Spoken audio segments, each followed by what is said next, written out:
Good evening. It's Friday, November 15th, 2024, 10 p.m. Central Standard Time. I'm so glad to be here. You're watching Co-op for Two. We are continuing our playthrough of Guilty Box 2, which is subtitled Monaco 1955.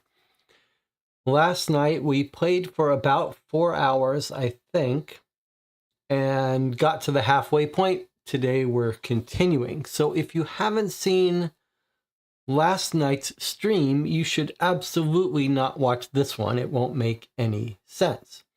But you can go watch yesterday's stream and then come back and watch this one afterwards.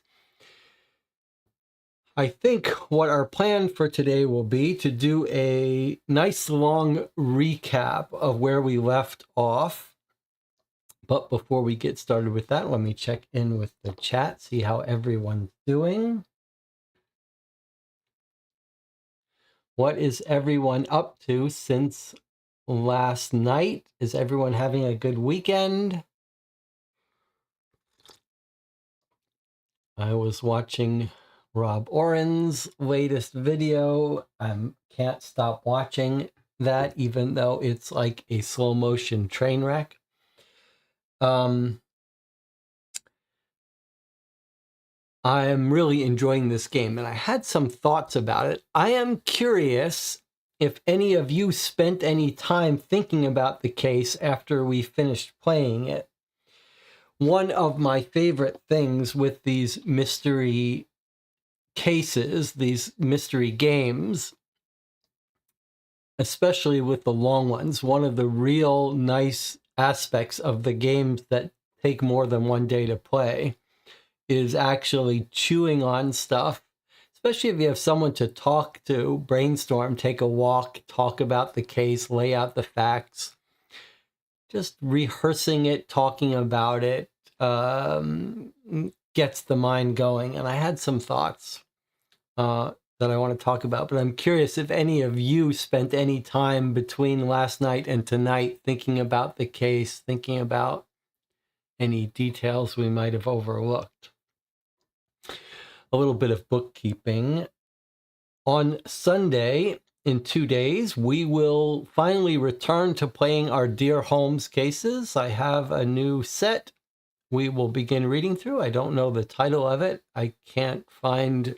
The Dear Holmes people are a little uneven in terms of sending out information. Sometimes they send out emails before each letter. Sometimes they don't. So I have a new set, but I don't know what it is. We'll find out together on Sunday afternoon, 1 p.m. Central Standard Time. If you are tuning in here, but you didn't watch last night's stream, or you think you might want to play this game yourself, and I think so far I would definitely recommend it, you might want to check out our playthrough and my spoiler-free review of the first box in the Guilty series. Here's the box here for today's game. The first box in the series was called Guilty Houston 2015, and I did post a spoiler-free review of it. And it feels like most of those points are going to be carried over into this game. So you might want to check out that. You can see behind me, we've got some new games that we've been itching to play, including the newest Cryptic Killers. I am going to be doing lots of streaming over in December, around Christmas time. So I think it's very likely I'll be spending Christmas live on the air. If anyone doesn't have family and friends to spend it with, I'd be very happy for you to spend it with me. But it also means we've got lots of games to choose from, and if you're interested in helping decide which games we play over the Christmas holidays, you should stop by the Board Game Geek Guild for this channel. There's a link to that on the YouTube page, or come by the Discord. Segueing from that, I did finally manage to write a second case for New York Noir. That's the game I've been working on behind me in that high and low purple box. The first case I wrote takes people at least 4 hours to play, and it's a very hard case, and it sort of throws you in the deep end. And I finally written a tutorial case that's meant to be much more gentle, walk you through how to play, and maybe a little bit of story introduction to set the tone for the rest of the campaign that's coming. Jonathan Warner played the demo version, spotted some issues. My wife tried playing it. She got stuck on a bunch of issues, but I do think it's getting to the point now where it's fairly complete and playable. And I've improved the quick start rules for the game a bit. So if you're interested in playing a demo case for New York Noir, and the first case I wrote called The Wrong Book was too intimidating for you, I do think you've got an option now, a good option. I posted a thread about it on Board Game Geek. I'll post those links more publicly in the next couple days, probably over the weekend. But if you hop in the Discord for Co-op for Two, you can get links to play the demo case whenever you want. Should take you about 2 hours to play. And another big point of that demo case was to demonstrate things in a way that I could show and record videos and teach other authors how to write a story using the casebook tools that I've been working on for months without worrying about giving away spoilers for a real, quote unquote, real case. So you should expect to see some videos of me walking through that tutorial case and the source code in casebook format and what it does and how it works.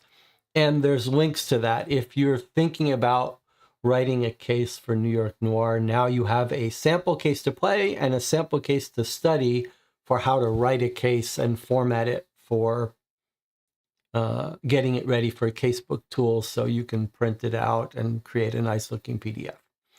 All right. Anything else to discuss? The chat is totally silent. I've asked you a couple questions about whether you've been thinking about this game overnight. No one answers me at all anymore. The other thing I wanted to remind people is I did record a new episode of a new series that I've just started called Tabletop Mystery Game News, where I discuss new Kickstarters, new games to retail, new games that have arrived, upcoming games, etc. It's a little bit of a different thing for me. It's not strictly enjoyable the way playing these games with you guys is, but it does seem like it might be a little bit of a useful video series. If you get a chance and watch it and find it to be useful and think I should continue it, please let me know, and let me know if you have any suggestions for how to improve that format. All right. Before we get into our recap here, last chance for anyone to chime in on the channel. It's like no one's here. I'm just talking to myself. All right. Well, let me talk to myself then and recap this case. What have we got? What are we working on through in this case? Put this aside for a second. It's 1955. We're in Monaco. We're a detective. We're told Monaco is one of the most crime-free regions in the world. And we've got our map of the different locations. We were set to meet the prince. And we're on the eve of the 1955 Monte Carlo Grand Prix, Formula One. Maybe it's not Formula One, racing. It's a race. It's a big famous race. We've got a famous casino in Monte Carlo. We've got the Prince's Palace. Okay. And in the background of our case while we're playing is this radio station, which is just the race has started. And we're listening to the progress of the race as we try to solve this crime. Now, what is the crime? Well, we're called in by the prince right up the front, and he says, I'm missing 4 oxygen cylinders. And we think, why is the chief of police here being called in to investigate oxygen cylinders? It seems weird. It seems like he's hiding something. And eventually what we stumble across this guy who's walked into the hospital and then escaped from the hospital, this mute guy. And it turns out that he was hired by the prince, actually through Cartier, Pierre Cartier, famous jeweler, who was hired by the prince to prepare an engagement ring to marry Grace Kelly. This is a true story. Grace Kelly married the prince. And so the prince was having a very rare ruby diamond engagement ring made in secret for Grace Kelly. And so he hired Cartier to supervise it. Cartier, a famous real jeweler, hired 5 men to come in and work in secret on this ring. And one of them is this guy, this mute guy, who we discovered his name eventually, Francois Perrier. Okay. But there's 4 more people that were part of the team working on this in the prince's palace. And they robbed the place. Francois Perrier escaped. In fact, he escaped, and when we found him in the hospital, he was x-rayed, and he had a little gem in his stomach. Eventually, the next day, he tells us a story.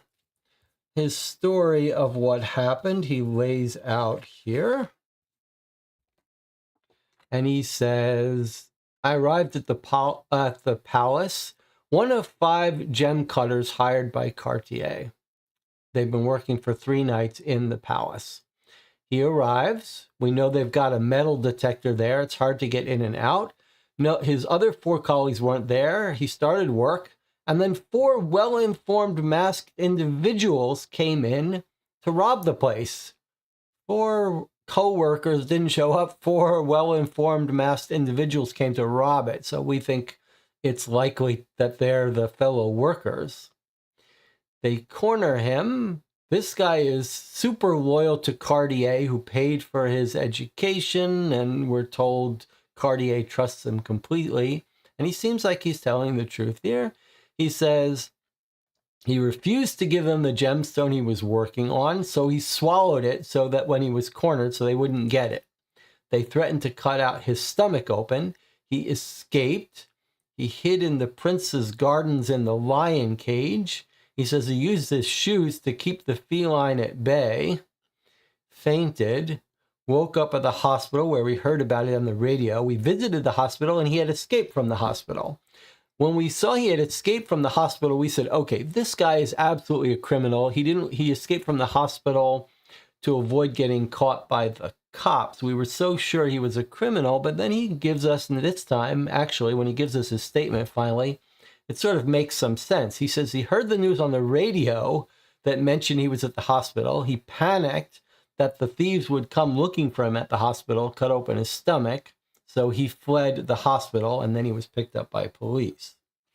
The next morning, or later in the morning, we get this.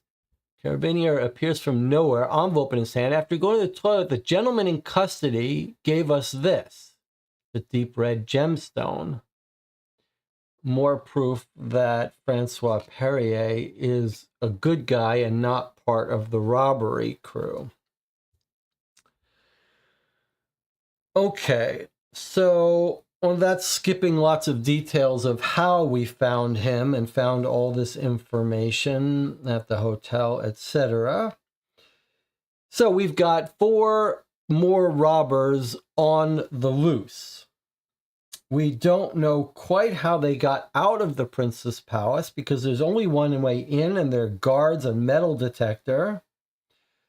But we know that they stole these oxygen containers. So what we suspect is that there is an underground cavern system that could be accessed from the prince's palace, and they probably escaped that way using the oxygen to breathe underwater. We think one of them came up in the exotic garden, where we're told there was commotion. When we went to the exotic garden, we got all of that confirmed.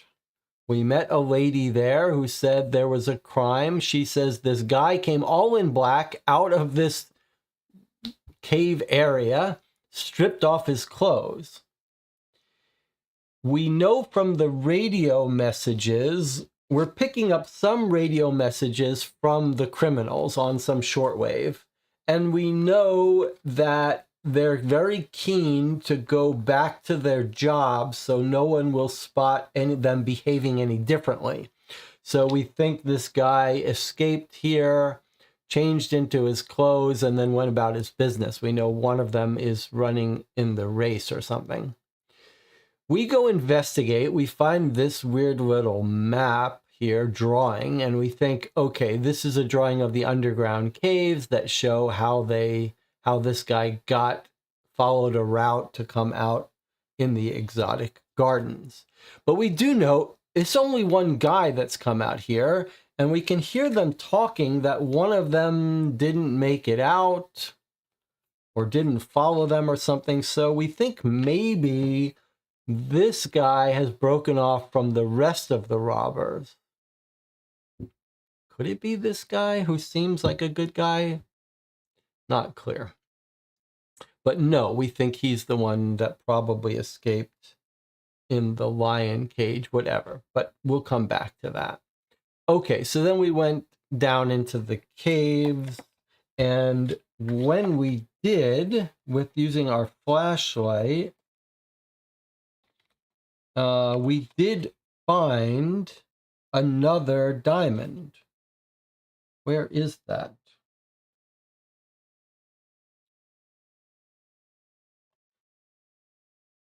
Let's see, we used our flashlight to go down in underground,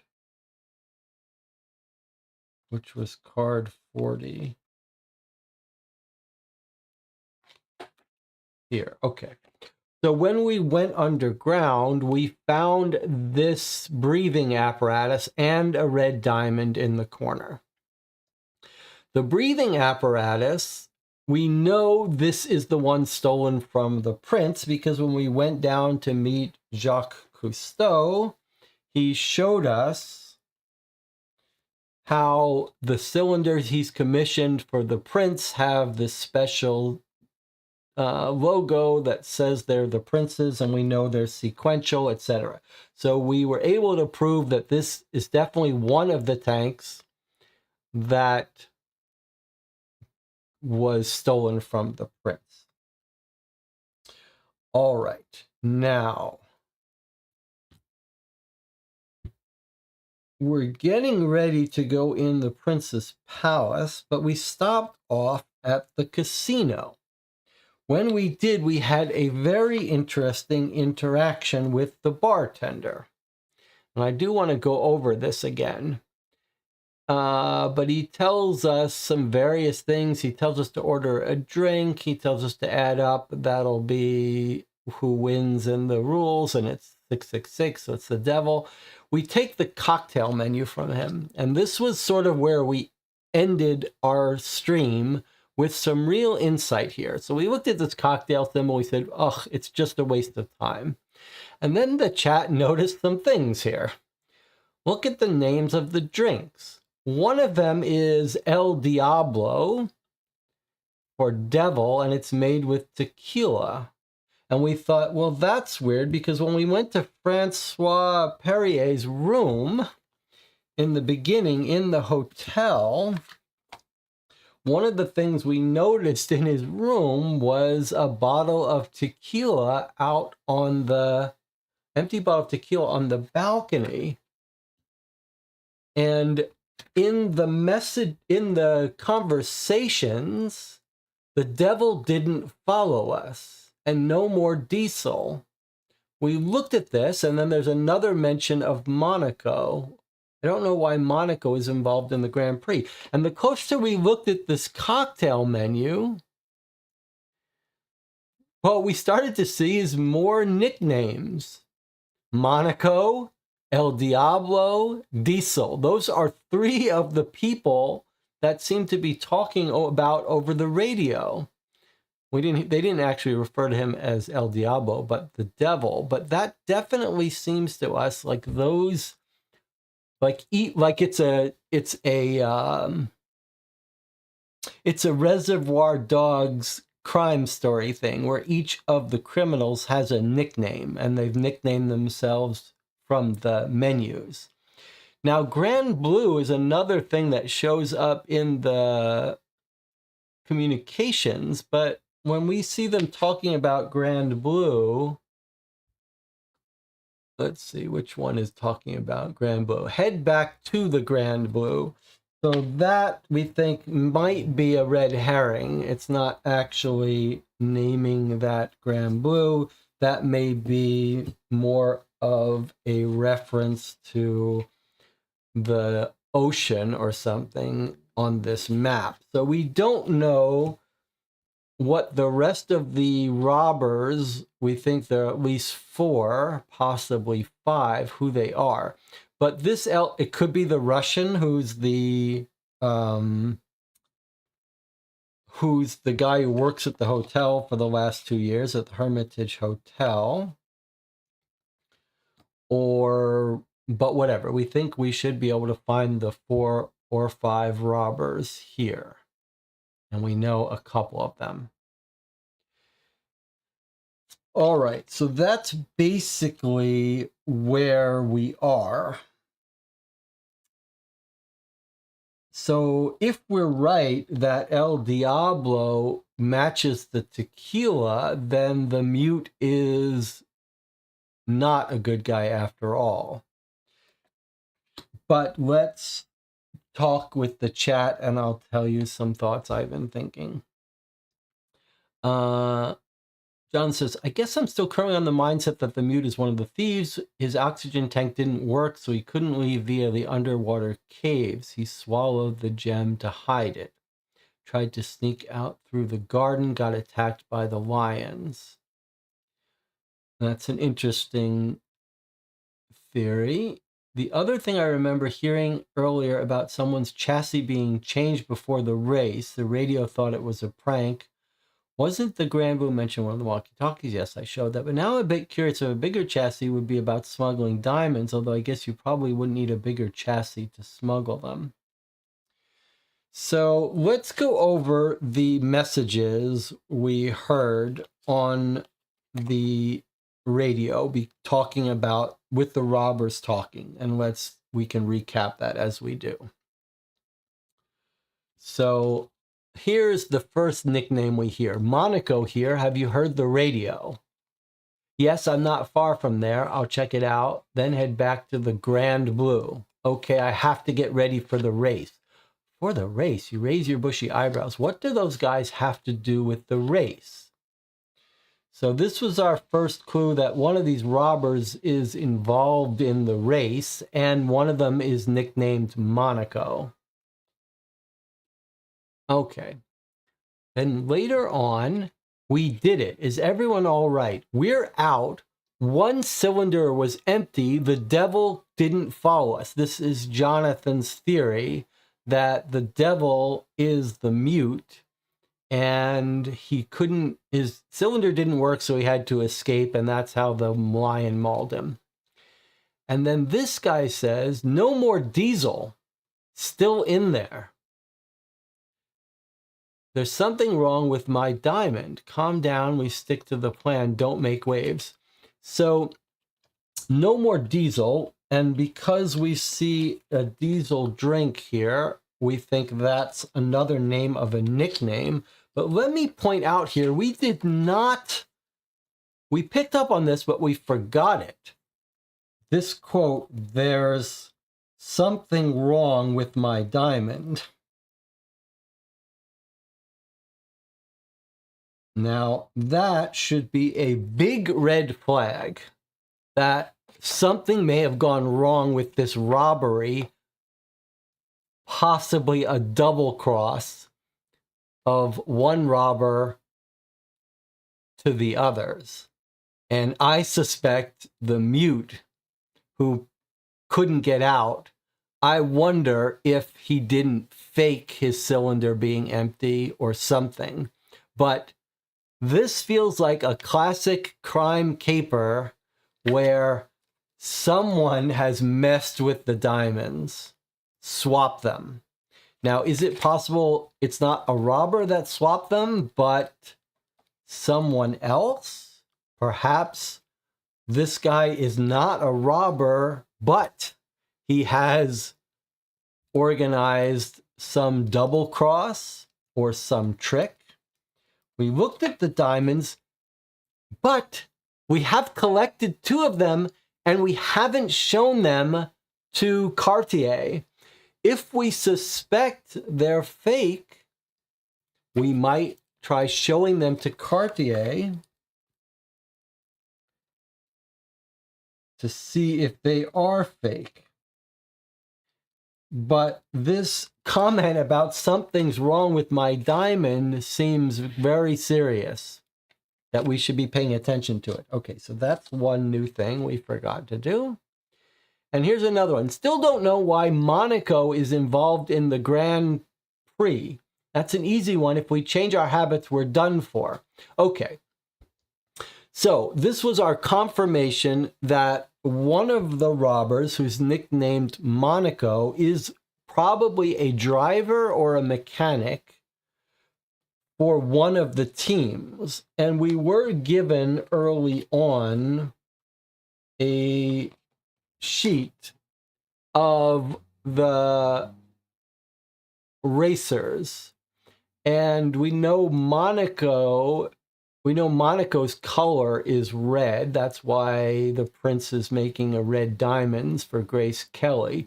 So we think probably Monaco is one of the drivers on the red Ferrari team, or a mechanic. And we think that by listening to the race, we can pick up a clue to who he is.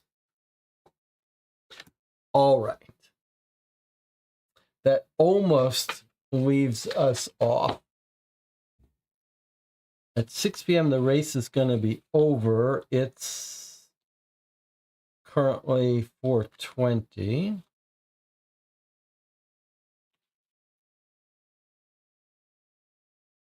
All right, let's check in with the chat. Other thoughts? Should be relatively safe to get out the race cars out of Monaco, so it's a good hiding place for the diamond. Anna said, I thought the mute guy was the devil who didn't follow them because his oxygen tank didn't work, so he had to escape somehow. That's why he swallowed the diamond, but was attacked by the lion. Then Anna says, oh, Jonathan already said it. All right. Now, anything else anyone thought about while we were on our break from last night? Because we're about to get started here. However, I'm going to tell you what I thought of last night. I had a bit of an epiphany last night about our case, and I want to see if anyone else has anything more to say. So I think we're fairly agreed. It's weird this mute guy, because we were very suspicious of him. Then Cartier says, I trust him completely. I paid for his education. Let's read what Cartier says again about our mute. Jonathan Warner says, if Cartier hired all these guys, can we trust him? Well, if he wasn't a real life figure, we'd definitely suspect him more. But okay, so he says, this wasn't the one. There was some conversation we had with him. Okay, here's what Cartier says about when we ask him about Pierre. He says, a hunchback mute, you say? It's Francois Perrier, no doubt. Do you know him? Of course, he's one of my gem cutters. I even paid for his training. I can vouch for both his honesty and his craftsmanship. I trust him totally to the point that I agreed to let him work on an important commission. And then he says he won't tell us what it's about.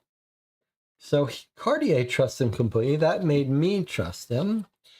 Though it was a little odd that when we searched his room, we discovered he had only very recently been certified in April of this year. And here we are in May.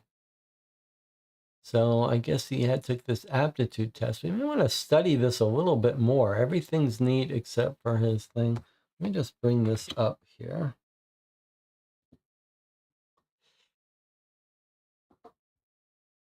Let's see. From Paris. He's located in Paris.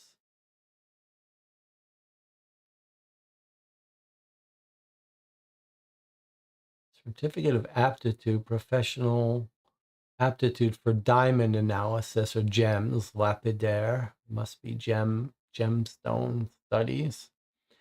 In Paris, 13 April 1955. Okay, so remember that date. That might be relevant to us at some point. But he got his certificate recently. But, I mean, Cartier says he paid for his studies, so maybe there's nothing particularly odd about him paying to get his certificate recently.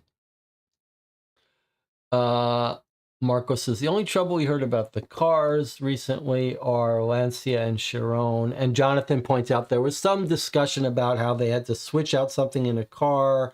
Now there's no less room, but we'll worry about that later. All right, so there is one interesting detail. Well, two interesting details that were gnawing at me. And I have to give credit to the person who spotted it when we looked at the menu. So when we looked at the menu and looked for nicknames, someone made, and if you're still here, give me, you take credit for this. Someone said, sidecar is one of the drinks. And someone said, is that us? Because we've got this motorcycle and a sidecar where we're putting all our equipment. And we've only spotted 3 of the nicknames here, possibly 4, possibly 5. But someone said, sidecar, that kind of sounds like us. And DJ Moneycut said that was me in the chat. DJ is taking credit for that. Okay, so I thought about that some more. And I thought,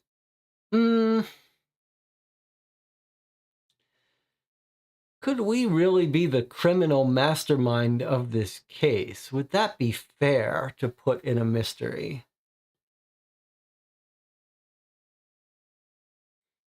And have us investigating a case where we're really the bad guy, but we don't know it. And I sort of dismissed that out of hand. And then last night, I had an epiphany. Does anyone want to guess what my epiphany was?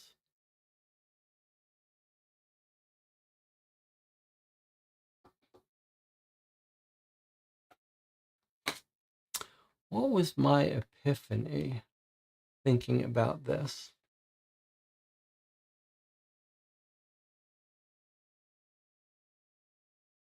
I mean, DJ Moneycut, you're so smart. You figured out that sidecar could be us. What's the next step in the chain?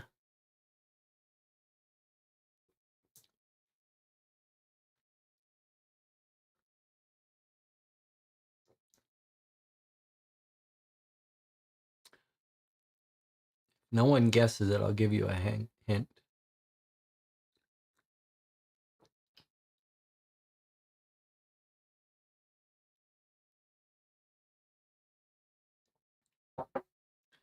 What is the epiphany I had when thinking about DJ's comment about Sidecar? I mean, there's no reason that has to be us.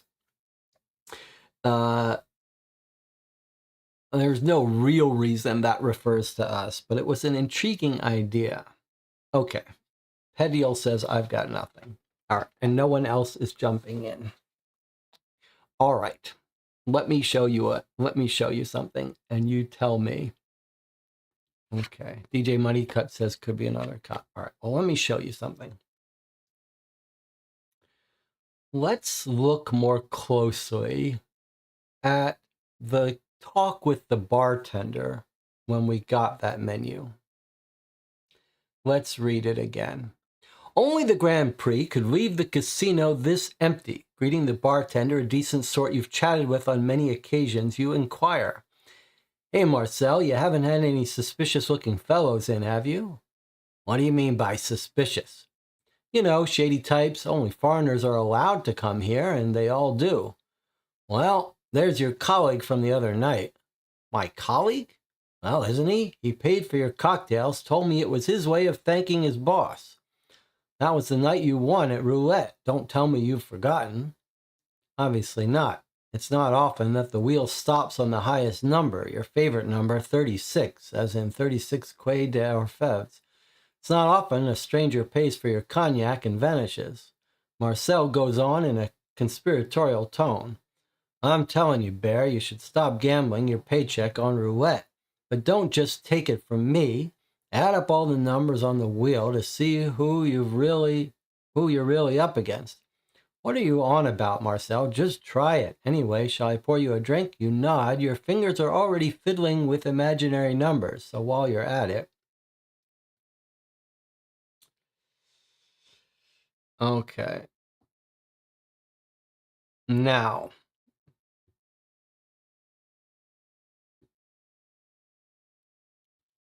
Cognac in the sidecar cocktail. Jonathan says, I had a meta thought. Could the diamond be hidden in the bag in the sidecar under the floor of the physical box? That's an interesting idea, but not what I was thinking. All right. So if you... anything jump out reading that? Okay. Marco says cognac in the sidecar. Well, that's a very good observation. I think that adds a little more evidence to sidecar could be us, but that's not what I noticed. I noticed something that's really sweet and serious, very serious. And it's on this card. Anyone see what I'm talking about?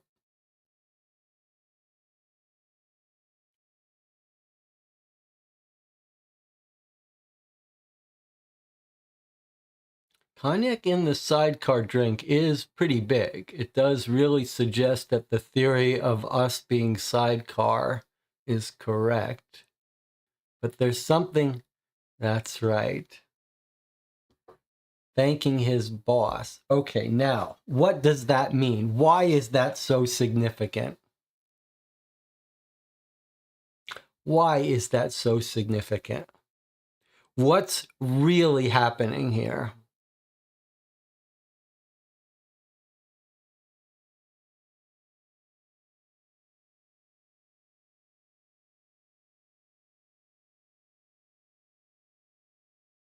Let me posit that the idea that we're the bad guy and that the game has been written so that we're the bad guy, but we don't know it, and we're solving our own case, let me posit that that's not what's happening.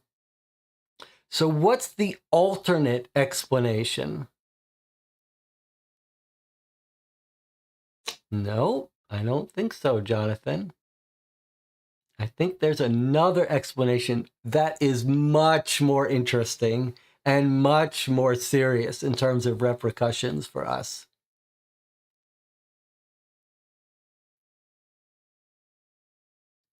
So what do you think that alternate explanation is?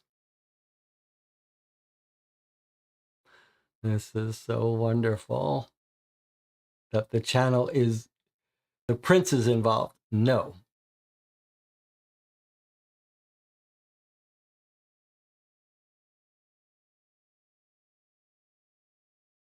This is really credit to the writer of this game. But there is a natural explanation for it. Think what it could be.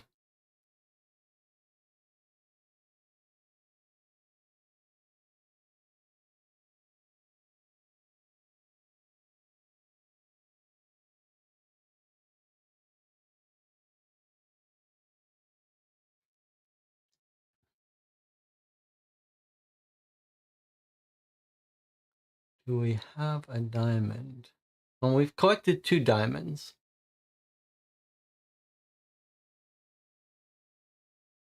The one that the mute gave us and the one that we found in the cave.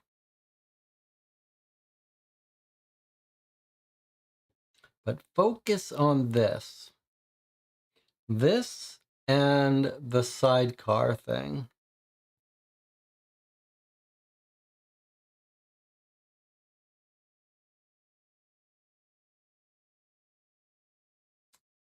What was my epiphany?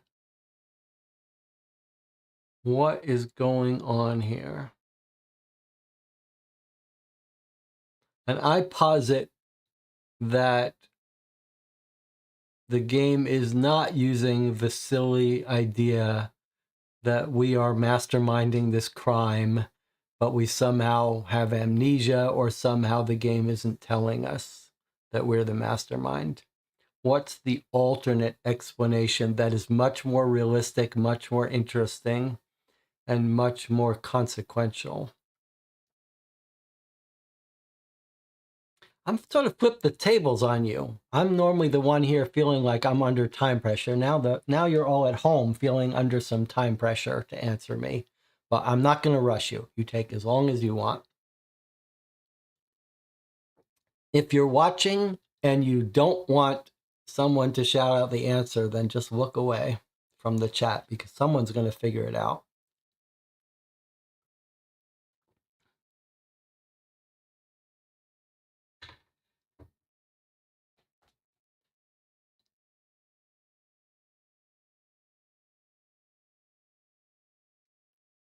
Marco, we must pinpoint the colleague somehow.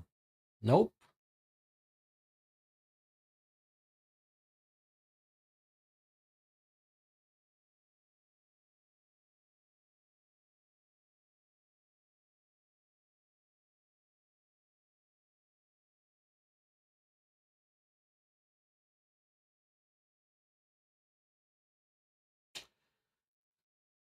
Petiol says, have we played an unwitting part in the heist rather than being the mastermind of it? I don't think that's quite it. No.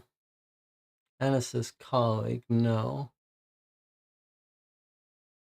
This is like a game of black stories or crack the case.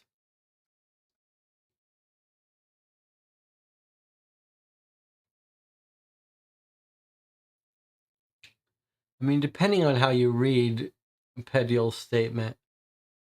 Jonathan Warner says, one of the thieves is double-crossing his boss and speaking ironically, not sure how he's helping us catch the boss. Nope. Nope, that's not what I'm thinking. Anna says, gambler. Nope.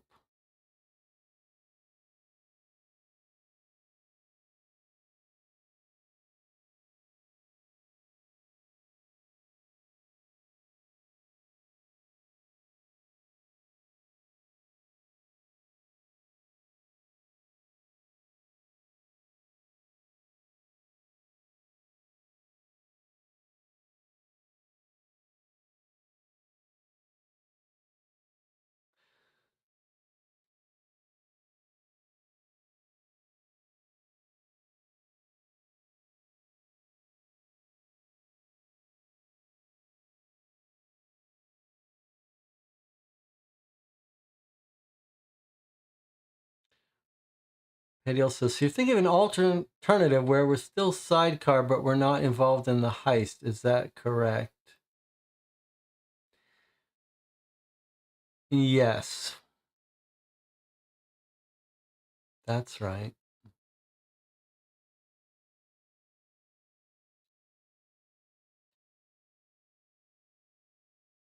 It's not just that we're still sidecar.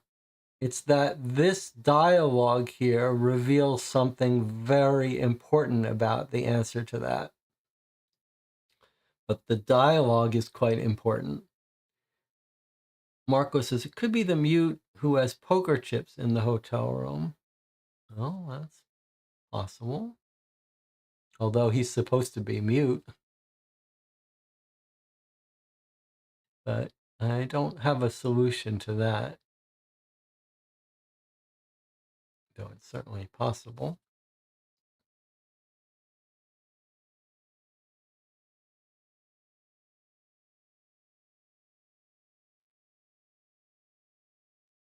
I'm sure you guys are frustrated at home, but don't worry. Take all the time you want.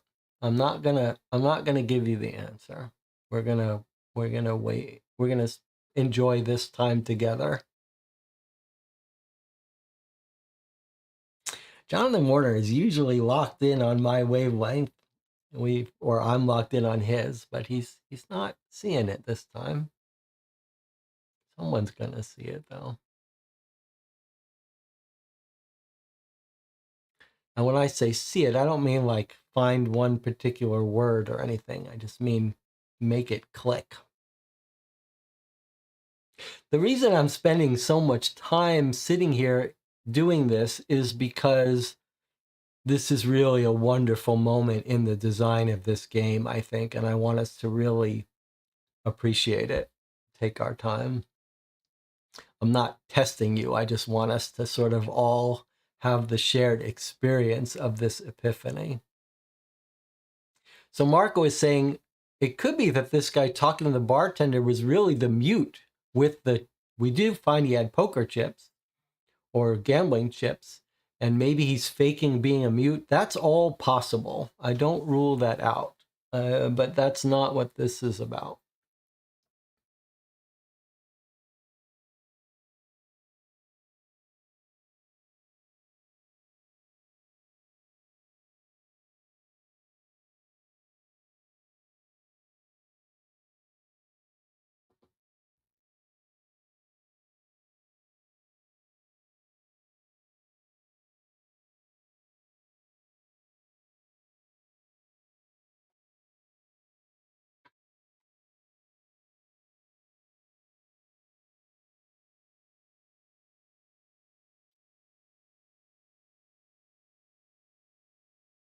This is when occasionally we get into these things where something is so good that you just pray it's true. Because if it's not, and sometimes it's not, then we feel bad or like it's a missed opportunity. Like, oh, why didn't the game do this? That would have been so clever. But I feel good about this one. DJ Moneycut says, are we some kind of spy? Nope. Nope. I posit we are a good detective. Hediel said, does it have to do with our motorcycle sidecar? Nope. Remember, I don't know the real answer. I just feel so strongly about it that I'm presenting it as a done deal. But it's okay. You're trying to figure out what I have figured out, whether I'm right or wrong. Does it have to do with our sidecar? No.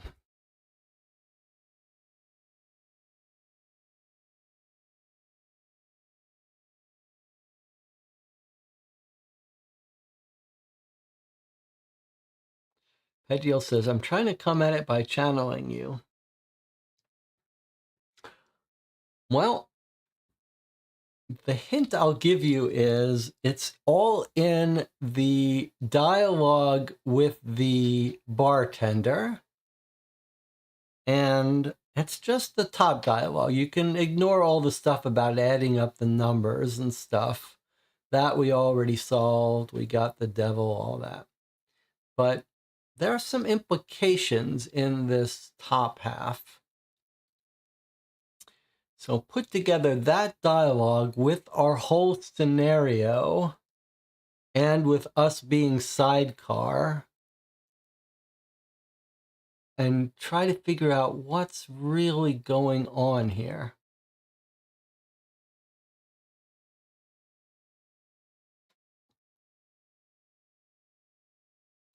Jonathan Warner says, a former colleague from when he was in Paris is now one of the thieves. No, that's not what I have in mind. This is like a game of crack the case. It's possible, but that's not what I have in mind. Marco says, the bartender said that only foreigners are allowed, but apparently a French colleague stepped in. No, that's not it.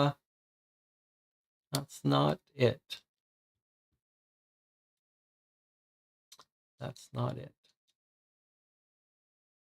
All right, keep going. No rush. Take your time. There's no...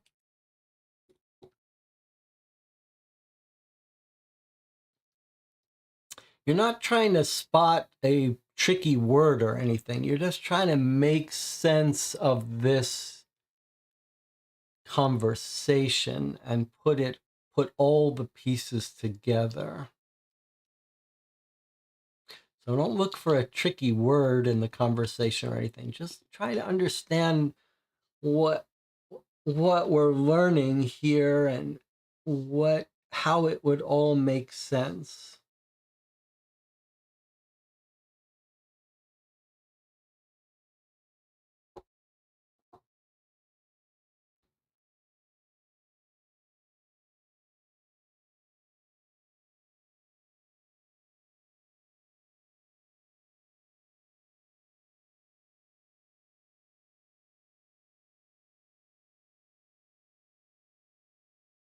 How many people are in the chat trying to figure this out?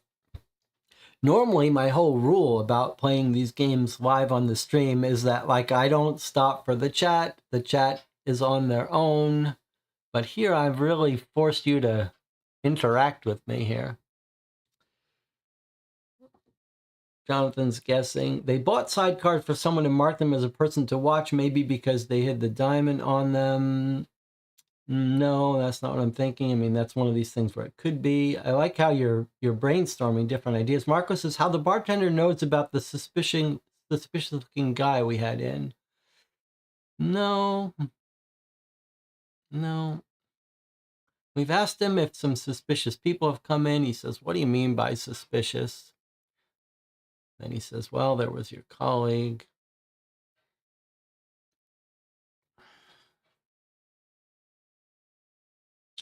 Petio says, I think Jesse's thinking about what relationship we could possibly have had with our colleague. In a way.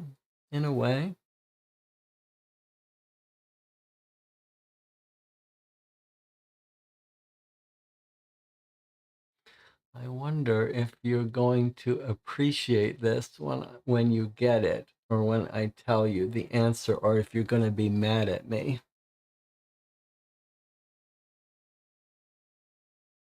It is interesting, though, that it's so difficult. This is like a lot of things. One of the real profound lessons you learn over and over again is that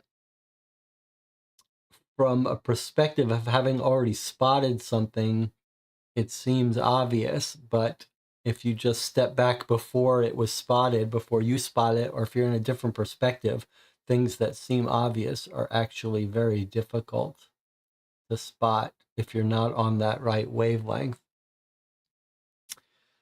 Jonathan says, they got us drunk so we would be out of commission that night. Nope. Interesting idea, though. There's a real skill to being able to unlock from one theory and brainstorm another. Jonathan seems to be pretty good at it. He's like trying different ideas, not getting locked into one, but no, that's not it.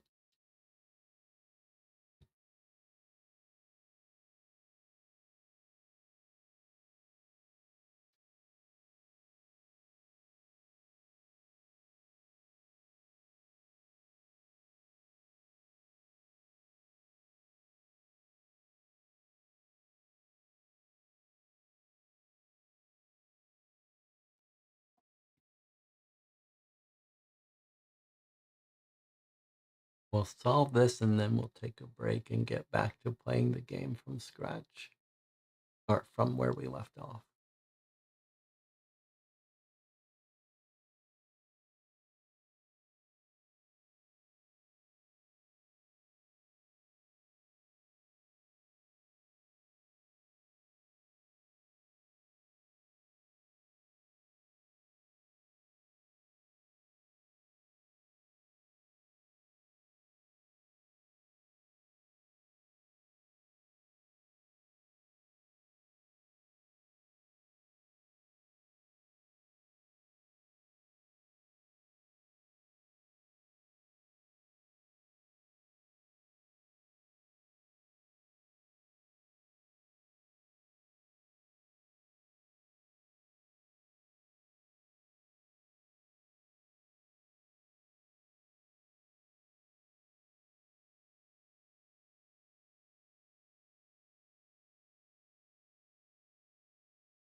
DJ Moneycut says the address mentioned is police headquarters in Paris. If anyone is wondering, I'm not talking about that. This doesn't require any internet search, but that's a good point.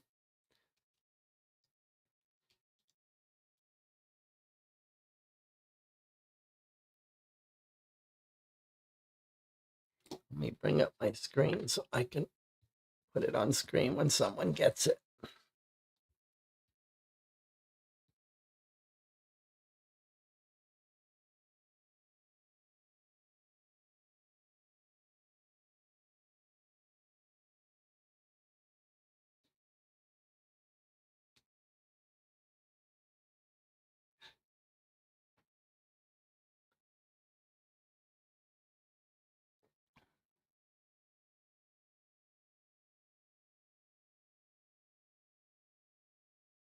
While you're thinking, let me see if I can recreate the atmosphere, the scene, if it helps. So we walk into the casino. I guess I'll just read this again. Only the Grand Prix could leave the casino this empty. Greeting the bartender, a decent sort you've chatted with on many occasions, you inquire. Hey, Marcel, you haven't had any suspicious-looking fellows in, have you? What do you mean by suspicious?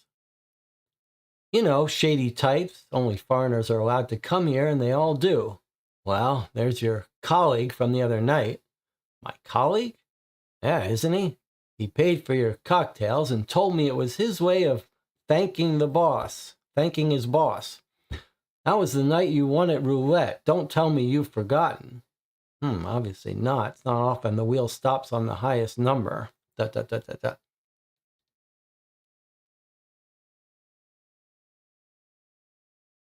Okay, so Jonathan has got it. Leave out the second part of your sentence. We are being framed. That's the whole point of this. This guy has walked into this bar and he said, let me buy this drink of cognac for my boss. He is framing us. That's why this is such a weird thing where we're like, who's buying us a drink? Colleague that's not mentioned anything to us? They are tagging us as sidecar. They are framing us. We are being framed. We are being framed. And not only that, when I saw this, I started to worry about something else that happened. We had this very weird interaction where this guy took our boots, wanted our boots. I started getting a little paranoid, like, is this part of the frame up? But let me not get diverted here, because you might be mad at me if you don't see this as big an epiphany as I do. But for me, this clicks everything into place. This weird person who bought us a drink and didn't say anything to us, and he tells the bartender, Hey, it's just a way of thanking my boss. He is deliberately lining it up so that when push comes to shove, when they investigate this and they talk to the bartender and say, this guy that was in here was part of the robbery crew. Oh yeah, he said that Gaston was his boss. He is purposely, and they are pretending that they're going to pretend that we are part of this crew. They're going to leave evidence that Sidecar was the boss of this crew, and that's going to point to us. We're not the actual mastermind. We're going to be framed as the mastermind. And I think that it's very likely that it's our mute who's actually the mastermind and the fifth robber or fourth robber, but is setting us up to be him. Like he's gonna pretend to be the innocent guy, and we are gonna be the person that was the boss of it all. Either him or the hotel guy. So that's my theory. And now I'm a little bit concerned that this whole weird interaction with this guy, when he made us give him the boots that were on our feet, I'm a little bit concerned that his plan is to somehow plant us with some evidence, plant some more evidence against us. Now, if I'm right that this has all been structured from the start to frame us, then we have to be very careful that we uncover enough evidence to dig ourselves out of this hole.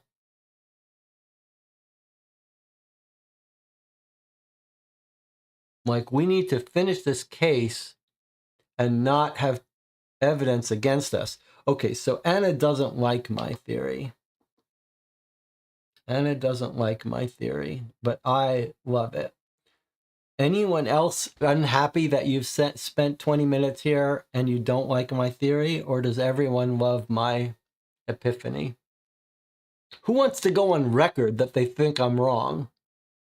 Because I'll put money on this. We are being framed.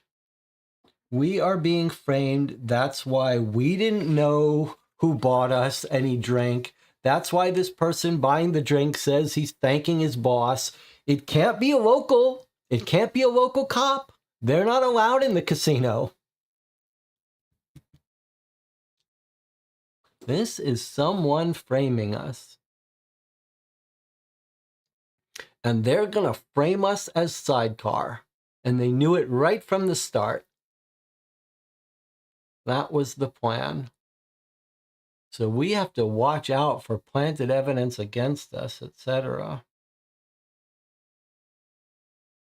All right, well, you give some thought to whether you're mad at me for making us work through that or whether you think it's a brilliant insight. I'll see you in 8 minutes.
All right, we're back. Lots of chatter in the chat.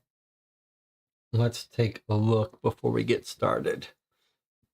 Anna says, this framing part seems crazy to me, but yes, yesterday I told you mute is the boss. She says, sorry, I don't find this case very interesting, so I'm not really engaged. I don't think there are such subtle clues in it, but I could be wrong. You could be right.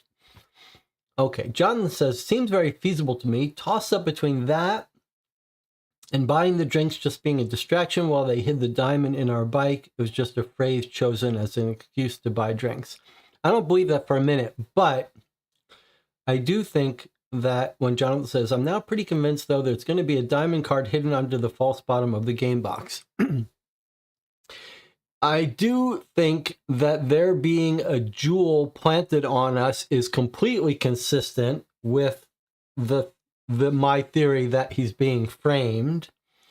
And I do think I do think there's a good chance that there is a diamond card hidden in our sidecar under this box. But I am, look, there's even a lock here. I am reluctant to look under this now because we've ruined a couple games. The first time you find something under the game box, it's an amazing experience. And then after that, on all of these games, you start looking at the bottom of boxes every game you play.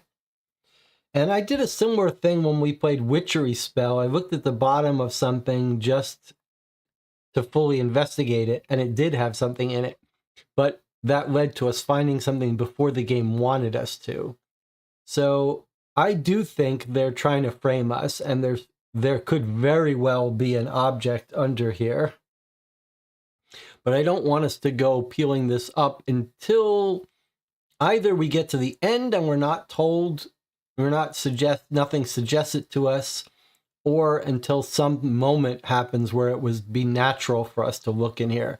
But we know that we think there's someone in there. So if we get to something where like the police open up your bike, and if you hadn't found it before, then we'll give ourselves credit for it. But otherwise, we'll just put it aside. Okay, continuing here, Jonathan says, red cards mention the race cars being messed with and altercations are red 21 and red 9. All right, well, I have so far just ignored all the car racing stuff. I figure we'll just read through it at the end, but I'll write this down, 21 and red 9. We'll decide how we want to handle that later. Jonathan says, since we kept encountering odd things that told us to draw 15 at specific times, he wants us to make sure there aren't more than one 15 card, which was talking to the prince. There isn't. I think it just intended that. I'm not sure why it had him come out and talk to us at different times depending on where we went, but we talked to him early. Maybe it was penalties would happen if you hadn't talked to him beforehand. All right, so before we go back into the prince's palace, any thoughts on the boot situation now? Because I'm worried now if this guy is the mastermind, whether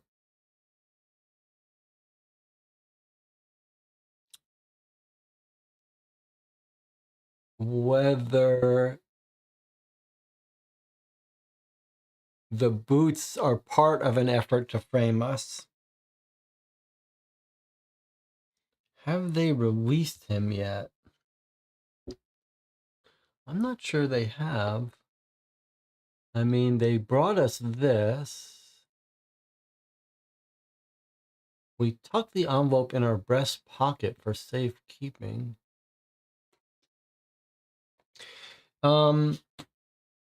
So where is my to-do list?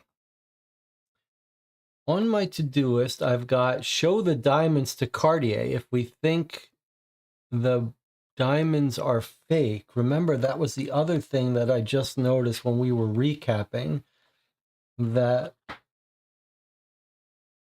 diamond is fake. If there's a way to investigate the mute more, we might want to do that. Watch out for a frame up. Think about the boots and think about the wrong diamond thing. John says, do you think they took the old boots from inside our sidecar, used those to create false evidence, and now we're wearing those?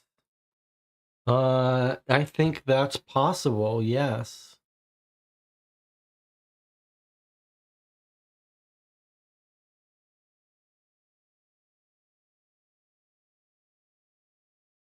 Yes, that's possible that we've now put on the old boots that were sitting in our sidecar for anyone to grab. And is it possible that they've used those old boots to leave evidence? Let's take a look at these old boots. You open your sidecar trunk, pull out a jerry can of gasoline, fill up your tank. An old ham sandwich, a pair of boots, a flashlight, and a box of ammunition you'll probably never use.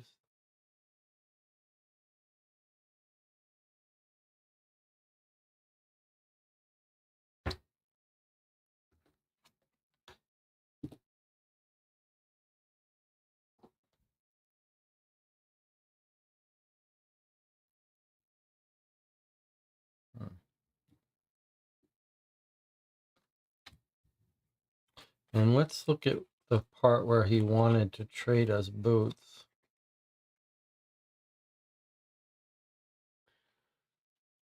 Let's see.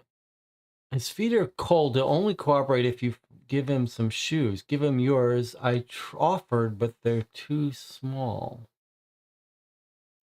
Then we gave him our boots. You return from your motorcycle with your old boots in hand, but the mute shakes his head, points at the ones on your feet. I think he prefers these ones. You're of two minds. The mute is testing you. Sure, you're on his side.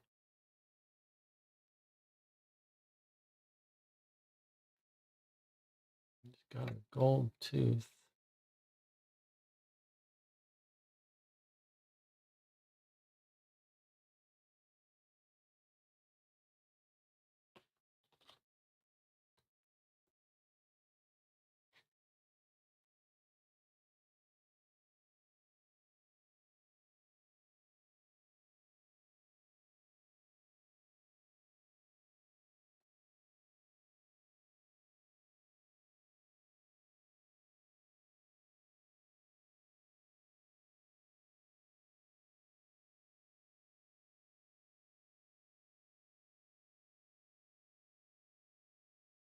Look at this. We didn't notice this before.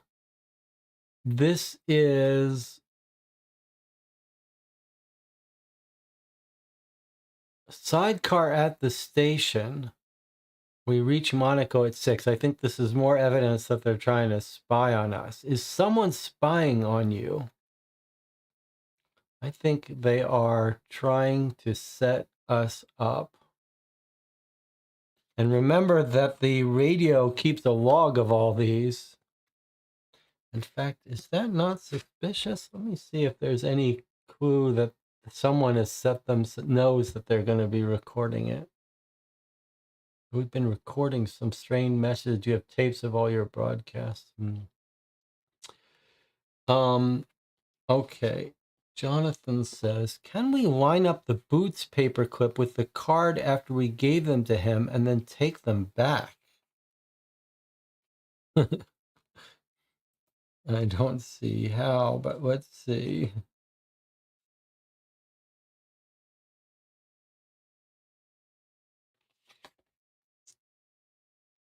So you're saying we've given him the boots. He prefers the ones.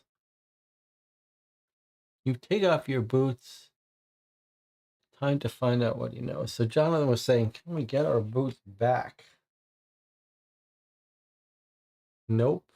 Can't get them back.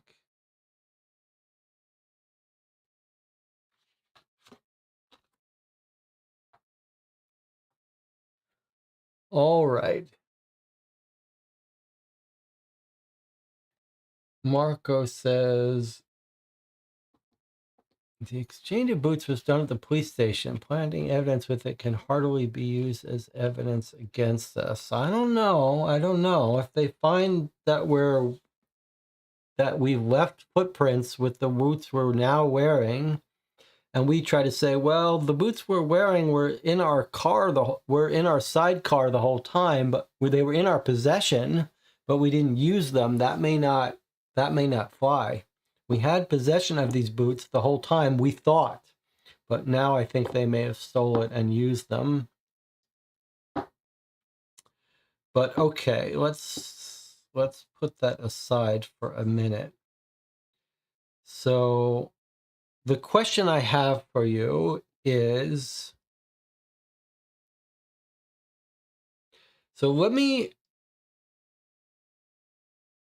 Pedial says our only other witness to the boot exchange was Byrov, so Byrov could be involved. So let's think about this for a second.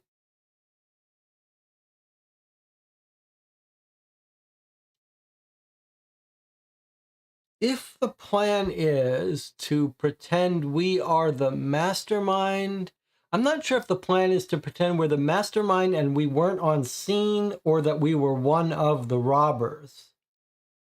If the plan is to pretend that we're one of the robbers and we believe Francois is the mastermind, then when he says 4 robbers came in, really it might have been only 3 robbers came in.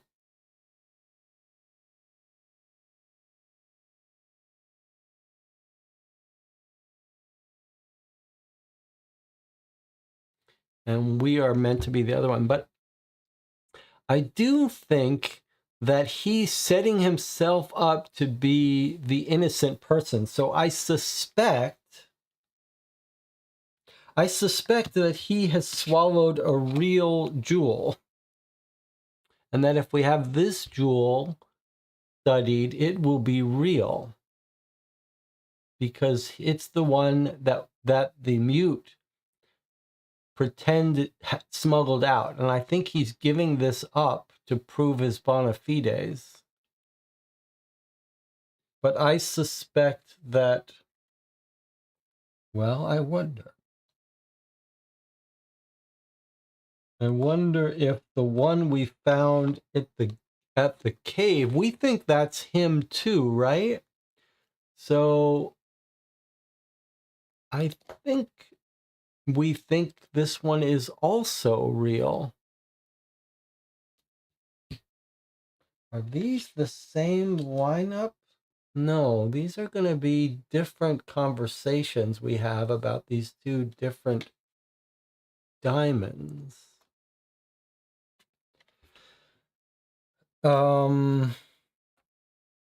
If I had to guess, the one that he pretends he swallowed is going to be real for sure.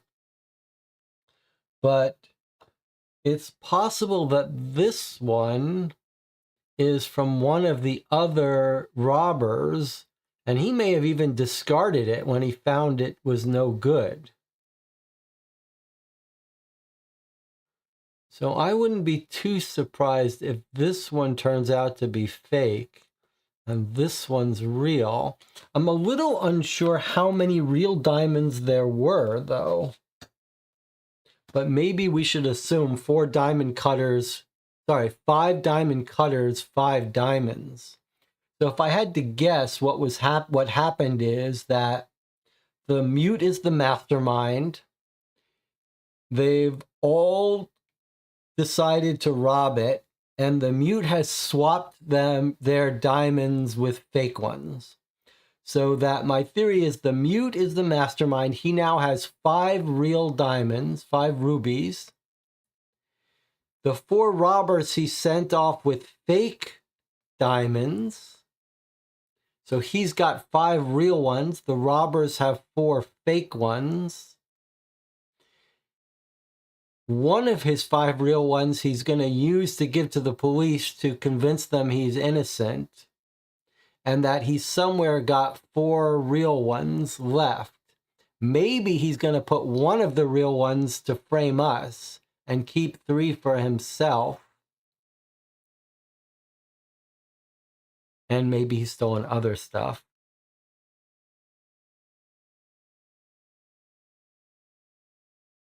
And that means we should be able to find 4 fake diamonds from the 4 robbers. And that's why the robber said, my diamond, something's wrong. He didn't say one of my diamonds, so I think they've all got one. And he's found his is fake, one of them, the one that got on the radio. So there should be 3 fake ones left.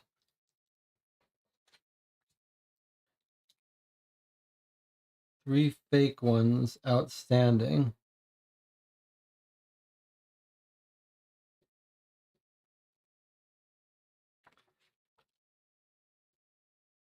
And then 1 fake in the cave. That's my guess.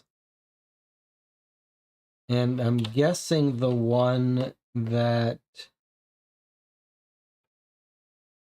Francois swallowed was real. All right. However, well, it's taken us an hour and a half. We haven't started playing yet, but that's normal for us. However, I don't want to bring them to Cartier, and I'll tell you why. I do want to bring them to Cartier eventually. I think it would be a little bit useful information for us. But if we're low on time, that's not where I want to spend my time, because I don't think it's that critical. It doesn't, finding out that they're fake or real isn't going to change our theory so much. So I think it would be better for us not to waste time on that till we know we have spare time. How does that sound? Isn't that reasonable? If we have spare time, then we'll check with Cartier. And maybe we'll have more diamonds to ask him about at that time anyway. So if I look at my to-do list, show the diamonds to Cartier, investigate the mute, watch out for a frame up, think about how the boots could be used in the frame up, and think about what that guy meant by wrong diamond. I think now we think we understand basically this. There's lots of interaction stuff. We may want to consider how we could do more interactions. We could challenge the mute with something maybe, but I think we need to investigate more. DJ says the cars are clearly important and we have zero information about them. And we do have information, but the race is still ongoing, so we're still collecting information. So also, before we start, one other thing I wanted to point out that I noticed. So here was the last time card that we processed at 440. Fangio has mechanical problems, has to block his valve controls. Moss, who was tailing him, narrowly avoids collision. Fangio is stopped in front of the station, is out of his car. There's only one Mercedes still in the running, but it has a huge lead. I mean, we'll deal with all that. We'll deal with all this I mean, it may be that what we'll hear is a communication from the robbers that says, I need you, and then we see a car pull over. So I think we'll revisit these things later to solve that. But one thing I didn't notice from our playthrough last night is this is on top of the deck.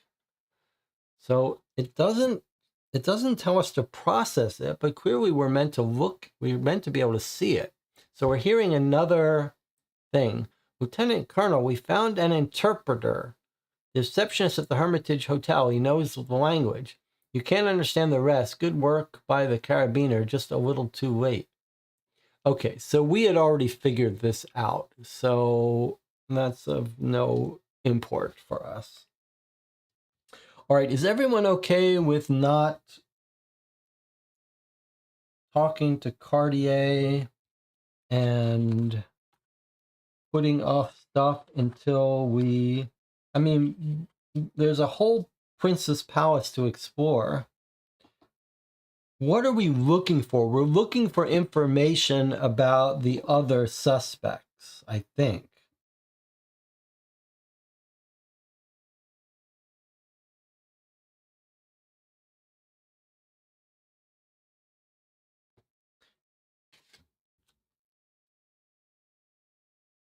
And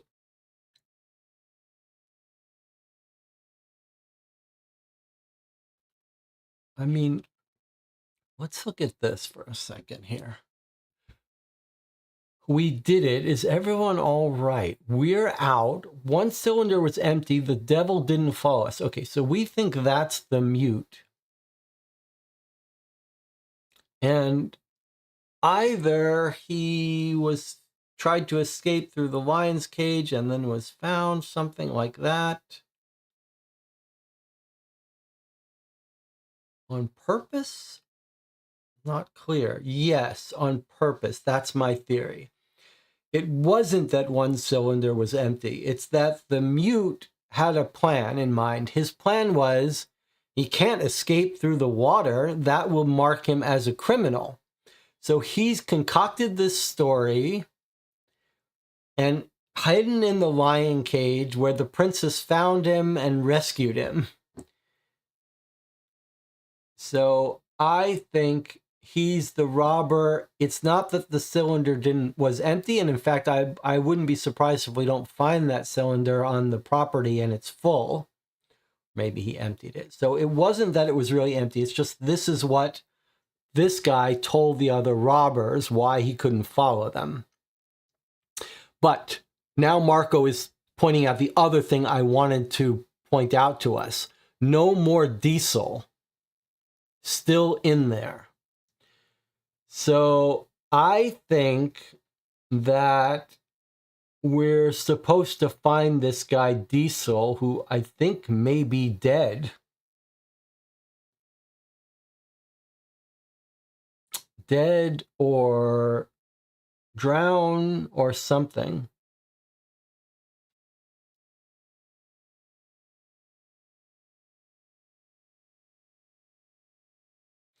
So we know one of the robbers is going to be a driver.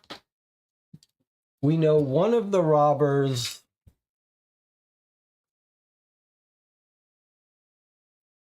Where's our nickname list? Okay. So here's our robbers. And one of them they're going to try to frame as sidecar, which is us. Okay, so Diesel, we don't know what's happened here. Still there, we're told. Still there. Did he die? Is he in the water? We think El Diablo is the mute. We think Monaco escaped and is driving a race car. But that leaves two that we don't know. Possibly two, assuming there are five altogether, but that's what we think. 1, 2, 3. And we think Granbu is probably a location, not a person. So we still got two people that we don't even know their nicknames, although maybe we've overlooked it. Hopefully we'll get another shot at it. And it says, didn't they say the mute was a hunchback as well? Maybe he couldn't put the diving gear on or couldn't swim. Why would he even plan for that? I don't know. I think it's all an act that he's mute and hunchback. I don't think he's hunchback or mute at all. I certainly don't think he's mute because I think he's the one who showed up in the casino and said, buy a drink for my boss. So I think it's an act. In fact, I was thinking, like, is it possible that in small print on his diploma it says something like oral exam?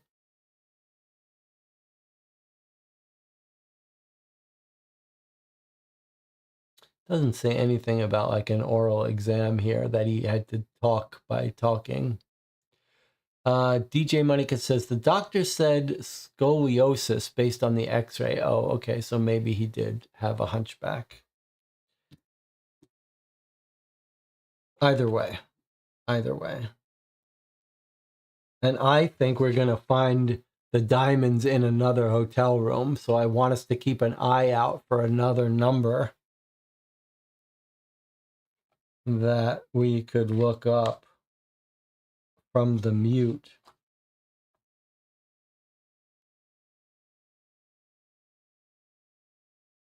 But we'll worry about that later. The Russian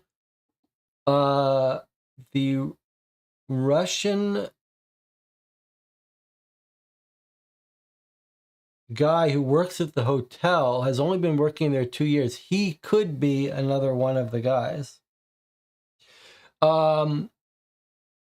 Okay, so if we're in agreement to not go check on the gems yet, then let's make our way into the Prince's Palace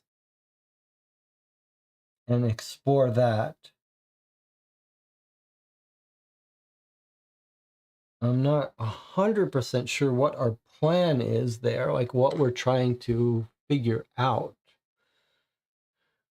Maybe proof of the identities of the other robbers. We know there's a sign-in book, so maybe we'll get that.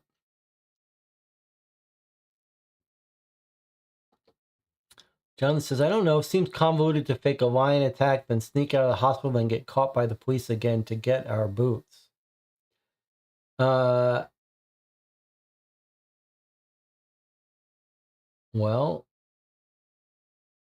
the boot stuff is weird enough. It has to be something. Was the implication that the prince personally dropped him off at the hospital? I believe so. We could look at that again. But when you say it's convoluted with a fake lion attack, think about it. He has to come up with a way that he escaped from the robbers. I also think it's interesting that this metal bullet that's in his head would have triggered the alarms coming in. I wonder if that means anything.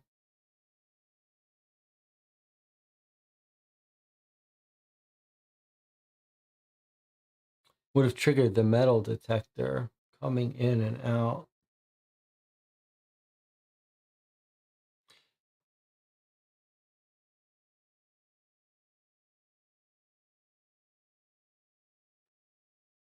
John says, I think he meant to leave with them but couldn't and had to improvise and accidentally got attacked by a lion. Well, that's possible. That's an interesting point. So your theory is that he really was going to escape, but he couldn't. Okay, well, that's possible.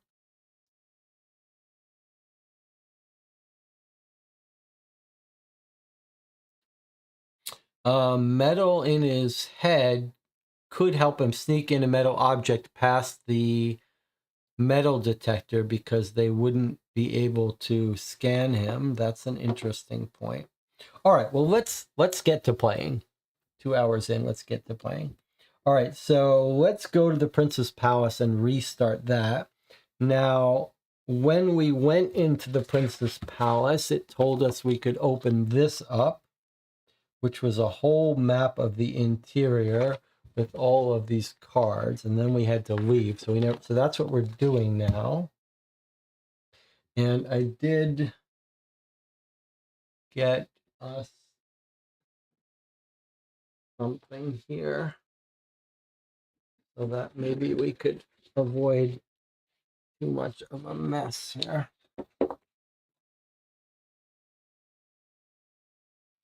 All right, so let's do it this way.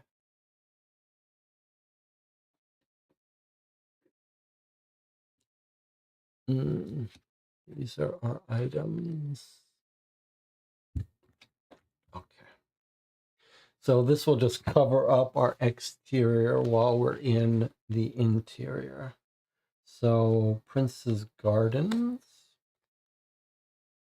Armory, Hall of Mirrors, Palace Archives, the garage, the gallery, the throne room, and the ceremonial apartments. And there's the entrance. And then when we got in, this is what told us to get all this out.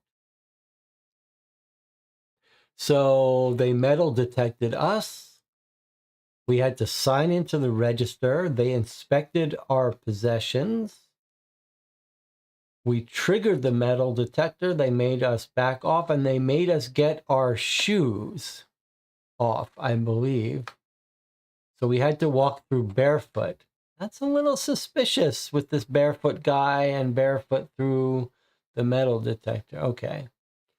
And then that also brought out the night register, which seems like it could be relevant for us. All right, we already did that time clock. I'm going to put this in there somewhere. All right, so here we are. We can focus on this stuff. All right. We don't have that much time left. We need to be efficient. Let's look at these places. Prince's Garden. Old fortifications stood. Now they contain a zoo and a swimming pool. You know what we need? We need the map. Okay. There's our map. There's the palace. So here's the palace.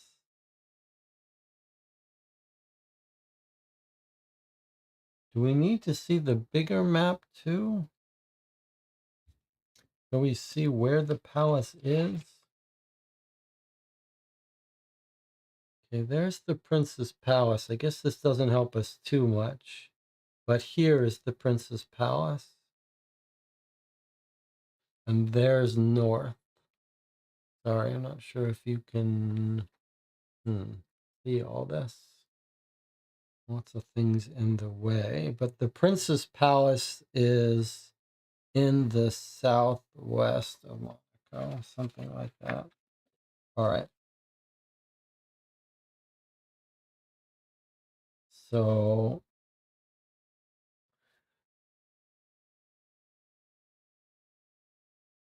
I wonder if that means we should be thinking about it this way. That may be where the... All right, well, we'll put this aside. We'll look at it in a bit.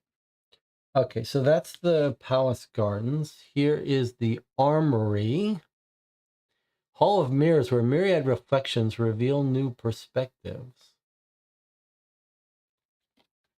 Of all of these places, you can't hear the radio, but thankfully we have a transistor, so we can hear the radio. Exceptional Works and the Land Register. The Ceremonial Apartments. The city's most luxurious hotels. The Throne Room, where the official ceremonies are held.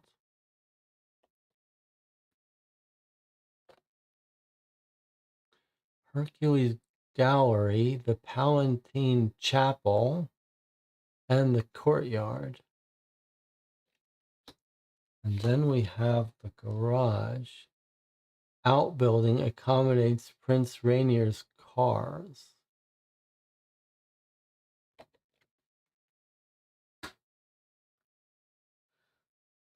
All right, well, let's start by reading this. DJ Money Cut says, I assume the flowers are the exotic gardens in Monaco. That's what I took also. So these may all be palace rooms. There are numbers here. Numbers and letters. Let's look at this again now that we've got this in front of us. So what are we looking at? Are these all H's? H1, H2, HH? It's like some letters, some numbers.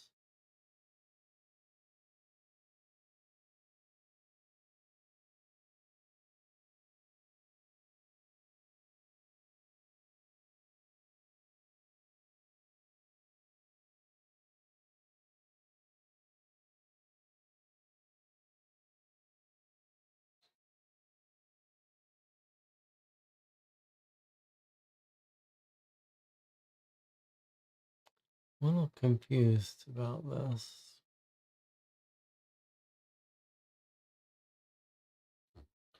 Okay. Well, let's not worry about it for a second. I think we should start by looking at the night register. That seems like it could have evidence for us. All right, here we go. Our first new card. Night register. So today's the 22nd, don't forget. So this would be yesterday, the 21st. All right, so it looks like we're gonna get names here of the 5 gem cutters. And here they are.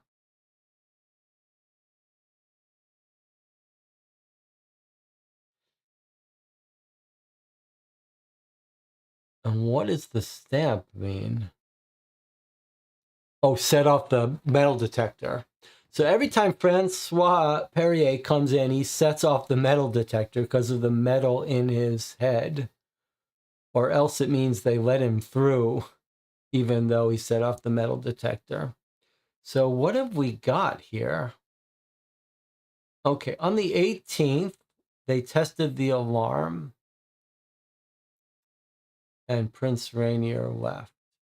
On the 19th, Simon Varin, Lionel Daragon, Francois Perrier, Louis Dulce, Marie Poulin, and Julia Pirovini sign in, and out goes everyone except Giulia Pirovini. And the next day, Lionel, Francois, Marie, Louis, Simon, and Julia again. And then out they go.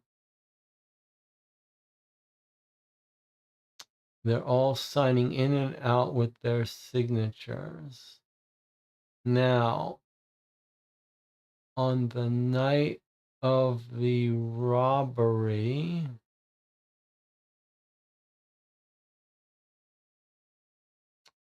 Francois, Marie, Simon, Lionel, Louis, Marco Floriano, that's a new name to us, and Julia sign in. Marco signs out. Prince signs out. Francois signs out. So I think if I'm understanding it, look what's happened here. Here is Francois Perrier leaving but not signing. He's injured. This is the prince escorting Francois Perrier, wounded, out. So these are going to be our robbers among this regular set. Marie, Simon, Lionel, Louis. Now, why is Marco Floriano? Is that not a driver? And Julia is never signing out. They must let her out. She's pretty. She doesn't have to sign out. I don't think we've met her, have we?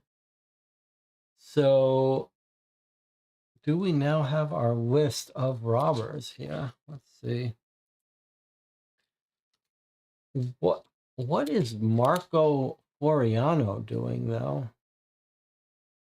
Marco Floriano. That's his first time showing up.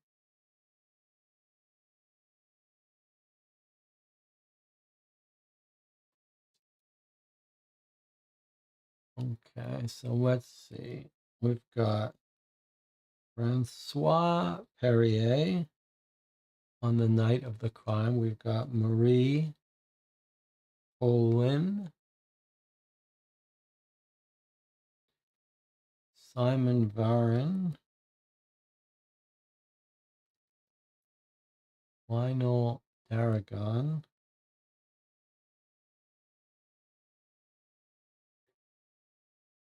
Louis Jules,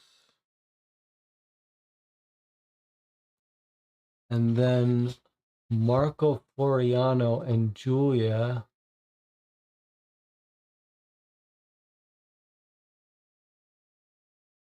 I mean, Julia has been there the whole time too, so she's Rovini.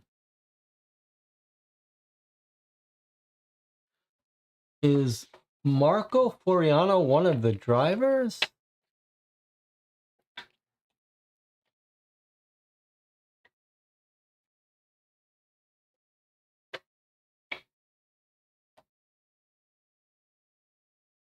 Marco Floriano.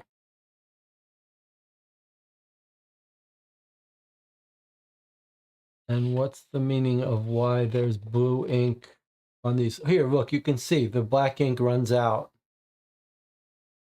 The black ink runs out in the middle of writing Marco, and they switched over to a new pen.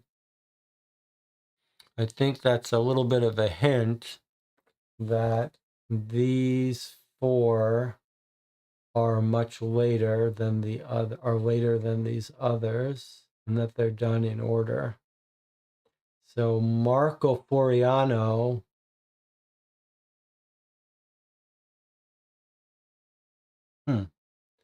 he's running out of ink here. It's a little bit strange.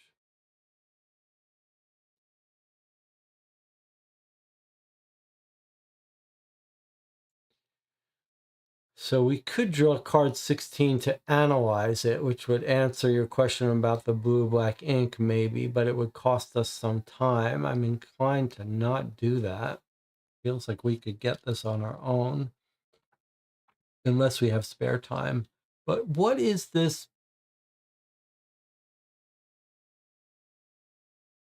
Is Marco Floriano one of our drivers in the race? And is this a red herring?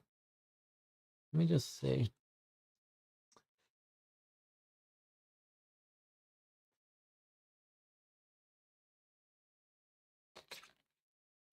Maybe I was mistaking that name for someone else, because we've got Fangio and Farina. All right, so who is Marco Floriano?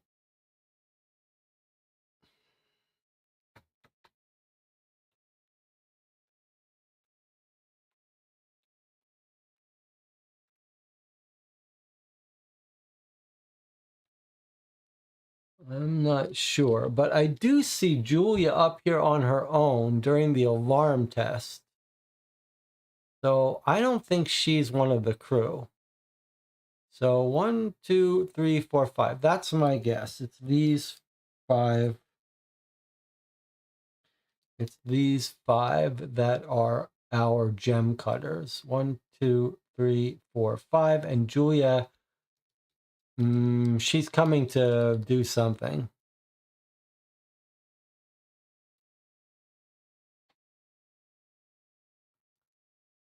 Marco set off the alarm when he left. That is interesting.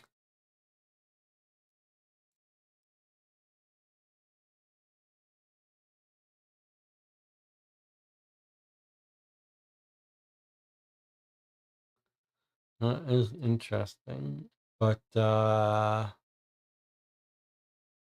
they would have still checked him. So I don't think he's any criminal. He hasn't walked off with anything. We might learn about that later.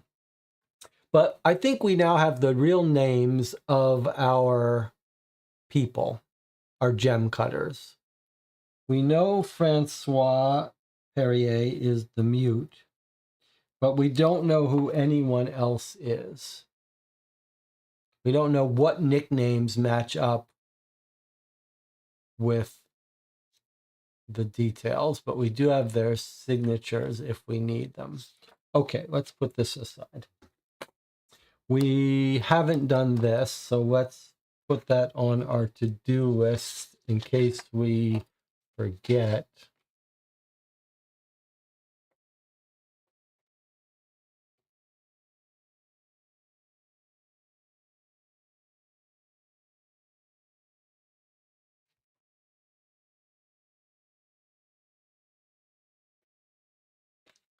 Card 69. All right, we won't forget. All right, no time has passed looking at that.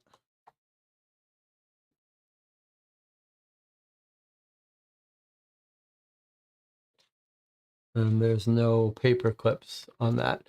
All right. DJ Moneycut says Marco set off the alarm on the way out, but not in, so he took something. Yeah, that's a good catch, although I wouldn't be surprised if he wasn't given something by the prince or something.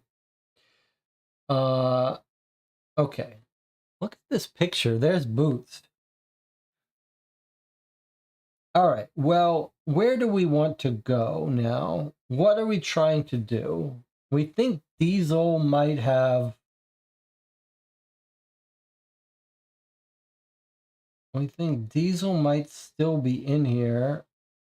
We think there might be evidence in here, and we'd like to investigate the story of being with the lion to see if we can break that alibi.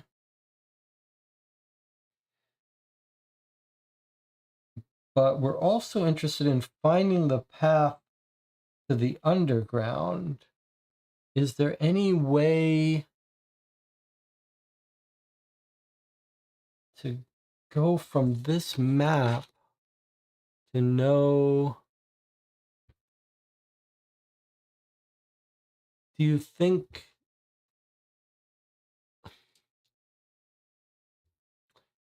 these flowers here are clues, or the numbers? Like, is that flower where the underground cave thing is? Or should we know it spatially based on this? Or by letters and numbers?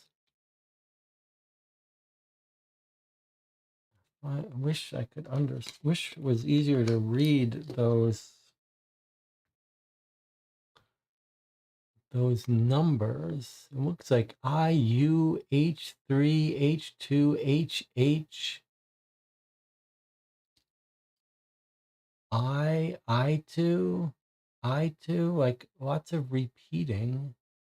And then what do we have here? Looks like A1, A3, A3, AB. You know what? It also looks like this was folded. If that's of any relevance. H2.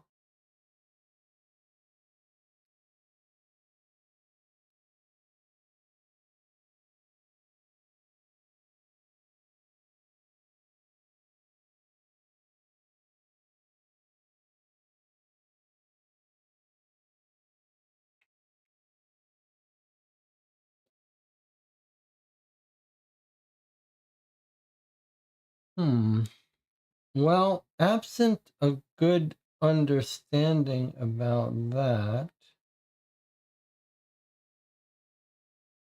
Oh, this is interesting. Did we notice that? Okay, this botanical illustration has paper clips. Is there anyone we could ask about it?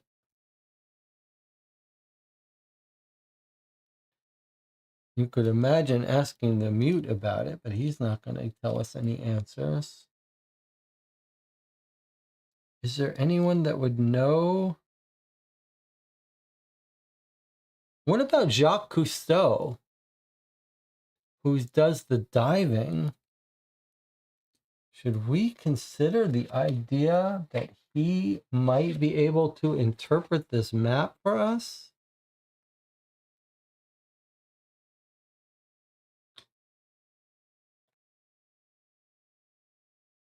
Might he say, yes, this is the underwater stuff?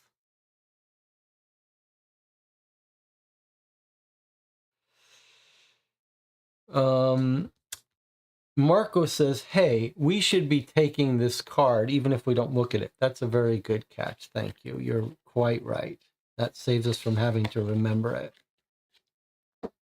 All right, so we get this card, but we're not going to turn it over yet. Okay, good catch. Good catch. All right, now what do you think about this? Would Jacques Cousteau be the person to figure out that this is a map of the underwater caves?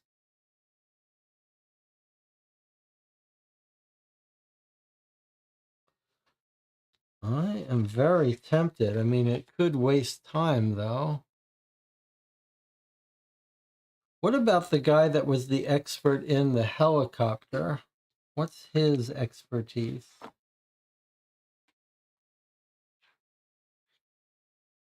I seem to have lost him.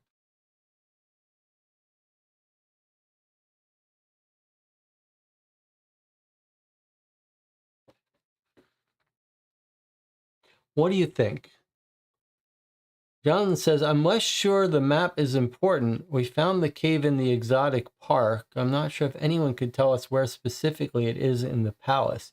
If you don't think these numbers are important, I don't know. That seems very important, but we could wait on it. We could, well, could we wait on it?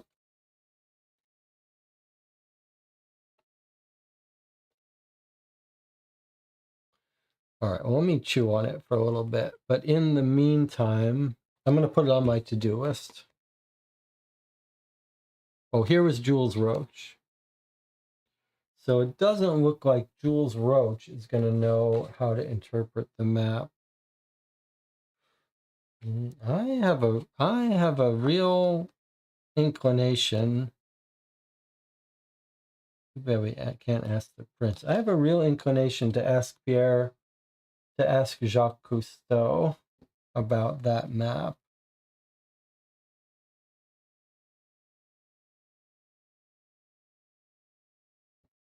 Underground diving. Okay, I tell you what I'm going to do. I'm going to ask him about it because I'm quite sure I'm going to want to ask him about it at some point. And it might guide us where to go. So I'd rather ask him sooner or later. Okay, I'm going to take a chance. I could be wasting our time, but I'm very curious about this map. So I am going to ask Jacques Cousteau if he can interpret the map. He may very well say, why are you bothering me with this botanical map? I don't know anything about it. But he does know the prince. He is responsible for the prince's underwater diving stuff. So if this really is a map of underwater diving, he might know. This is a long shot, but here we go.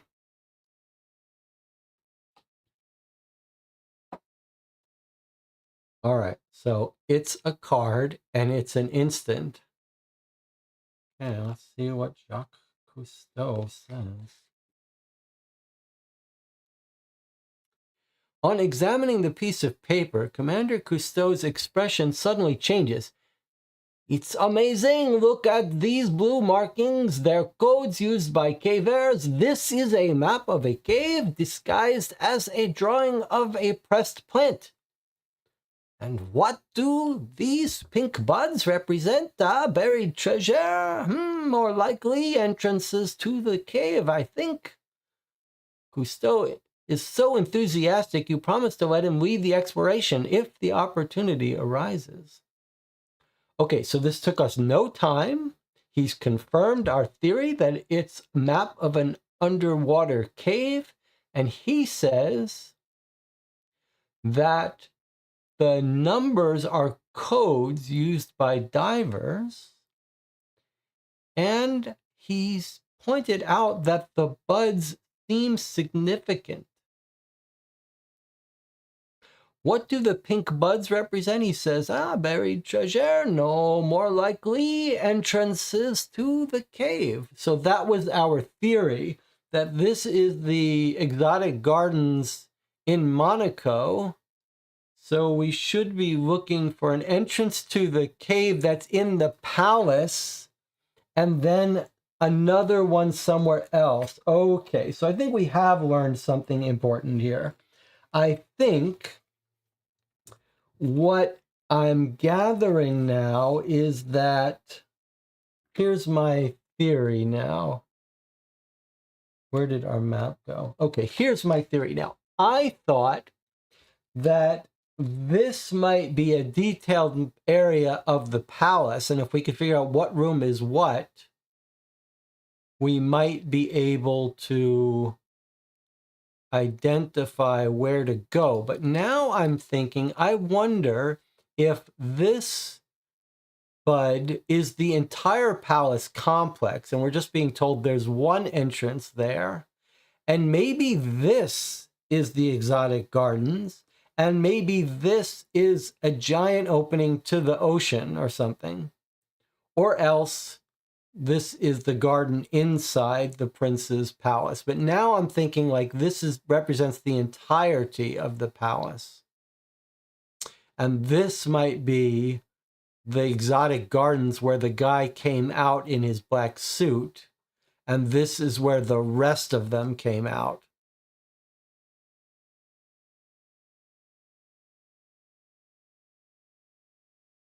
Something like that. All right. And maybe now these numbers aren't important for now. They may be important for solving the game and getting our score, because Jacques Cousteau is going to lead the expedition. But I think it means there's only one way to get in there from the prince's palace, and that map isn't going to help us because it doesn't give us fine detail about where the room is. All right, so if that's true, then the question I have for you, where do we think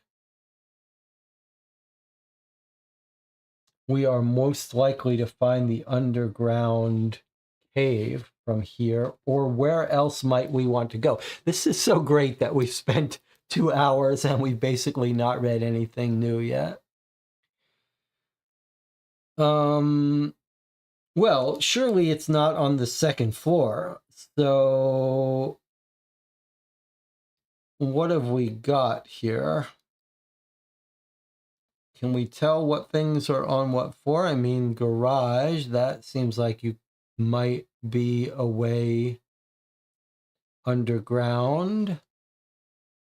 Archives, the armory and hall of mirrors, the gardens. I mean, it seems like the gardens where we want to go, right? That's where the guy was hiding with the lions. It's got a swimming pool, so we know it's ground floor. So it certainly seems like it's our best candidate.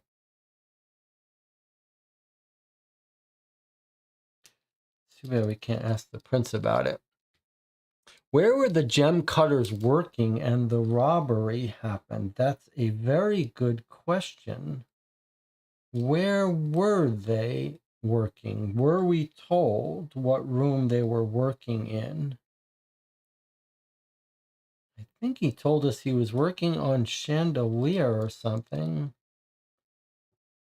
which would be any of these rooms.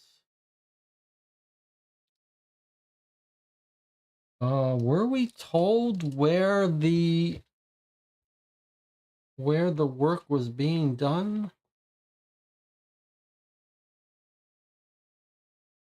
Here's the prince's diary.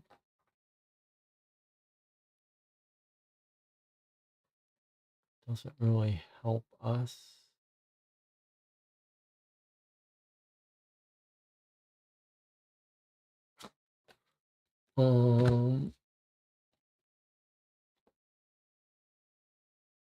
Hospital x-ray. Let me just look at this again. Bullet, stone in stomach. Molar in 43.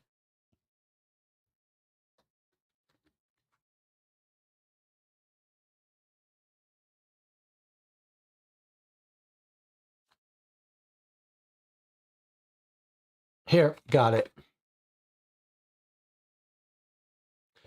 5 master gem cutters worked nights in the Hall of Mirrors. And then he was found in the old lion's cage, and he dropped them off in the hospital. How did they get out? Okay. So, Hall of Mirrors.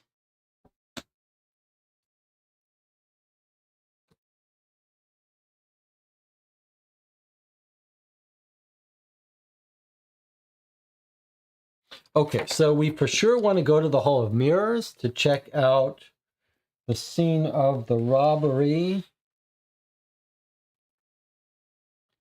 And we want to go to the garden. Let's start with those two.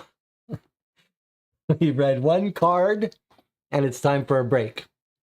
I'll see you in 8 minutes.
All right, so some discussion in the chat about the driver of the car that took the mute to the hospital.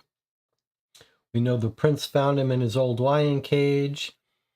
And Jonathan was saying, I don't think the prince drove him.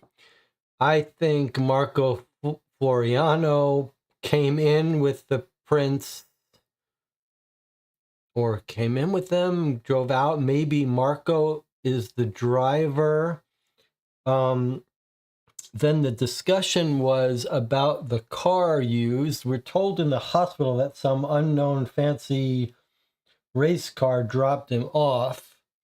And DJ Moneycut was pointing out, Marco was pointing out in his diary, the prince said the Lancia is not an option for the honor lap, probably because that car was no longer in his possession. And DJ Moneycut says, we're told the drop-off car was a Lancia. Were we told? I thought we were just told it was a fancy car, but maybe it was a Lancia. But there's no driver listed. Then the question is Forino in the Grand Prix? But we know he's not. John says, to clarify, I don't think anyone ever said the prince found him in the lion cage. I believe Pierre just said he was in the lion cage. Passed out, woke up in the hospital. I could be wrong, though. I thought the prince did tell us, but I could be wrong about that. Maybe the mute told us.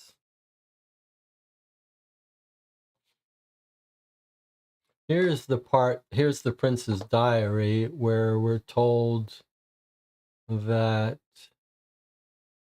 Lancia no longer an option.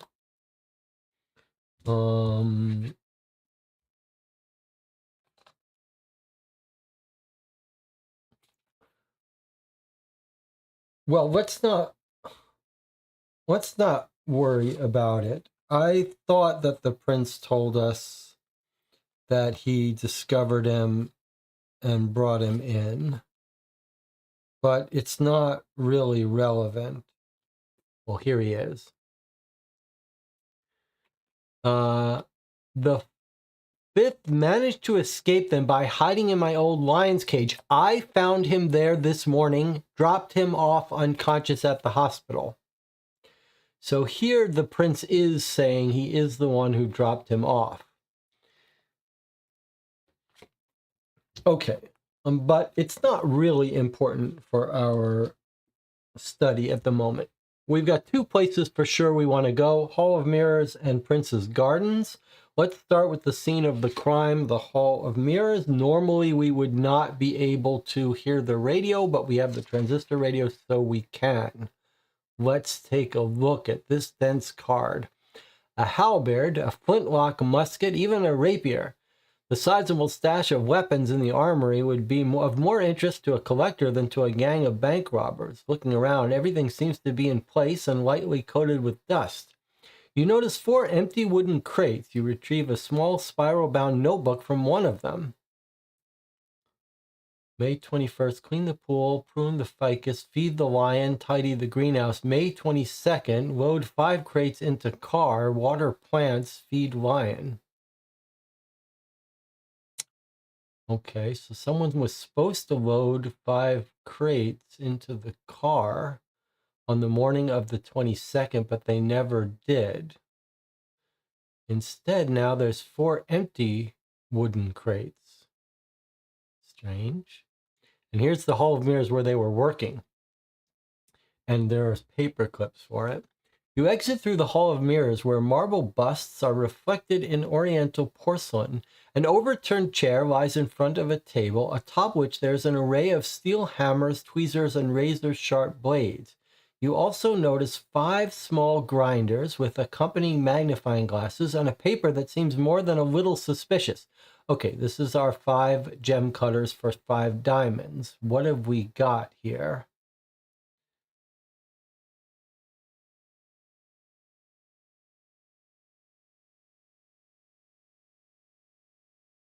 What are we looking at here? There's a piece of paper.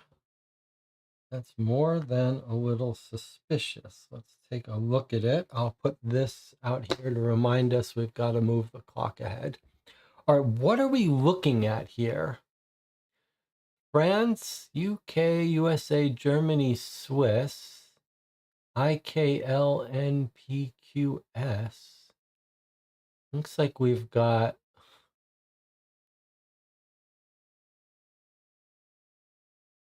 Is this diamond sizing?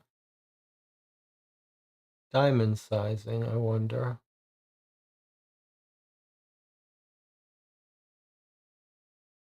You think this is clothing sizing? Is this shoe sizing? Is this shoe size?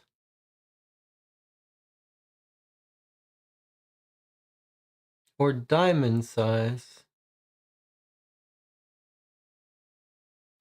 USA size 6 shoe would be a very small shoe. 16 millimeters is too small. Diamond. It must be diamond sizing.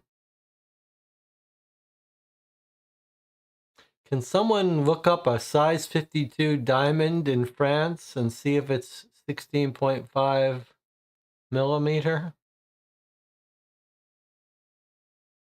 I think this is just them planning to cut the diamonds.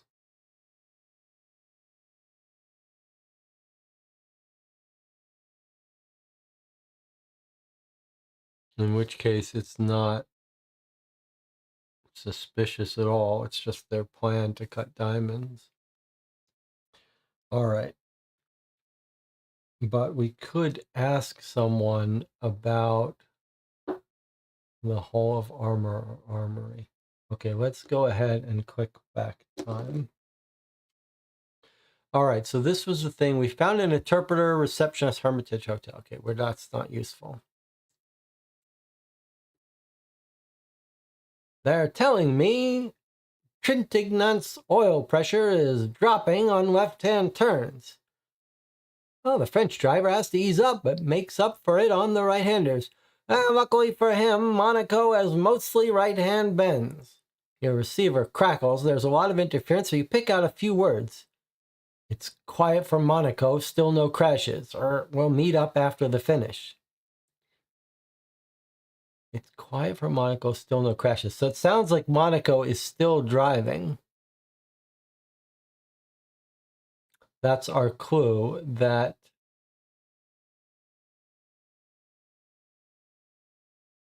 maybe he's still driving, if I understand that correctly. We could ask Cartier about the size chart. Yes, I suppose we could. I'd rather not waste our time on that, though, if we don't have to. All right, well, let's put that up there. So far, the poker chip is working well. Let us, sorry if you couldn't see that. Let us go to the garden where the guy was found. Should be looking at the photos too, in case there's any clues.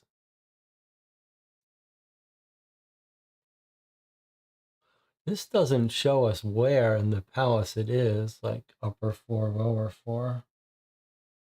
I don't think so. All right, let's go to the gardens.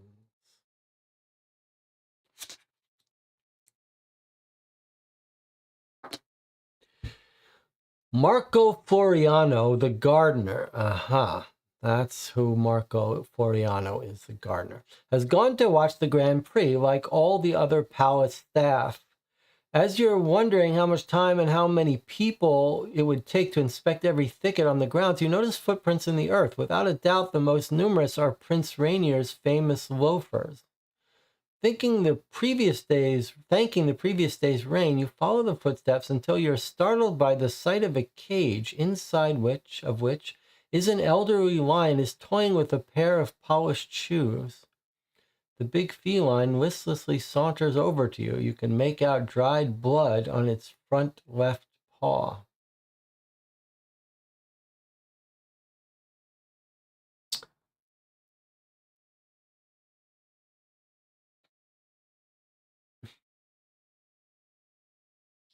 So it's footprints. Are these going to be framing us somehow? And there's our lion. DJ Moneycut says, are those empty crates for the air tanks? Okay, that's a very good catch. I think you're absolutely right. We know that Cousteau is helping them start a new expedition, has new tanks. So it's very possible that in the Hall of Mirrors, which we visited, that the boxes were meant to be were the oxygen tanks, and the group have broke them open. Okay, now I think this is going to be our frame up. So what have we got? We've got multiple sets of footprints. And I think what we're going to find here is that some are the princes when they rescue the guy. Some are the guy's polished shoes when he escaped in there. And that some of them are going to match our boots.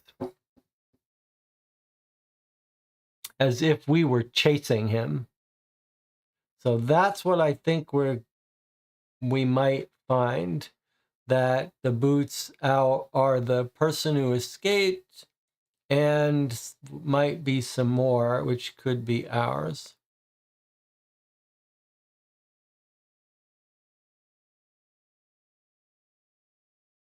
DJ Moneycut says, 1 crate is missing though. 4 crates, 5 were to be loaded. So where is the other crate? Well, that's a good catch.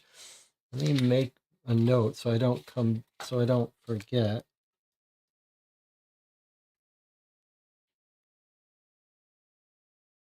But let's focus on this for a second. So there are paper clips, but we don't have a way to compare them to the boots we are wearing. It worries me that one set of footprints looks like it starts coming out of the cage. Yeah, that is a little confusing. Except, are they these? Are these going in and these the same ones coming out? Or no? Maybe he came in from a different direction.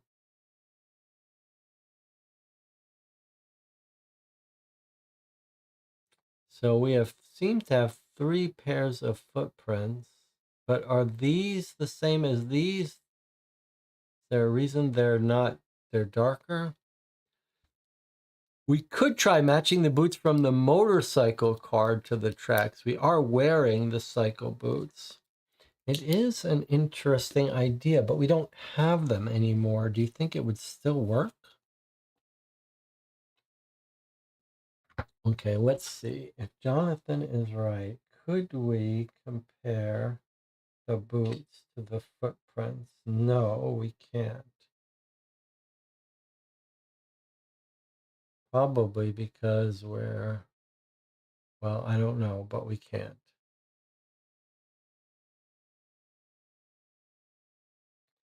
We do still have them. They're on us. All right, well, we can't, it won't let us compare them. And we can't put this on this side because this doesn't have stuff on this side. We don't have an entry.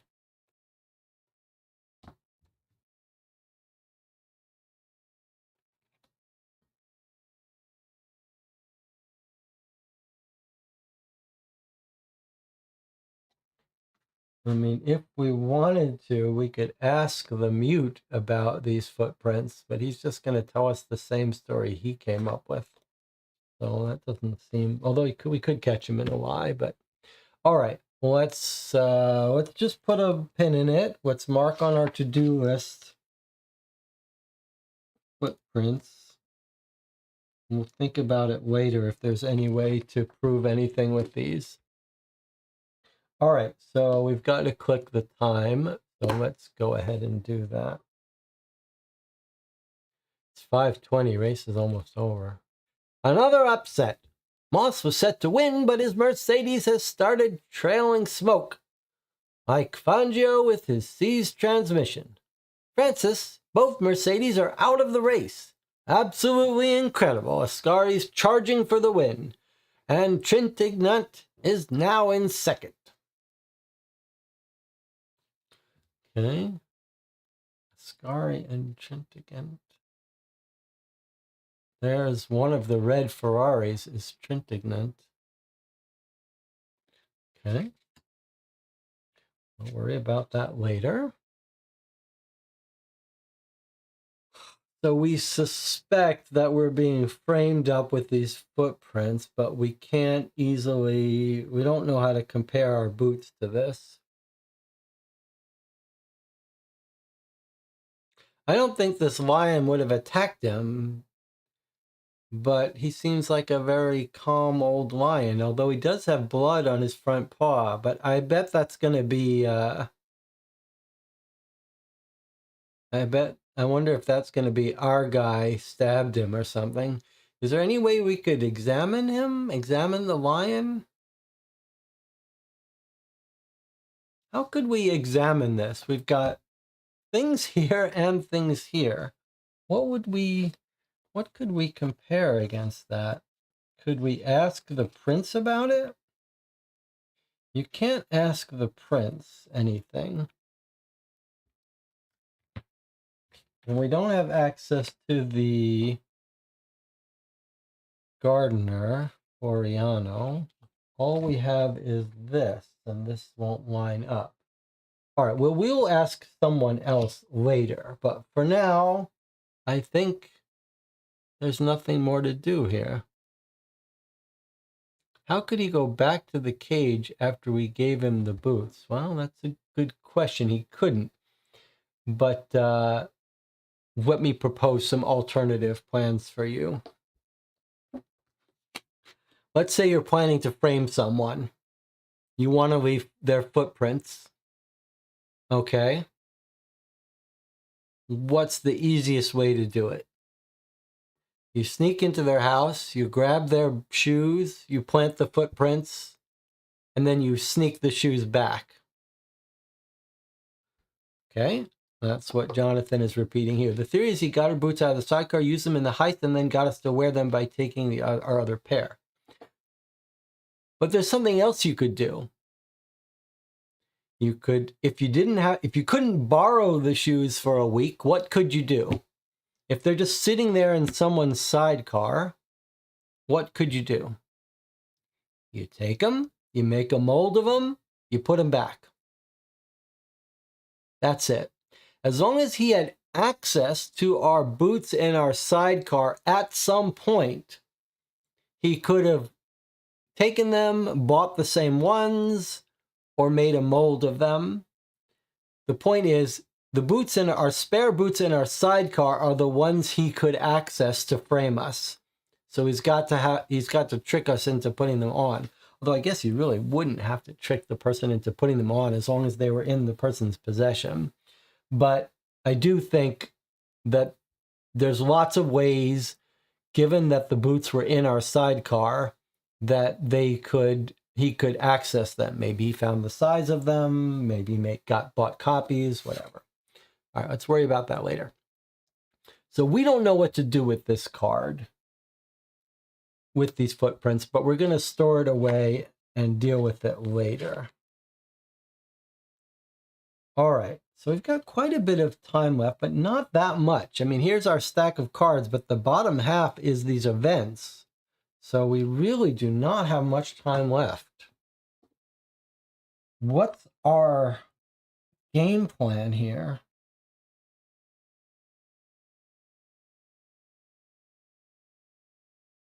What's our game plan? How do we solve this case? What would we like to do, ideally? What are we going to ask?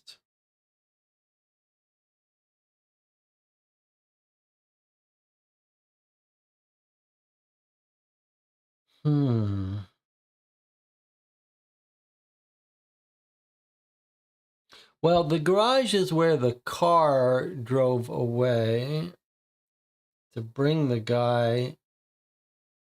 So we know there's some evidence there.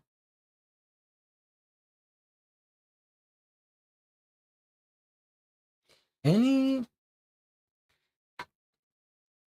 sign in any of these cards where the underground might be? What about that? Does that look like the entrance or the underground? It's not quite the entrance, is it? It's the courtyard. Is that an entrance to the underground through there?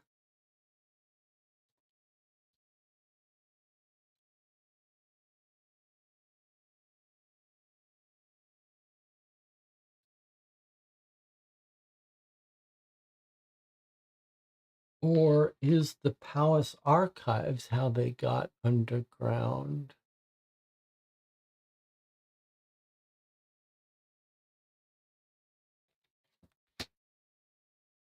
Or is the garage? I mean, I guess we're trying to find the underground. What's this?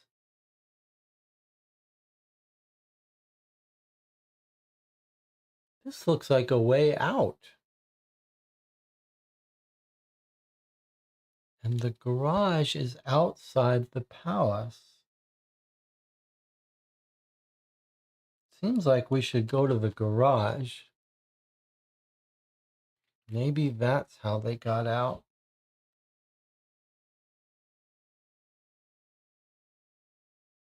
Let's go to the garage.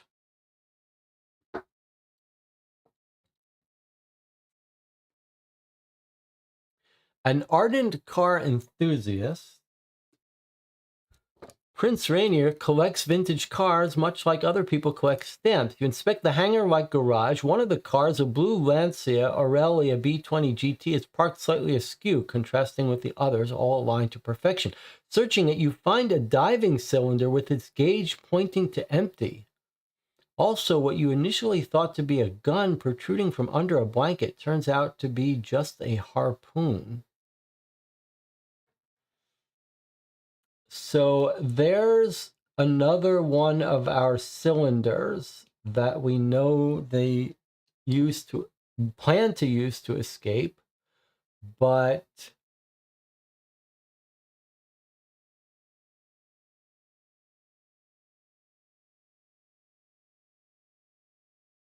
it was empty, just like we're told one of them was empty.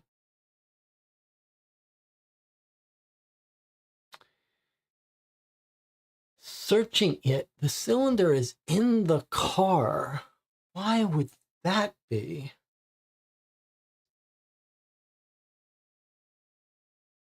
And there's a harpoon. Why is this in the car?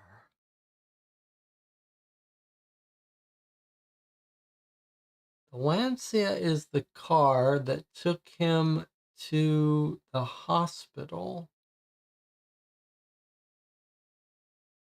And we understand that the prince drove him to the hospital. Why would this be in the car?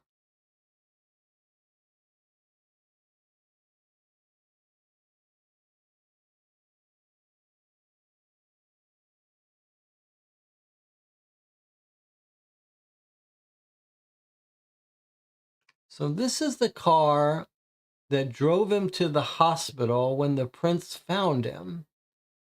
Why is this in the car?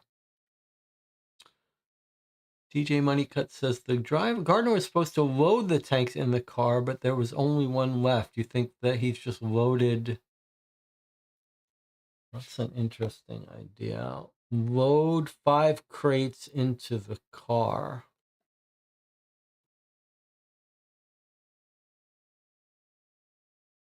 But why is this one not in a crate, but still loaded in the car? That's a little weird. and in the same car that the prince drives. And under a blanket is a harpoon gun.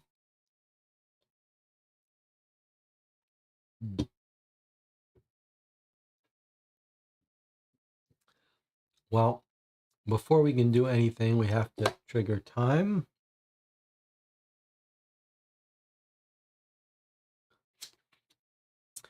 Ascari has no idea. He's now in the lead. He's absolutely tearing into the chicane. He skidded on oil from Moss's Mercedes and clipped the curb. He spun out. No! The Lancia's flown off into the harbor. Have you ever seen anything like it, Francis? The car is gonna sink. Frogmen are rushing to the rescue. Okay, and then we've got an accident card. 31.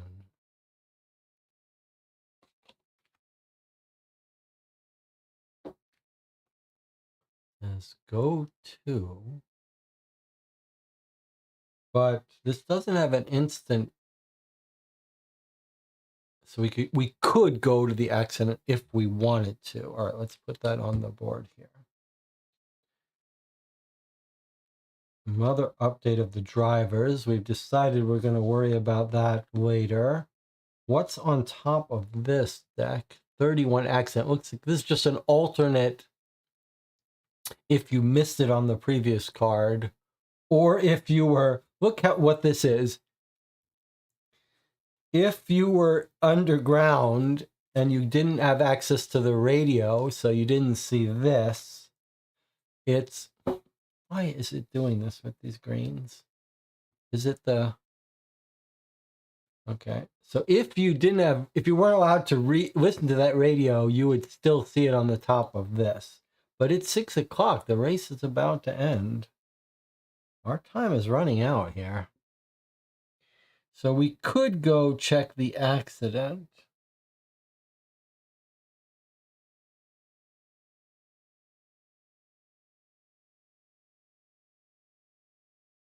It's another Lancia.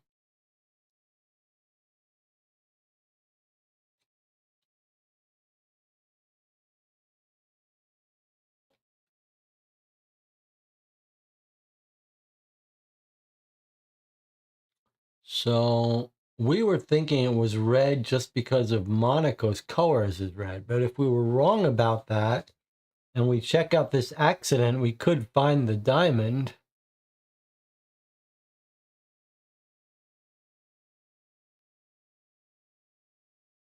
I wouldn't be surprised if it turns out that Ascari is our guy and he's in the river with the diamond, and that's how we find out who Monaco is. So let's keep that in mind. Let's definitely keep that in mind as a place to go to recover the diamond. You could see how the game might score you based on how many diamonds you recover, and that would also get us that guy's name. Should we go there right now?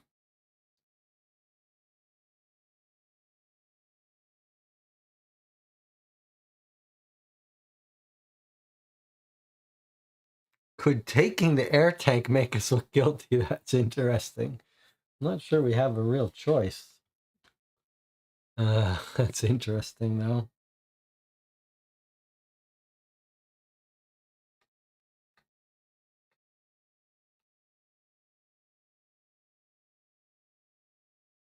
Well, let me put this up with the garage. All right, let's decide where to go. We don't have much time left. Game could end at any moment. We would really love to find the underground where they escaped to. I think I'd be inclined to look at this card because this looks like these are stairs up and there looks like an underground thing.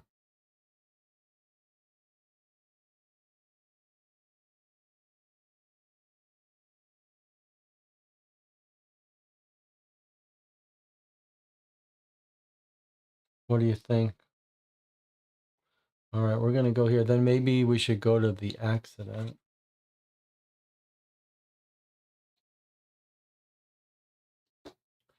Hercules' Gallery. One of the 12 labors of Hercules Monoicus was to defeat the three-headed giant Geryon and steal his herd of red cattle. On the way, he said to have stopped to rest on the rock that would later be named Monaco in his honor. The frescoes in this gallery are a tribute to him. One of the paintings in the chapel features the palm of martyrdom and the crown of glory. You would happily spend time contemplating it, but you have other things to do. You walk up and down the ceremonial staircase carved from a solid block of Carrara marble. Find nothing of interest. This sucks. This was a total waste of time.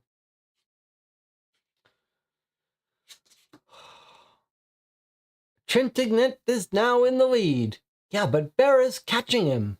Unbelievable! Berra's been caught by a puddle of oil and slides off the rock. Trintignant takes the win for Ferrari.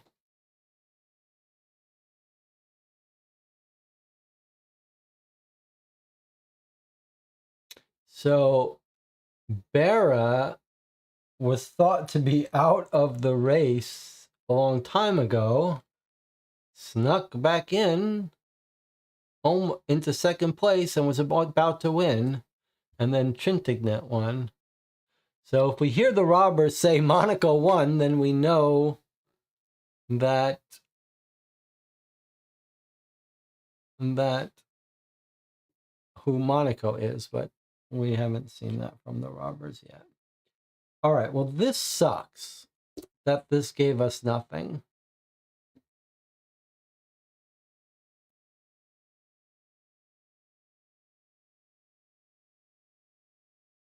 But it does still have these things, which is very confusing to me. Like, why are all these places? What would you do with those? Like, you can ask people about these things, but what do you do? How do you do these?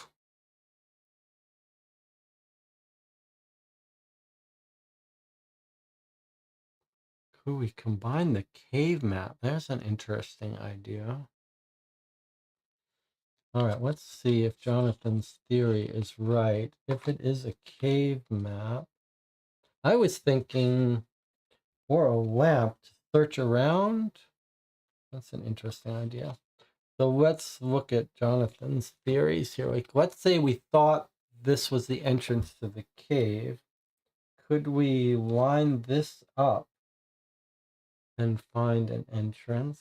Or could we use a flashlight to look around? Okay, well, it certainly doesn't work on those. What about the garage? Could you use the flashlight to look around the garage? No. Could you use this on the map? No. What about at the Prince's Garden? Could you use the flashlight? No. And you can't use the boots. Could you use the map? No. How strange. How strange.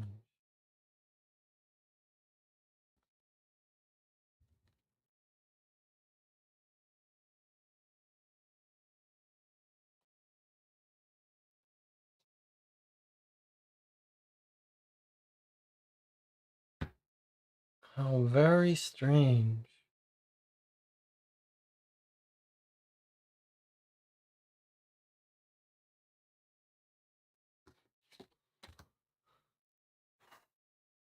Well, I'm really feeling the pressure of time here.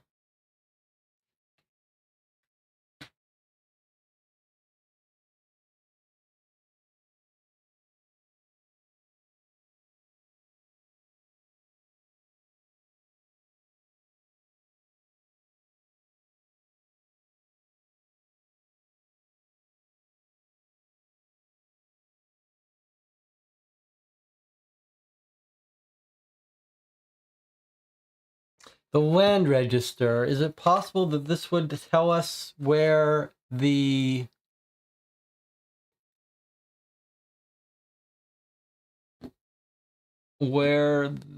entrance could be? The cave map has clips and numbers, so it can be aligned with both sides of the palace places. Is that true? No, it's not.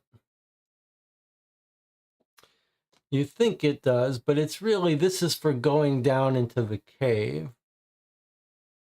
Don't you think? I don't know. Maybe you're right. Maybe we could go down into the cave from here. If it lined up.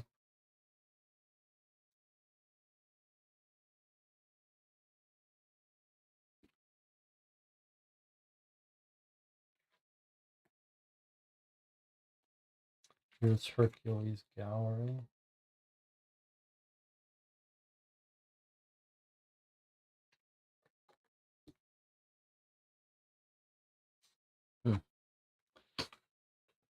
All right. All right. Well,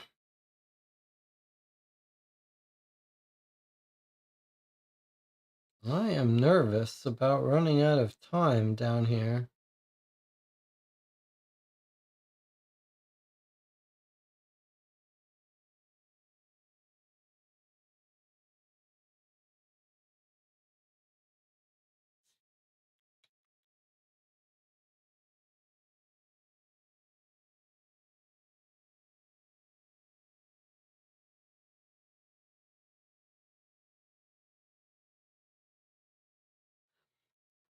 So if we go to the accident, we're mostly saying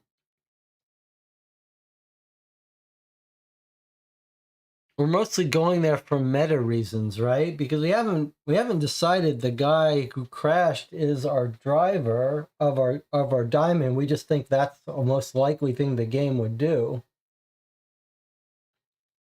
So Ascari is the one who skidded on oil, and the Lancia's flown off into the harbor. That's Ascari. So who is Ascari? Ascari is from the Lancia team, not the red one that we suspected. But we only suspected red because it's red, and that's why they would call Monaco. But I think maybe they just called him Monaco because he's in the Monaco Grand Prix, not because he has a red car. There's also this issue of why Bush-Bera came from nowhere.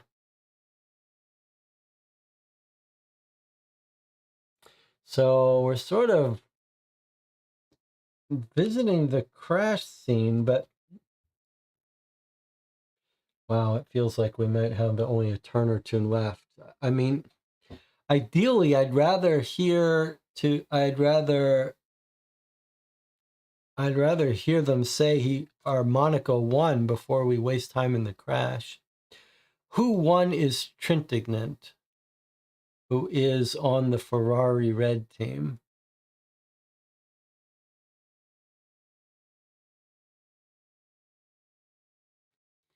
The thing is, if we hear from the robbers and they say Monaco won, then we would know we shouldn't go to the crash scene. It's a waste of time.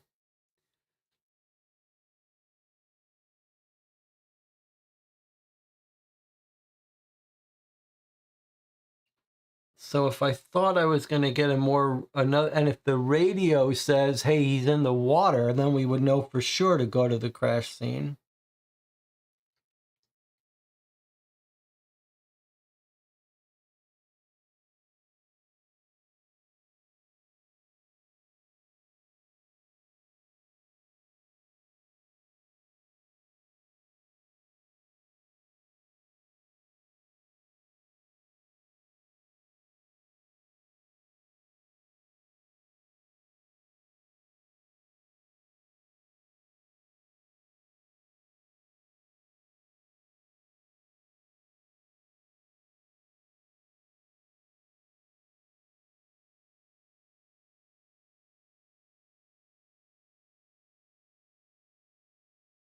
Where's the prince's diary again? Does he say anything about whether he never goes in those rooms or not?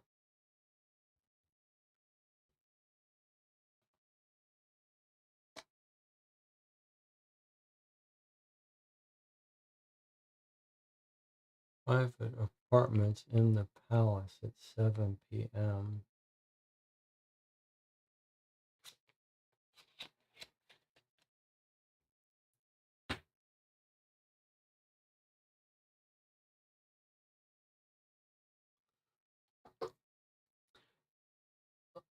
Okay.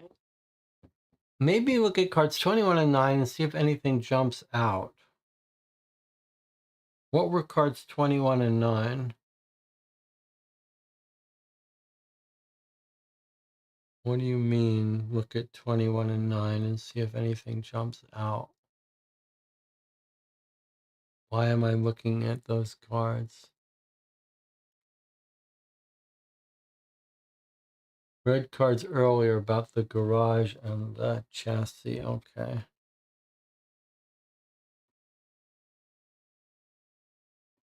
So you're saying you remember that we read Lancia swapped the chassis on his cars last night following incidents that occurred during a qualifying. But Chiron is a big fellow, could no longer fit in his car. They had to bend the gear lever, and he'll be competing without his fourth and fifth gears.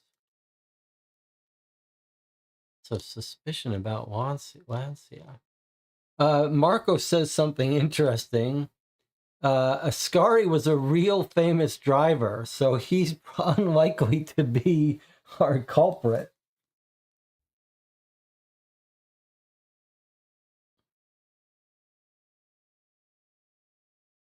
And then Jonathan wanted to look at card 9.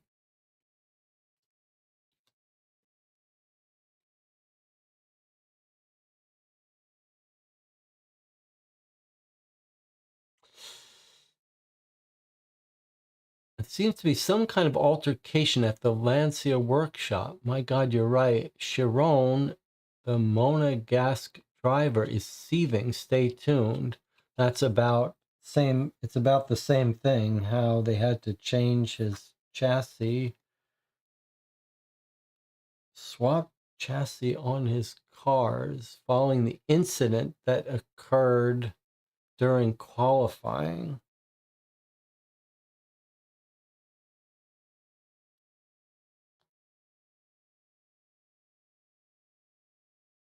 Swap chassis. Is that does that have to do with our car being swapped unexpectedly somehow? It's either just flavor or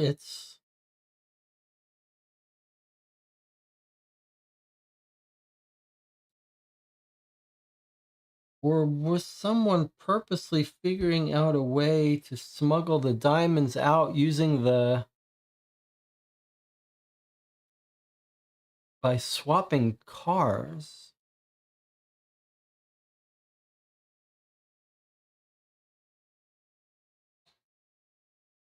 How has our mastermind gotten the diamonds out?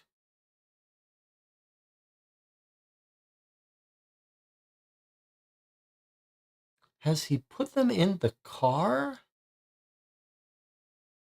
In this tank?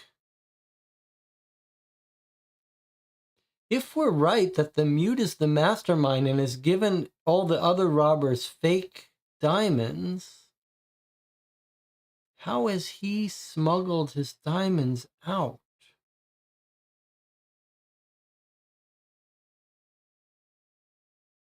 Is there something to do with the Lancia? The the prince has a Lancia, and Lancia is involved in the race and this weird chassis swap. Has that been what happened? Has he swapped with the prince? Is that why the prince says it's not available?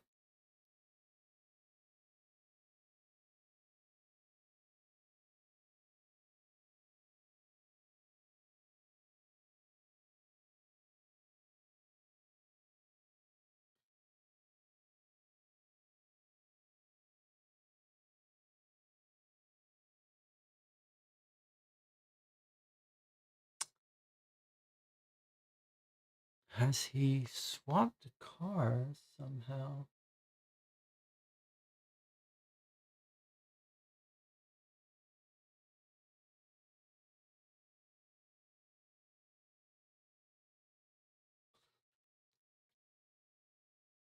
Well, the one that went off the road was the Lancia. That does seem like a pretty big uh, coincidence that all this stuff was happening with the Lancia, and then the Lancia has gone into the water, and the Prince has a Lancia.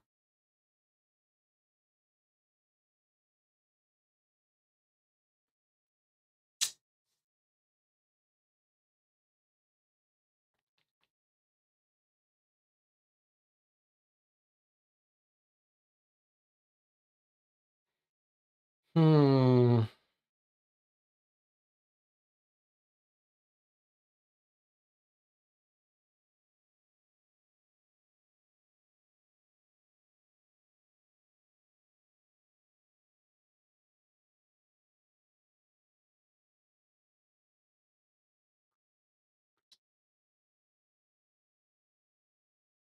I feel like we don't quite understand what we're doing in the Prince's Palace. A blue Lancia is parked slightly askew. It has a diving cylinder with its gauge empty. What we thought was a gun was a harpoon.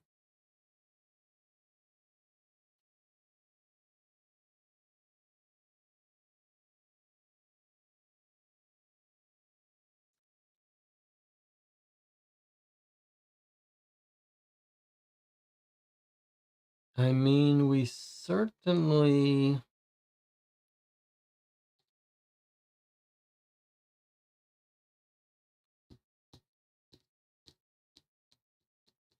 We do not understand why this cylinder is in this car. We think this is the car that the prince drove him to the hospital in. But why on earth does it have the cylinder in it?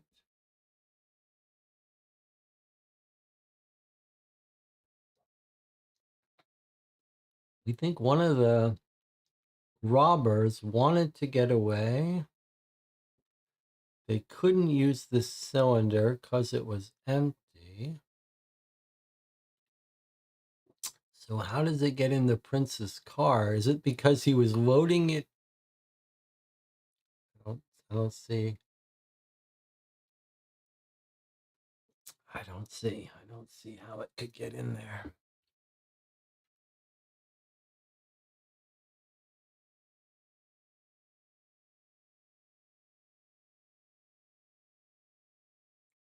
I guess it would make a little sense to me that if the exit route was through the garage and they discovered it was empty, then they wanted to hide it. They could hide it in this car. Why can we not figure out how to get underground?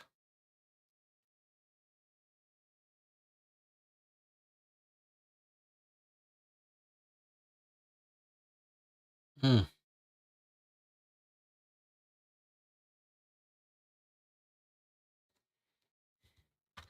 We really can't use this map here, huh?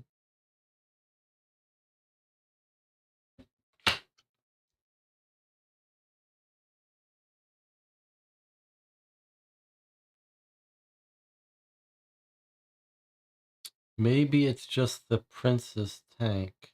That's an interesting idea. Oh, it's an interesting idea. Let's compare it to this one, 2666. And this is 2669. So it is part of that set.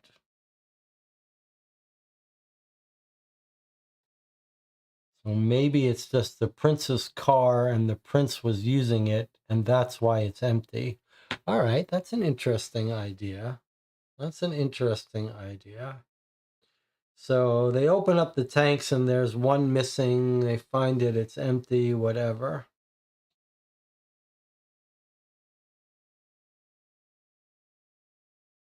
Marco says, check card 7 at the police station, reference to the nickname Sidecar. All right, I believe you. We might do that later. Right now it's hidden underneath that. But you're just saying more evidence that we are Sidecar, right? It's not reference to someone else being called Sidecar. It's a reference to us, right? Or is it a reference to a different police officer? Let me know if it's not a reference to us, and I'll look it up right now. Otherwise, we've got... It's a different person?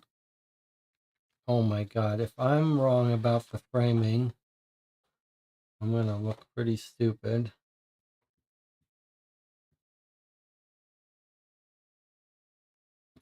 All right, let me look it up.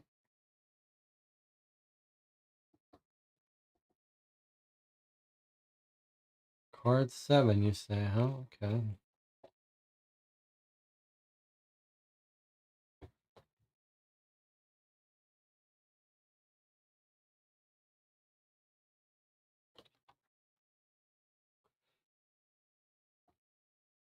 So we're taking a diversion now. We're getting sidetracked, but let's do it. Okay. Station is unusually quiet. Carabiniers are out making sure the Grand Prix goes smoothly. Worlds apart from the usual din in the cramped offices of your old headquarters. It's probably the only thing about Paris you don't miss. You walk past the portraits of your predecessors. Since 1817, the Carabiniers have been organized in 3 units: marching bands, scuba divers, and the motorcycle unit. Your riding skills were even a decisive factor. Sidecar at the station. No, it's not a reference to someone else. It's a reference to us. That's why we're saying, is someone spying on you? Or is it? No, sidecar at the station, police station. It's a reference to us being at the police station. Someone's spying on us, saying sidecar is at the station.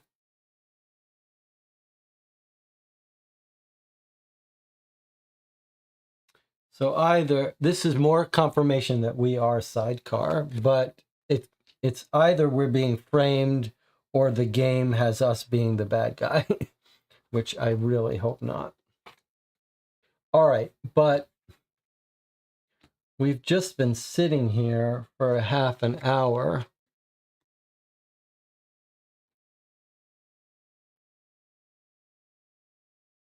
It says you adjust the frequency. Okay, don't know. Oh, all right, here we go. I'm back on this card. As you adjust the frequency, you intercept a strange message. Sidecars at the station. We reach Monaco at 6. Is someone spying on you?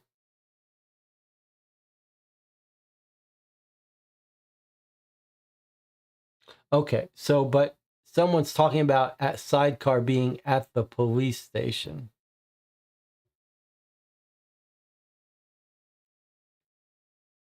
We reach Monaco at 6 this evening as agreed.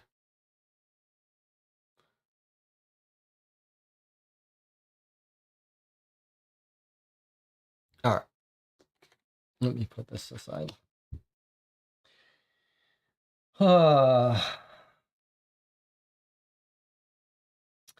So we've got some choices to make.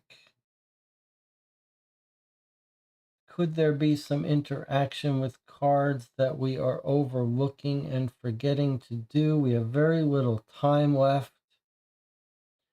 Is our time better spent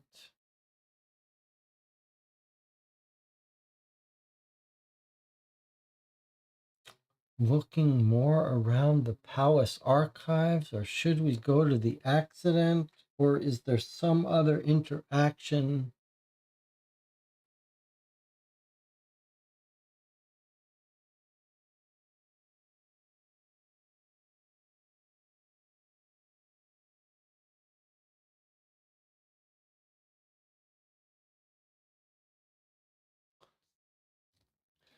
So we haven't examined the night register. It says analyzed it. Is it possible that would give us names of people we could ask about? What are we trying to do?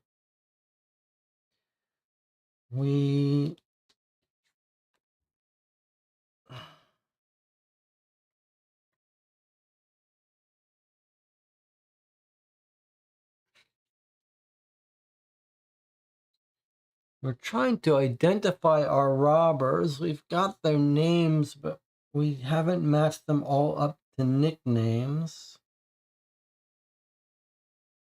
Does that matter?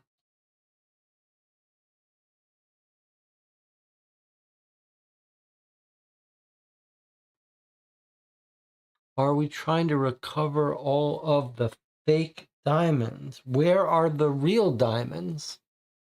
Can we ask the prince anything? No, you can't ask the prince. He doesn't have symbols on him to ask him.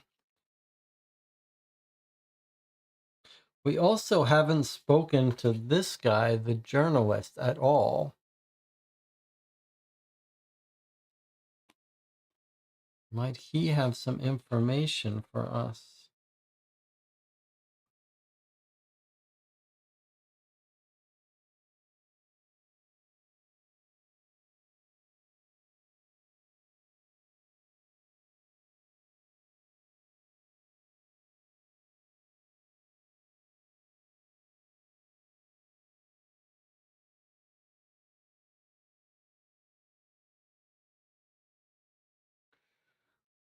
If our mastermind has given everyone fake gems, which was my suspicion,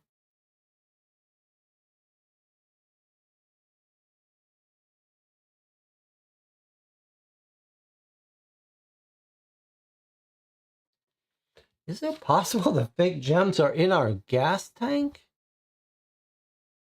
In our gasoline?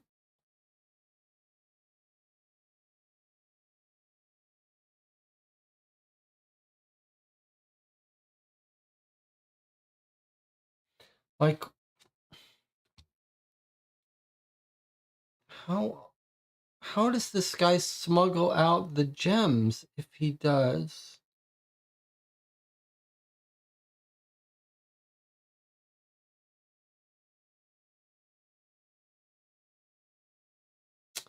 There's something we're missing.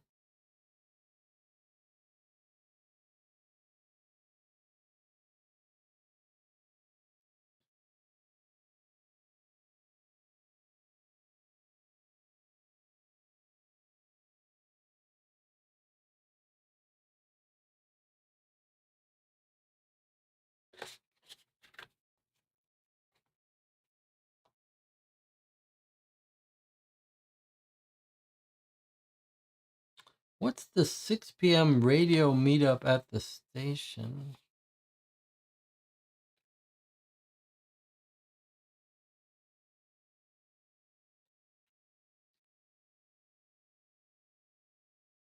My note said it had to do with this card, but that's wrong. So my bad note failed us. 6 p.m. It says radio meetup at station. Well, that's a shame that I've taken bad notes. 6 p.m. It's the end of the race is at 6 p.m., but I wonder if there was something else for us to do.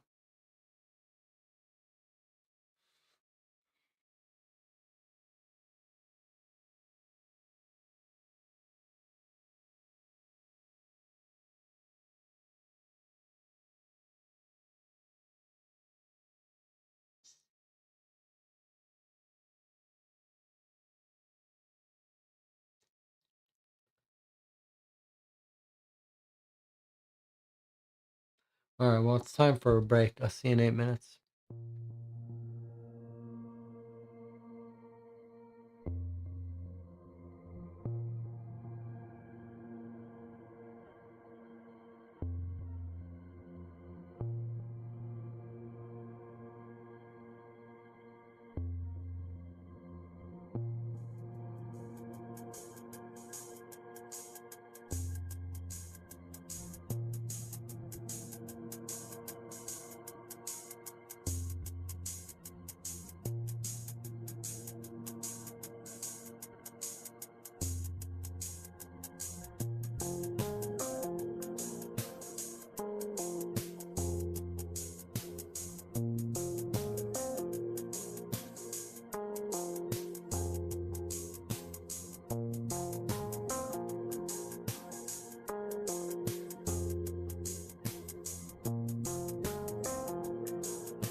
Well, we're really chewing on this pieces of this case. Jonathan has come up with a good idea. What if we take the sign-in sheet to the hotel guy and see if he gives us names, what rooms they're in? Well, first of all, you can't take this sheet to him. It's got nothing in it, no lineups. But we could analyze it, and maybe that would get us names that we could connect. So we could spend a time doing that. We could go to the scene of the accident if we think the car that flew off was his. Now, one question you could ask yourself is, well, let's write these things down. Analyze sign in for hotel. We could talk to reporter. We could visit the accident. We could explore more of the palace. Now, one thing occurred to me. Yes, okay. And then we could guess Monaco. Okay. So I wanted to talk about a couple of things. The first one I wanted to talk about was this. Okay, so how would we identify who Monaco is? We have a couple of clues. At some point, we heard it's quiet for Monaco, still no crashes. We'll meet up after the finish. Boy, we're told that something's happening after the finish. That's scary because the race has ended. So we know he's still in the race here. But there's an interesting thing that happens. So anyone that's still in the race by this point is a candidate. But now look, Berra was put out of the race, but then he was in second place here. Berra's been caught by a puddle of oil, slides off the track, and then Trintiget wins. So when does Berra get taken out of the race?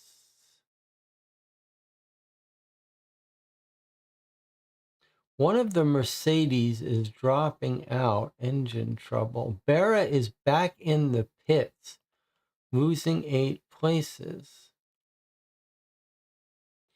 Fangio and Moss are today's record setters.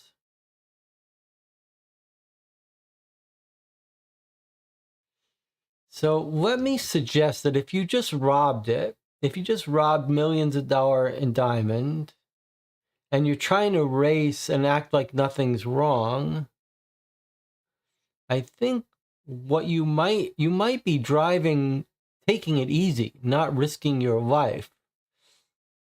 So maybe you might imagine that the super fast ones are not the person who's a robber.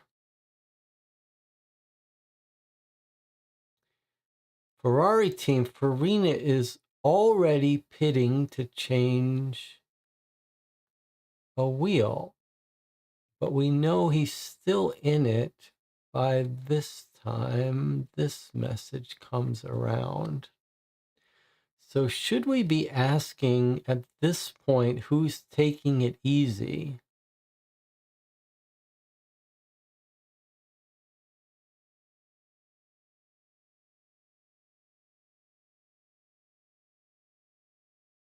Monaco has mostly right-hand bends. He makes up for it on the right-handers. Monaco has right-hand bends. That's Trintignant. It's quiet for Monaco. Still no crashes.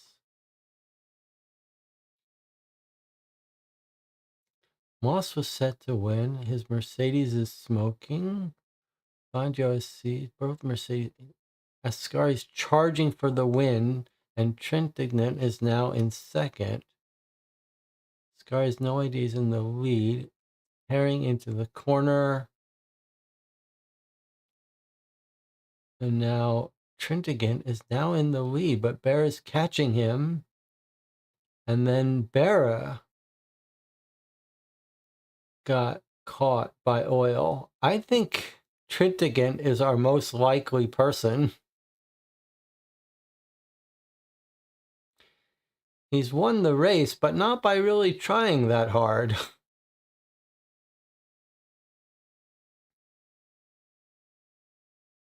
Monaco has mostly right-hand bends. And he wins the race despite never really being in first place. He's taking it easy, Trintignant. He sort of becomes the winner by default because everyone else burns out.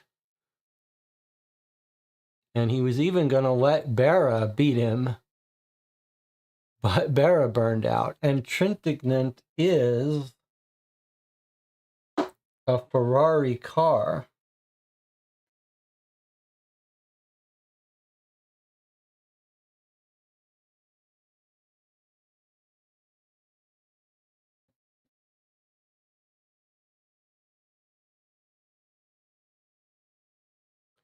So Trintignant might be Monaco, in which case we shouldn't go to this accident because it's not relevant for us.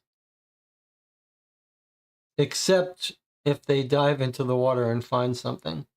All right, so there's another thing I wanted to mention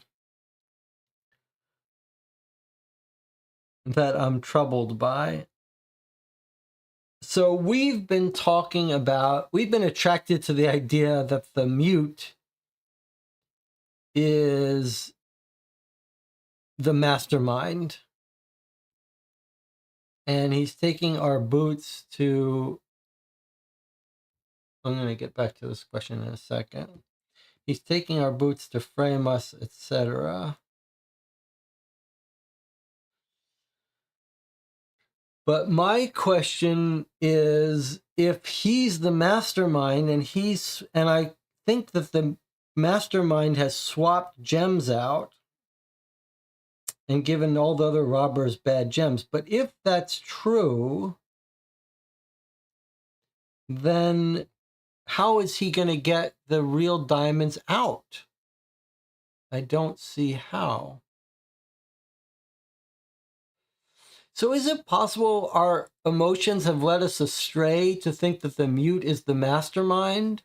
Might it not make sense that the mastermind actually was one of the people that got away? Probably the guy who came up out of the water in the exotic gardens? And that either the mastermind is one of them that got away, and then the mute may or may not be involved. But we think he's Tequila, huh? Diablo. Maybe. But maybe he's still not the mastermind. Jonathan says, where is Bera coming from?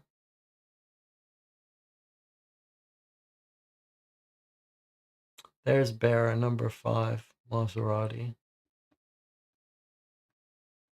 He's sort of in last place. He pits, and then he comes up. Hey, I think that might be another clue about it being Trintignant, because let me tell you why I think it might be another clue about it being Trintignant. Because look what's happened. Look what the game has showed us. Bera went and pitted, right? Here, Bera is back in the pits, losing 8 places. So they've said, okay, Bera's out of this race. He just pitted. He went to the pit stop again. He's too slow. He can't win this race. But then look what's happened. Trintignant is driving so slowly that Bera has caught up to him and is about to win the race in front of him, if not for some bad luck. So the shock is that Trintignant, who is driving slow this whole time, actually turned out to be the winner because everyone else has crashed out. I think it's more evidence that Trintignant is our guy, driving very carefully because he doesn't want anything to go wrong. So I guess I'm suggesting we don't go to the accident.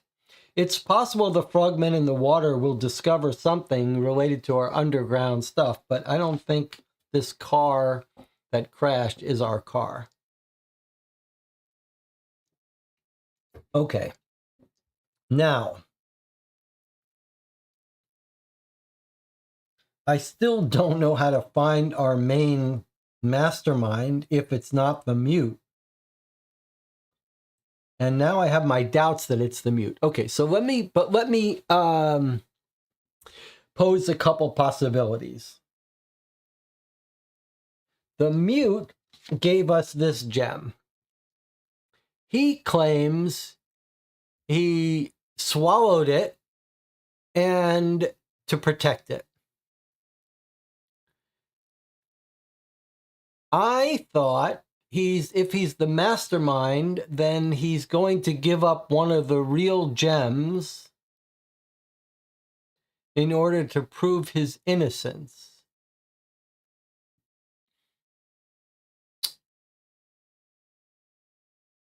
If it's a fake gem, then we know he's not the mastermind, right? If it's the fake gem, then either he's a robber giving up to us what he thinks is a good gem, or he really is innocent. So if we analyze this and we find it fake, that would confirm that he's not a mastermind and he's not a good guy. So that might be worth doing.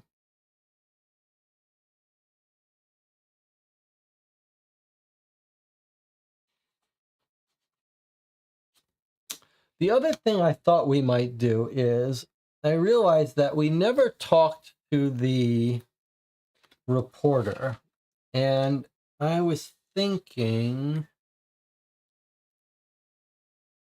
where is the reporter? Boy, lots of things out here. I was thinking, how does the group feel about me checking if this has a time on it? Like, let's bring him over and let's say, we got to make this quick. And if he's going to make us cost time, then I won't talk to him. But if it's free, I'd like to talk to him. So how is the group okay with that? Okay. I've gone ahead and do it. Pierre Gallant is a journalist.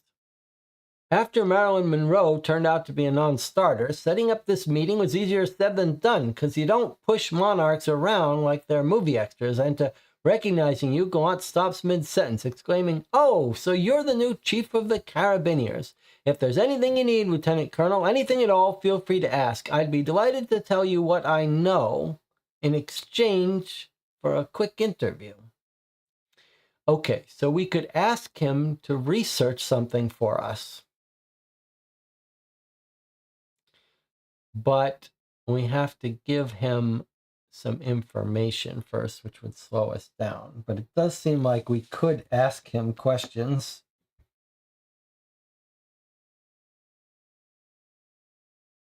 I'm not sure what we could ask him about. I mean, could you ask him about research the footprints for us? No.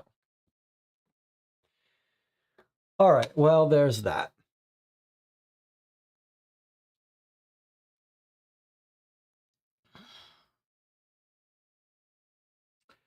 So I think, stay out of the news, says DJ Monica. I think Jonathan's idea about getting names to show to the hotel guy is the most promising lead.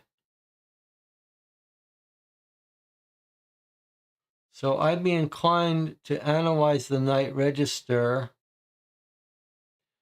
to see if that gives us a card with numbers we can show to someone. I'm very nervous about it, though. We're told these robbers are meeting up at 6. It's now 6:20. Like, wherever they were going to meet up, I'm very nervous that we're not there.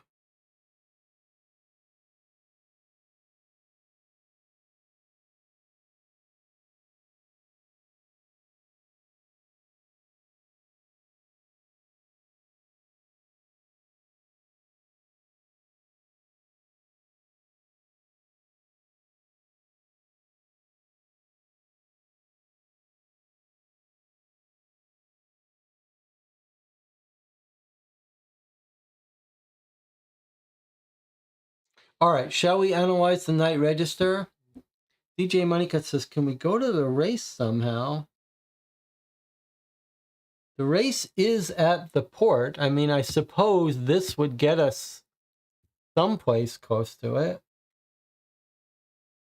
Shall we check the other paddocks? Let's see.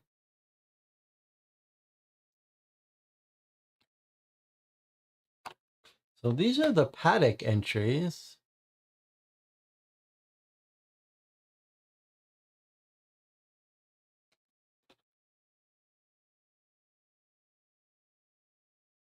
That's it. No other place. I mean, you could argue that the accident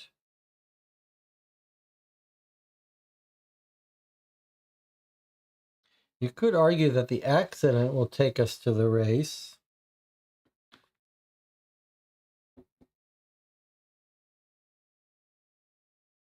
Marco says, it seems that the Hercule Gallery numbers align with the paper clips of the armory in the garden.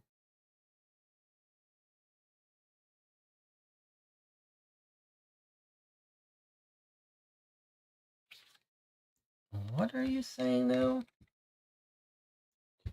I actually see that the armory and the garden actually have paper clips in the exact same place, but not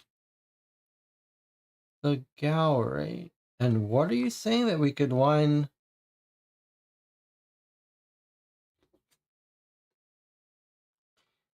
This doesn't line up, but does this line up?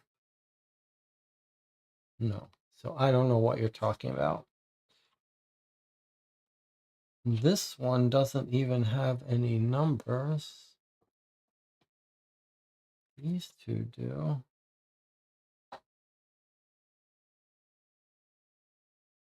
None of these work though with each other.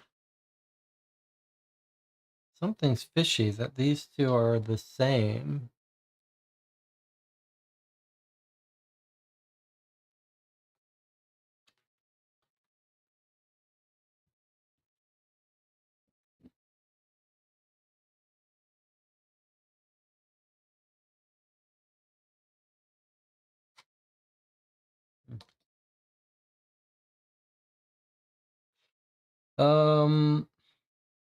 Okay, I think we should pursue Jonathan Warner's idea.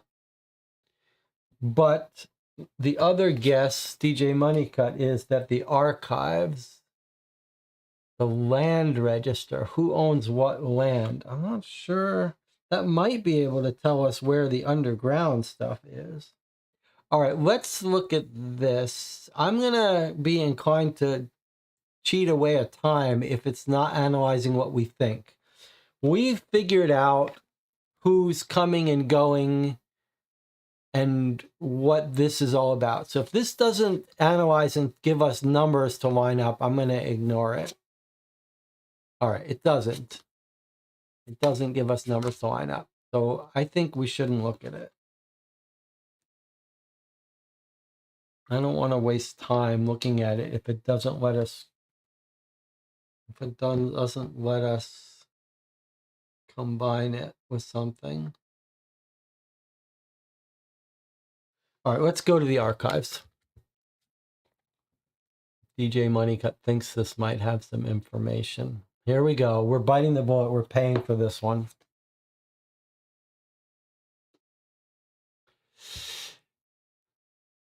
You lock yourself in the archives without really knowing where to begin. In the registers, you're intrigued to find out 2 weeks ago someone consulted property deeds. Staircase built in 1662. 1191, 1191. This is exactly where I said we should go in the Hercules place with this. Yeah, with this. This is what they're talking about here, going underground.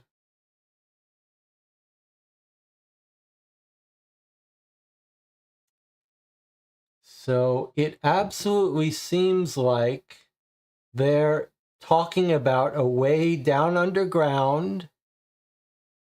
There's the bowl, which we heard about here somewhere. 3-headed giant Gurion. I thought we heard about something like this. So I think this is confirmation. Someone was confirming that there is an underground way to get into the sea through these staircases. So can we line this up with this? Yes, we can. We did it. We did it together. That's real teamwork. It's combination of the map of the place with realizing that this could go underground. Card 67.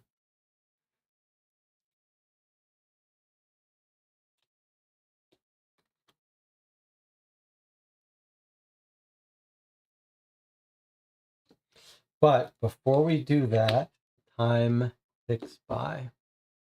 This system works. That was some good teamwork, though. Okay, so we haven't done this yet, but time has passed. Okay, let's see what's going on here. It's 6. To everyone's surprise, it's Trintignant, collecting the cup now being held out by Prince Rainier. The Frenchman has shown himself to be a masterful tactician in a less competitive car than others, securing his country's first ever Grand Prix win. Why wait a week before leaving Monaco? If I go tomorrow, who will come with me? Without a doubt, this gang is a motley crew, yet the burglary seems to have been meticulously planned. There must be a mastermind behind all this, pulling the strings from the shadows. Oh, that's us thinking. Okay, but we've got more confirmation that Trintignant played it slow, was not expected to win. He's our guy. Okay. There must be a mastermind pulling the strings from the shadows. Mm-hmm. It's either us or it's someone else.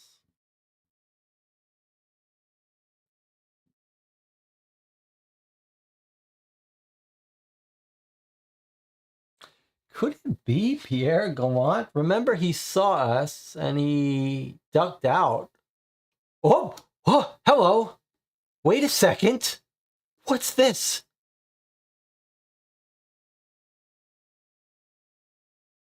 What is this?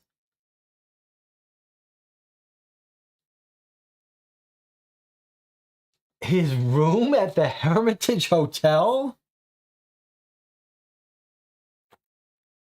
What?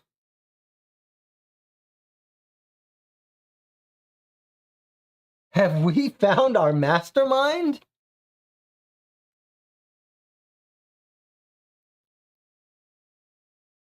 He's got a room at the Hermitage Hotel?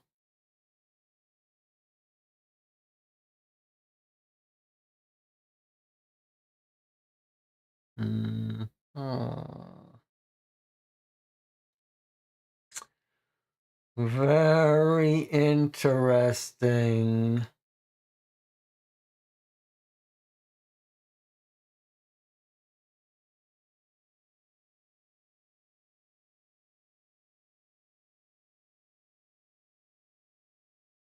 John says, out of curiosity, do any other people we talk to have rooms at the hotel? I don't think so. Cousteau, no. Prince, no. Jules Roche, no. Irene, no. Pierre Cartier, no.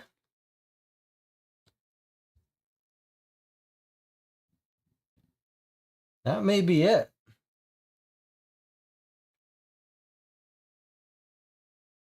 All right, DJ Moneycat has another very interesting idea. He says, an alternative interpretation is that Trintignant won because Ascari crashed on purpose. That's a very interesting idea. Let me just look at this again. Ascari has no idea he's now in the lead. He's absolutely tearing into the chicane. He skidded on oil from Moss's Mercedes, clipped the curb, he spun out. That doesn't look like an accident to me. That's far too dangerous. And his whole car spun into the harbor. That's far too dangerous. There would be no reason to do that.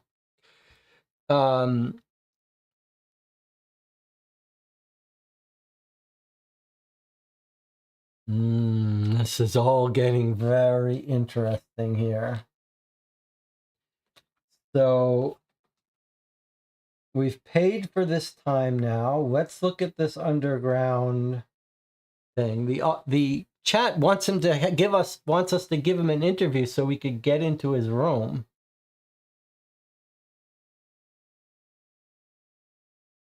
Or should we just, he's probably at the race. Does everyone need a reminder why he acted suspiciously? Do you remember we went into the hotel, we saw him, and it said that he deliberately tried to avoid us. But it looked like he was watching us.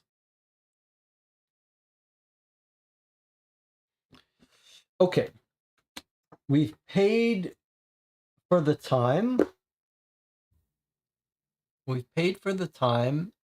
We've connected the plans with this building. We needed to grab both of these to get this. Pretty cool. So now we've got this card. Okay, here we go. Behind the central staircase in the main courtyard, you notice a small white stone well. You knot some curtain ties taken from the palace to one of the rings embedded in the wall and slowly descend into the darkness. A few yards down, your feet come to rest on the floor of a huge cistern with a vaulted roof supported by 9 sturdy pillars. It must be twice the size of a tennis court. And nobody thought to tell me there was this thing here under the palace, you grumble after discovering a spiral staircase. The cistern was built to enable the fortress to withstand long months under siege. Naturally, water had to be able to flow in and out to ensure that it remained drinkable. After some predetermined searching, you eventually find a hidden passage, but without help, your exploration ends here. The second shaft is filled with stagnant water, and you are neither trained nor equipped to explore tunnels like that. Unfortunately, it's making us pay another time here. Okay. At home or on the farm, at the factory or in school, feel snug all winter with Atlas asbestos insulation. Okay, so that's a nothing card, but it's forcing us to flip over this one. We do have the walkie-talkie. Lieutenant Colonel, do you read me? You grab your walkie-talkie and confirm. The mute wants to talk. Well, you know what I mean. His memory's coming back. Great. Pass me the interpreter. You recognize the strong Russian accent, the heavy, deliberate consonants, the pronounced R's. He wants you to come. He says it's important, repeating himself several times. The mute wants to talk. Card 80. I think it sounds like... I don't think he's the mastermind anymore. I think... But Jonathan, an alternate reason why we could sneak up into his room. But he wants to talk. I don't know. I mean, it does seem like we should talk to him, but boy, we do not have much time. All right, so you know how we go down into the well, Cousteau, that's right. I think we should do this while we're here. I mean, I'm afraid that we're wasting precious, valuable time, but seems like we should investigate, doesn't it?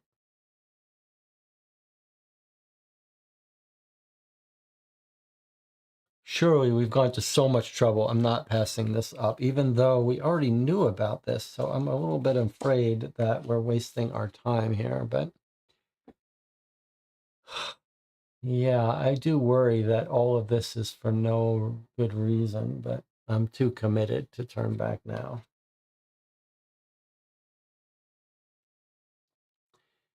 After what seems an eternity, Commander Cousteau emerges from the pipe.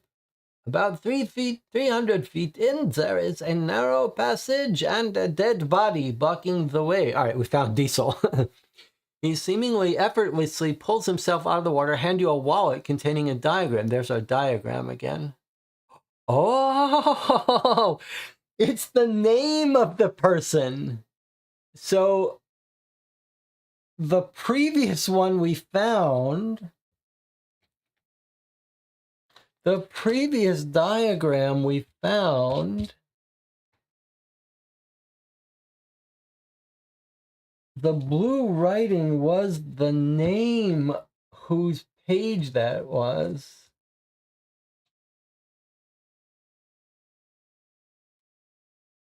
That's pretty interesting.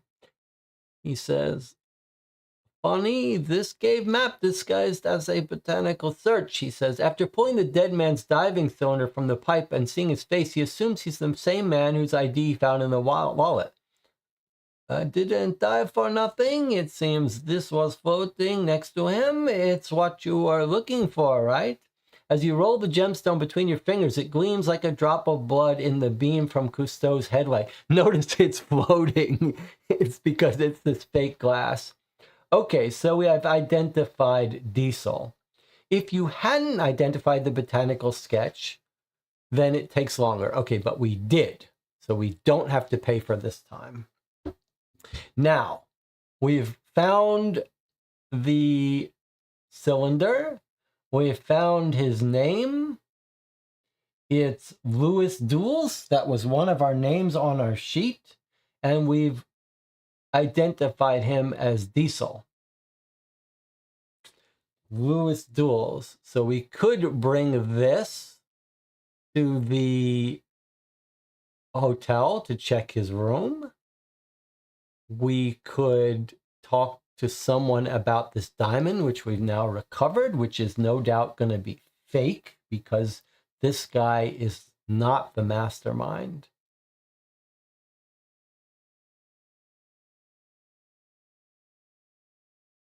I'm glad this didn't take us any time. Okay, where is our other map?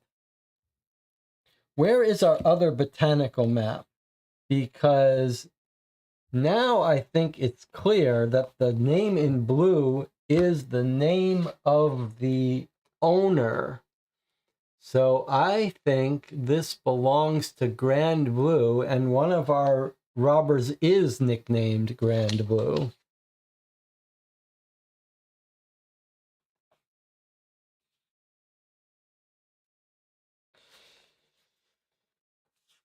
Now,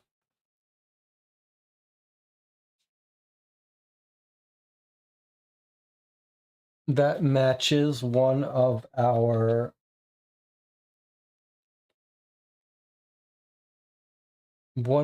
people, one of our drinks.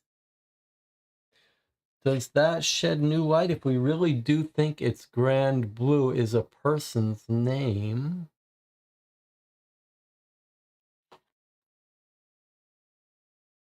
Head back to the Grand Blue.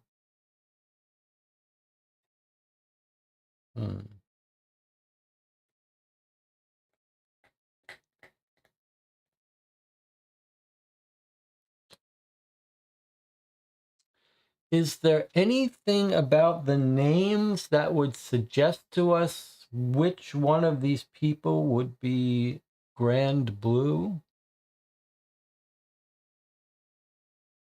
Grand Blue is the one that came up out of the at the exotic gardens in all black. Maybe it doesn't matter which nickname belongs to which because we've identified the people. Now,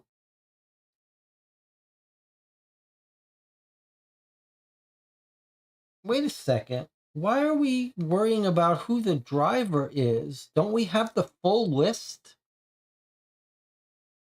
of people?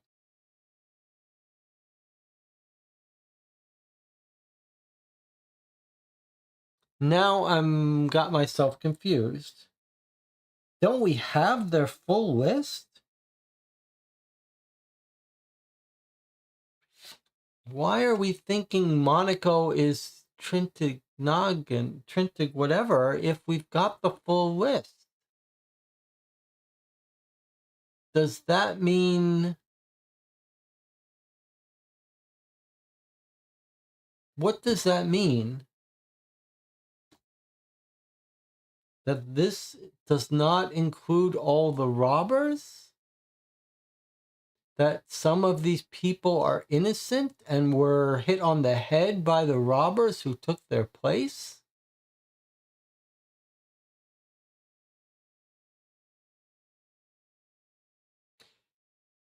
Is there any change of signature? Has someone taken the place of someone else? Perrier is the same. Marie Poulin, signature's the same. Simon Varin,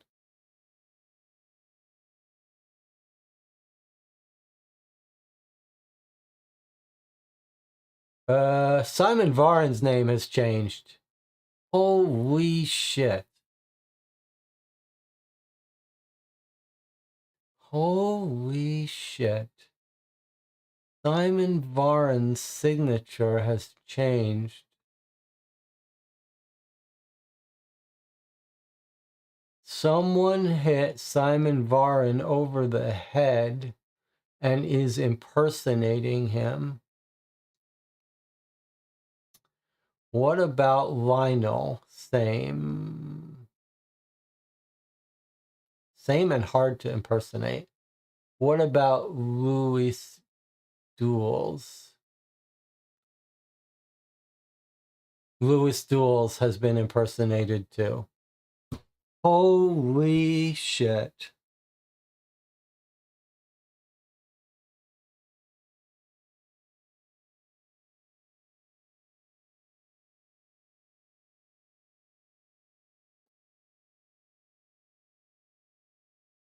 Holy cow. So if we had read that card, it probably would have given us that information. But it was only, boy, that's a very close mistake we almost made. For a group that loves handwriting and signatures so much, we almost missed a very key clue. The only reason I thought to check it was because I realized, how is the driver one of the robbers if we have the names of the 5 robbers here? But we don't. We have the name of the 5 gem cutters, and some of them are robbers, and some of them have been hit on top of the head in their hotel room, and impersonators have come in. Okay, so looking at the signatures, Lionel is the same. That means he's got to be one of the crooks. And Francois Perrier's signature is the same. He's one of the crooks. And the guy we just caught, Louis Duels. But I thought I just said Louis Duels' signature had changed, but here he is. Do we have his signature here? Yeah, this is his real signature. That looks like this one and this one, but it doesn't look like this one. That's a little confusing to me. But maybe it is this one. No, this is different. Wow, that's confusing to me.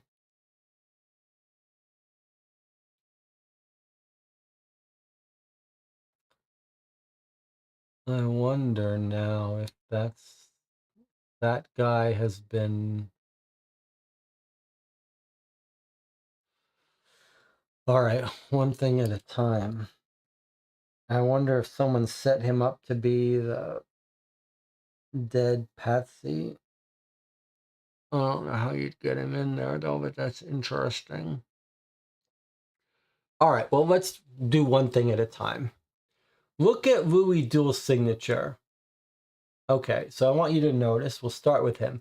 Notice how square-like the D is, but also notice this line below is detached from the rest.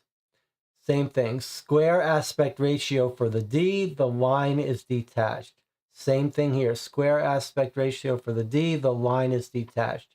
Square aspect ratio for the D, maybe it's a little elongated, detached line. But now look over here, way rounded, and look, this loop forms the underline. That is a completely different signature. So Louis Duels has signed in with someone else signing him in. But on the other hand, his ID is here, and this is his real signature and his real ID. So has someone planted this dead body of the real guy and killed him and left him here so that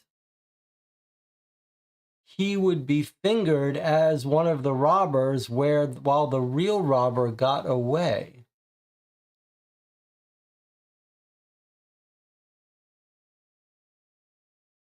That's my theory now. Okay, but let's see who else do we have using fake signature.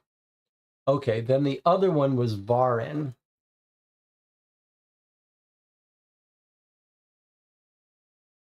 Let me bring it over here so we can look at it more closely. Okay, so let's look at Varin's signature. V-A-R-I-N, it's printed, separate letters. V-A-R-I-N, printed, separate letters. The I and the N run together a little bit. But it's a printed R, printed A. Same thing here, V-A-R-I-N, all printed, all separate letters. Here, V-A-R-I-N, all printed, all separate letters. With the A-R-I-N middle aligned with the V. Now look here. We've got bottom aligned. The A, the R, the I, and the N are all script. The R is a script cursive R, not a printed R. Completely different. So what do we know from this? We know that Simon Varin and Louis Duels did not sign in with the real people did not sign in on the night of the robbery. Francois Perrier did. His signature is unmistakable. What about Marie Poland?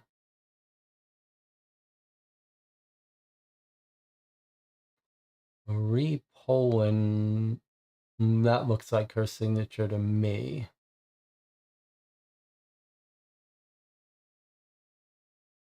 Hold on. Hold on. Look at Marie Poland's signature for a second. Look at the curve on the upper left. See how it goes down? Marie Poland down, Marie Poland down, Marie Poland down, Marie Poland, whoops. It's going in the wrong direction. That's a very hard thing to get wrong.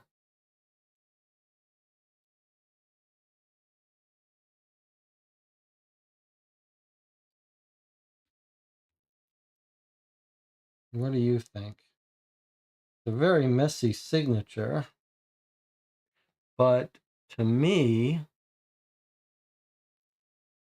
that would be very hard to get that wrong.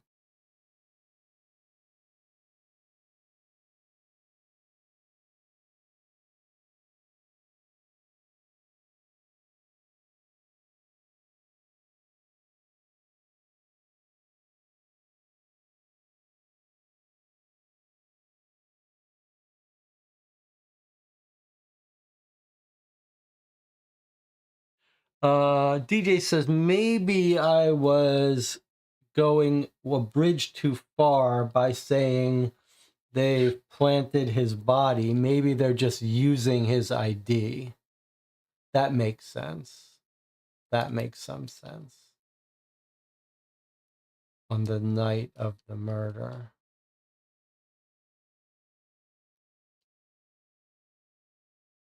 Night of the robbery.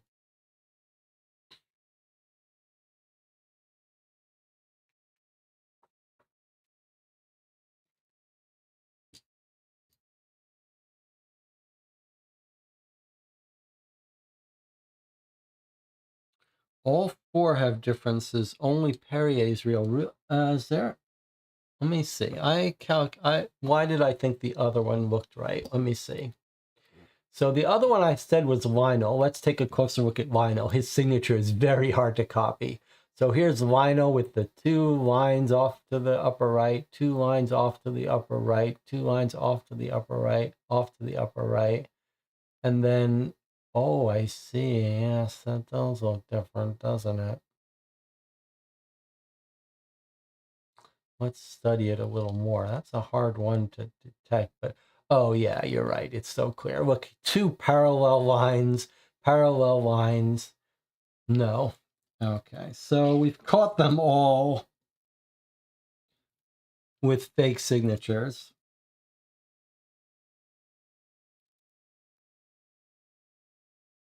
Okay, look at that. Holy cow. Oh, it's pretty crazy. Oh, it's almost a shame. I mean, thank God. I'm so thankful that we didn't that we didn't read this because I feel like it would have given us all that information. And that was pretty fun for us to find it. All right, so what's our new theory? Our new theory is that we've got four people with fake ID, fake names. We don't know their real names. We know one of them is going to be the race car driver, probably Trintignant. But the other three are operating under fake IDs. But we think one of them may be dead. I think you're right. They haven't planted a fake body. He says, I assume he's the same man whose ID I found in the wallet. So if we knew what rooms they're in, we could check their rooms. I suspect they're either dead in their rooms or they're tied up.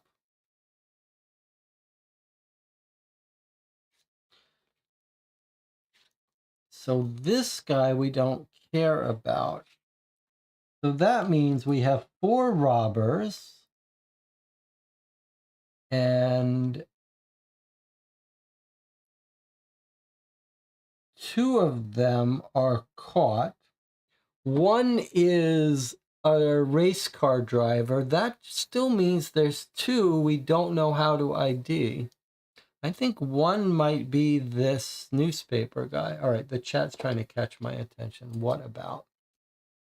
John says, I've come around to reporter now. I think it makes sense for him to be in the crew. He might have been how they even found out about the diamond engagement ring to start with from society gossip. So now I really think we should check the reporter's room. Jesse had the right idea. Yes, okay. I do agree with that, but let's we are really taking our time with this game, but let me make sure we understand the key things about.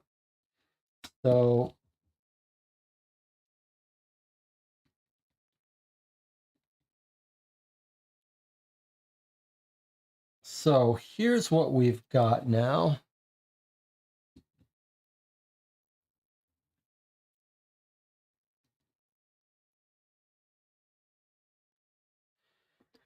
We've got 5 robbers. Francois Perrier, who's the mute, he's been caught. We know his name. His nickname was Devil. We've got him. His real name's Francois Perrier. He's the mute. His real name is Devil.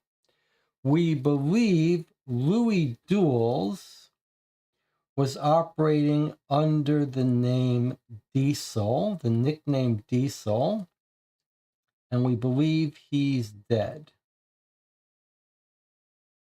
Operating under the name Louis Duels, whose identity he stole. Louis Duels should be in the hotel somewhere. Then we've got 3 more robbers. One of them is going to be our driver. No doubt it's going to be one of the 2 men because there's a man driving Trintignant. So we think one of these is going to be the real name Monaco with Trintignant.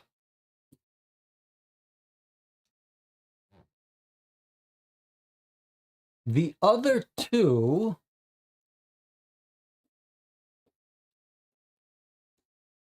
we don't know. We know the one that got out at the garden is a man and is going to be Grand Blue. So of these two, one is Grand Blue and one is Monaco and one is Trintignant versus unknown. So the woman is unknown. In fact, we haven't run into a woman that it could be, have we? And we don't even know a nickname of a woman, is that right?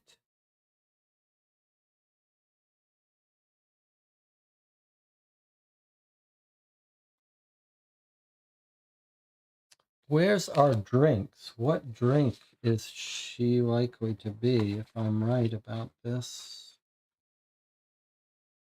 All right, I'm going to check in the chat in a second. Let me just...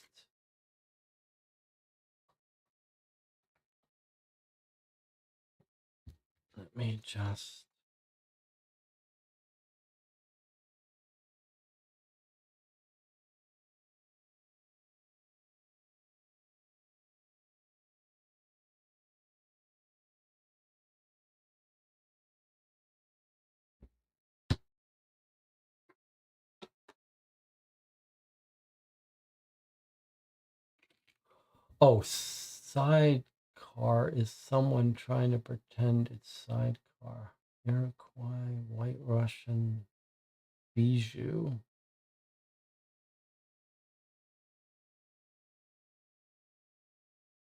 I think they're trying to frame us to be one of these. All right, let me check with the chat, see where things are. Our only evidence Perrier is the devil is that he had tequila in his room. Could we be wrong? I'm second guessing about Perrier. He could be a good guy after all. He is Cartier's trusted man.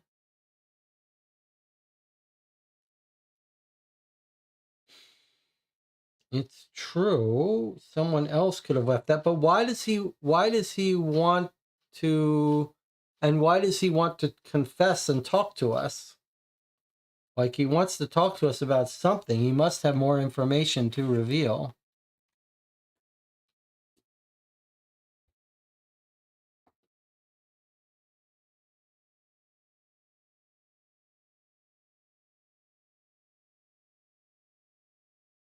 It is a little odd that he would sign in.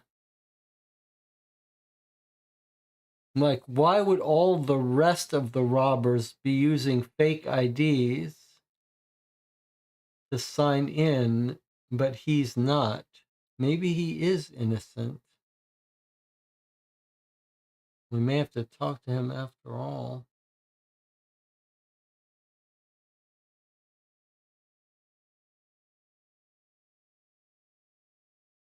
His signature is the same, right? Do we need to verify that? Francois Perrier. Francois Perrier. Yeah, it's identical. Jonathan wants to go to the reporter's room first.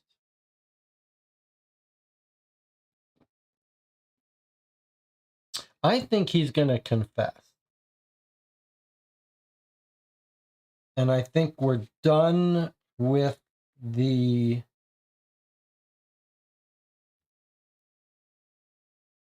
I think we're done with the Prince's Palace.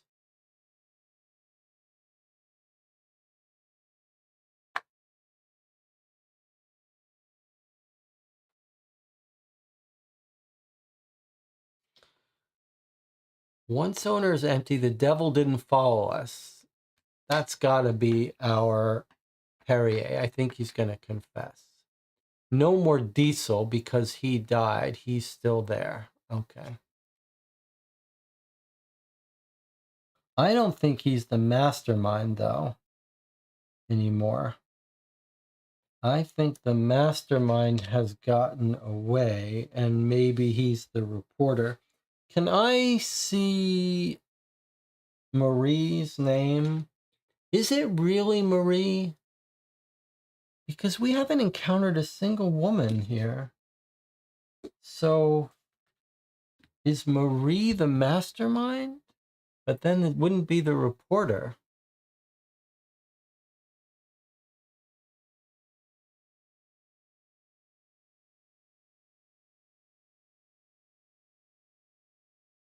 And that troubles me.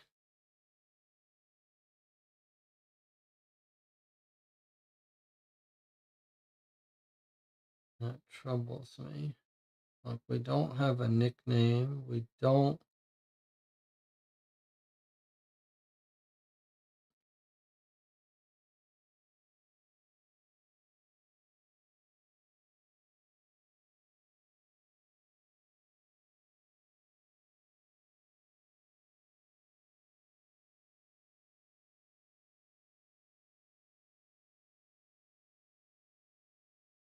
I suppose we can put away the palace and get back to the larger area, and maybe we'll think of something else.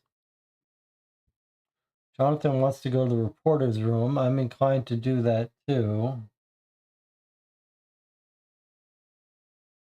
We could also go to this guy's room and see if he's there and dead and what he can tell us. We don't have much time left, though. All right, well, we're going to take a break now. We'll come back. Unless you guys want to continue tomorrow. We've been playing for 4.5 hours. I mean, the case is almost over.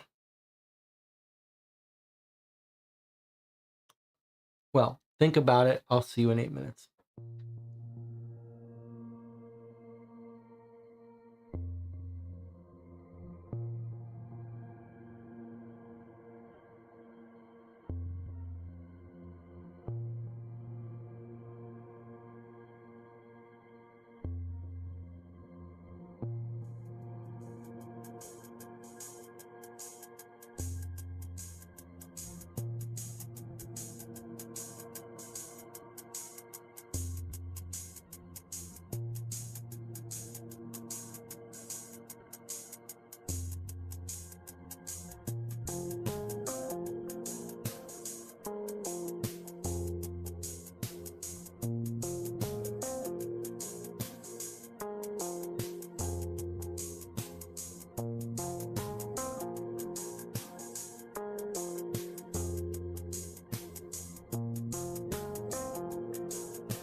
All right, we are back. 10 concurrent viewers, 7 likes. It's 2:45 a.m. Friday evening, Saturday morning. We've been playing for 4 hours and 45 minutes. Let's check in with the chat.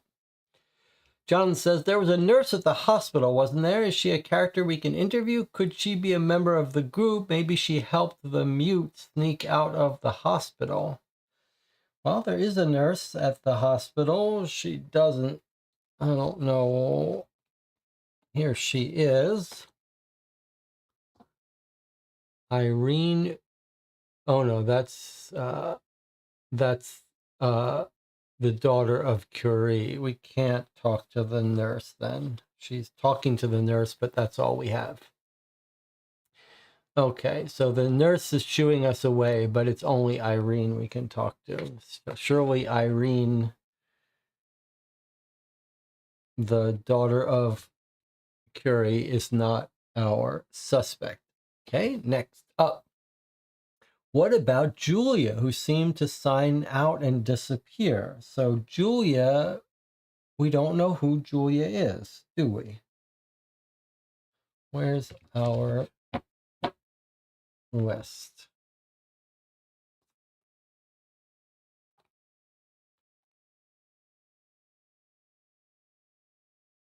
I have rearranged everything nicely. Okay, here's our list. Julia is in and out. But she's not passing through the metal detector on her way out. So she could walk out with anything. I don't see how she's our person. Also, look, she didn't arrive on the 21st until after the trouble started. After they came and rescued the guy. So she wasn't in there in the morning. And Her handwriting looks very different than everyone else, so I don't think that's Julia. Okay, next theory. We could ask the interpreter the meaning of various size in the card we found in the palace. I mean, yes, if you want to waste our time asking about that size chart, but surely that's just a diamond size chart. Can someone look that up? I mean, I don't want to waste our precious last turns asking about a stone cutter or diamond jeweling cutter's sheet. Surely they're talking here about jewel size, 16 millimeter gem. All right, no one else wants to look that up. I guess I could look that up. It doesn't, the game says it'll normally tell us when we have to look something up, but this seems unimportant. So, gem size.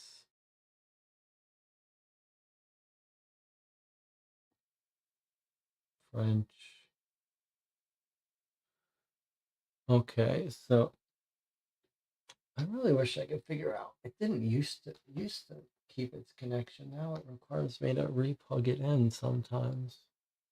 Okay, so French gem size 52. We think we know what millimeters this should map to. So, look. A French ring size of 52 corresponds to a US ring size of 6 with an inside diameter of 16.6. And that's exactly what we've got. So yes, we can confirm this is a ring, not a diamond sizing, but a ring sizing because they're making the ring for Grace Kelly that the prince wants to give her. So there's nothing suspicious about this chart at all, except that we've learned Grace Kelly's ring size. A little bit of trivia.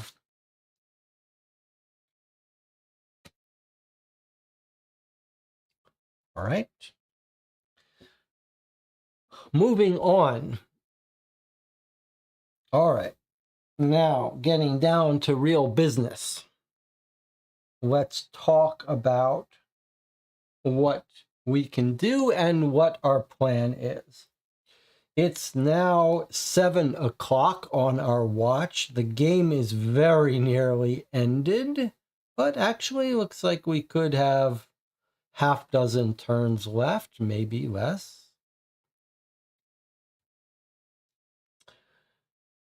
All right, so let's see what we've got here. There were 2 places in the palace we didn't even go to, the throne room and the ceremonial apartments. Could be clues in there, but I feel like we did fairly efficiently with the palace. I'm okay with not going to those 2 places. We've got 3 new cards that have come to us recently. The mute Francois wants to talk to us. There was the accident and the divers. I feel like that's our least likely to be useful. And then we've got the night registry, which I feel like we've already almost missed it, but did figure out the fake signatures. So this one, I think, seemed the most likely to yield new information. I think he's going to confess a little bit, but we'll see. Then we've got some more interesting interactions. So I posited at some point that if we look at these, we've got some interesting people here. Okay, so the reporter who looked at us funny is staying at the hotel. So we could ask him about something and then we could give him an interview, or we could just try to sneak right into his hotel because I noticed he's staying at the hotel.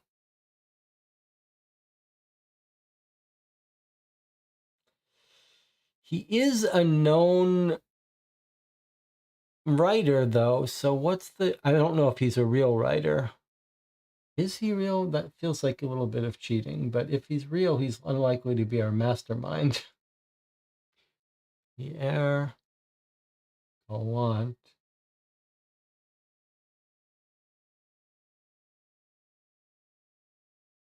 writer.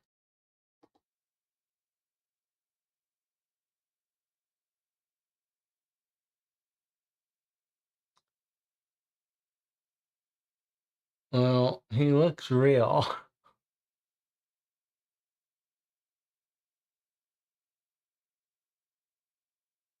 It's moving. Where's our Wikipedia? He's a journalist, Pierre Gallant, French journalist. Okay, so I thought he was going to be the mastermind, but now it seems unlikely. If he was a real, there's a lot of real history in this game. All right, that's unfortunate. I thought he was going to be our criminal mastermind. Seems unlikely, though.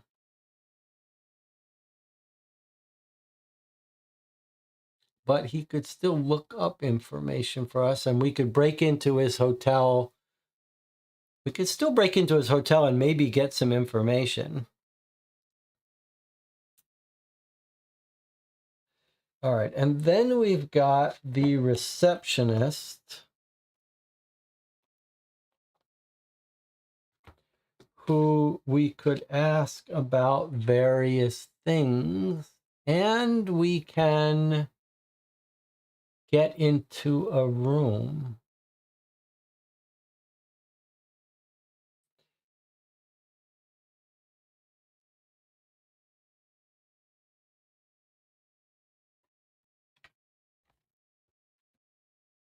By doing this.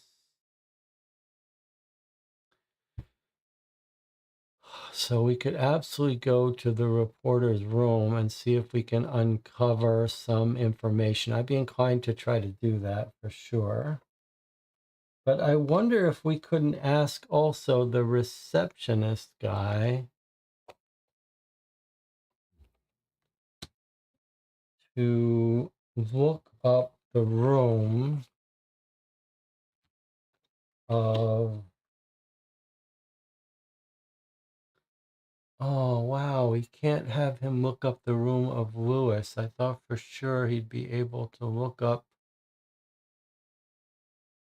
We can talk to him about the diamond, but we can't talk to him about Lewis? Why would we be able to talk to him about the diamond?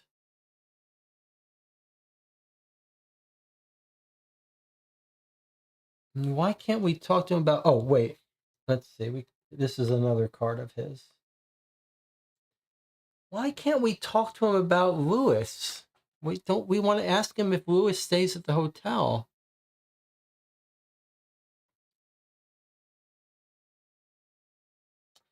If we ask about the diesel, it would be the real gem cutter, not the robber. Yeah, but I was hoping it would give us his room, and then we could see if his body is in the room or if he's tied up. But we don't seem to be able to talk to him about Lewis. That bothers me greatly. What about if this guy's willing to talk to us? The mute, he might tell us. What about the journalist? Can we ask the journalist about Louis? No. Oh, that's a shame. But maybe when this guy talks, he could tell us some more.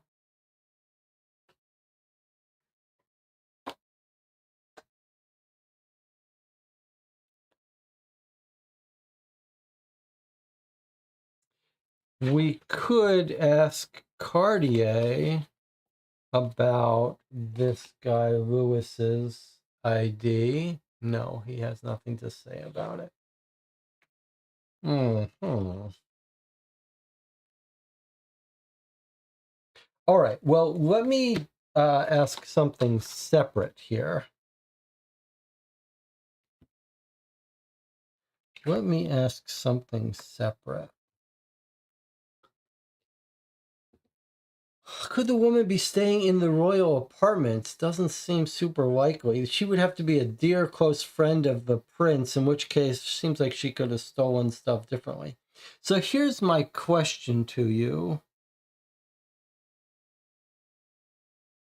Do you want to continue playing and finish it now? Maybe it will take us 1 hour, 2 hours. That would put us at a 6 or 7 hour stream. Maybe you should assume it's going to take us 2 hours. So we could play for another 2 hours, end at 5 a.m. Central Standard after playing 7 hours.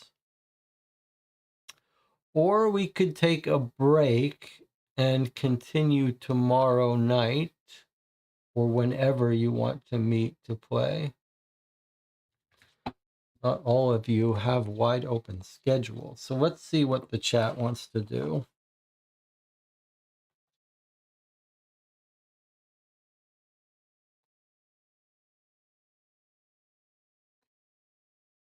Here is when he was willing to talk to us. Let's see if is he willing to talk to us about Louis. No, he's not. Okay. All right. So looks like Marco says continue. DJ Moneycut says I'm torn. I'd like to finish soon, but not be able to make to play tomorrow. Jonathan says I'm fine with continuing. All right. Well, we're going to continue then. All right. So here are our options. We can talk to the mute. We can try to break into the hotel room. We could try to ask the reporter about something. I think that we should talk to this guy. He wants to talk to us. He's called our attention. It seems to me that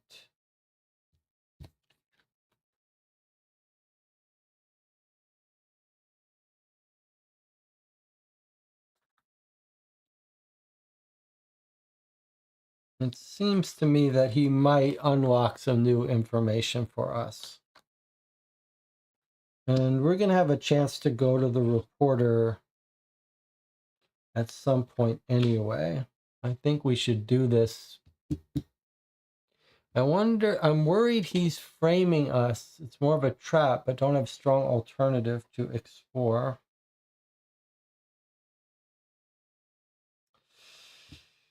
I'm not sure either, but I do think we're going to the game wants us to do it. He wants to talk to us. We have to do it. Okay. All right. Time is passing. Let's see what he says. The mute grabs your walkie-talkie and fiddles with it on his lap as if waiting for a call. You pull a cigarette from your pack. After a few minutes, your patience is already exhausted. You take back your walkie-talkie. That's enough messing with my stuff. My boots, my cigs, my walkie-talkie, God knows what else. Now it's your turn to give me something. Why did you want to see me? By way of reply, he continues to stare intently at your walkie-talkie, still hoping for that elusive call. Forgive me, gentlemen, for I have to go, says Piotr Byrov timidly. The Grand Prix is over. I have to go back and greet the hotel guests. Would you mind taking me back on your motorcycle? Byrov and the mute exchange a lengthy handshake. After dropping off the Russian, you realize that the frequency on your walkie-talkie has been changed and its glass screen is suddenly scratched. Suddenly it dawns on you, your prisoner did communicate in his own way with you and you alone.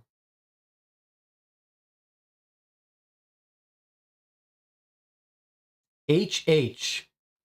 He drew an H and he circled the other H. HH, room 144. HH, room 144. Can we get to room 144? Before we do, time passes. Anti-apartheid freedom charter promoted by South Africa's first black lawyer, a certain Nelson Mandela. South Africa will be familiar to our local listeners for its Kimberley mine, from which the world's largest diamond, the Cullinan. Okay, and then another forced card if we have the walkie-talkie. Sure. White Russian here. It's Monaco. Something's happened. Bad feeling about this. White Russian here. Over. You wait with bated breath. And then White Russian, over. Okay, change of plan then. We'll meet in 346. If you hear this message, don't hang around. Okay, so White Russian is our next nickname. White Russian. Could this be... We can't hear the voices well through the static. It's Monaco. Something's happened. Bad feeling about this. All right, well, we know White Russian is one of the other nicknames. I think we now have 5 nicknames. Diesel, El Diablo, Monaco, Grand Blue, and White Russian, which could very well be Byrov. And would that explain why the mute doesn't want to communicate with us in front of Byrov? Because Byrov is the guy? I think so. I think Byrov is going to be our mastermind. All right, so now we got 2 things going on here. Room 346 and room 144.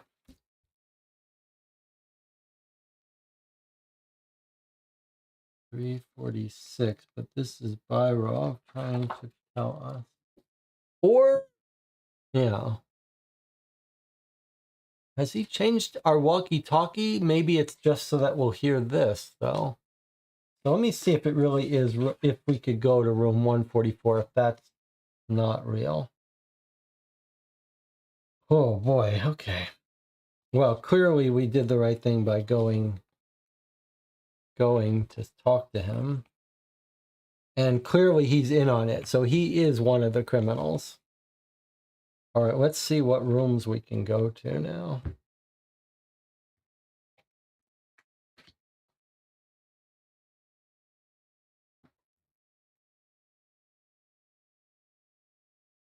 All right, what have we got? Can we go to room 146 if we want to? Yes, we absolutely can. Sorry, 144. Yes, we can go to 144. All right, so we can go to room 144. It was 144, right? Yes, 144. Okay, or Byrov seems to want everyone to meet up in 346, which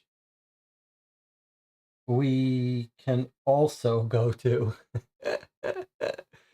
All right, so what do we do? What do we do?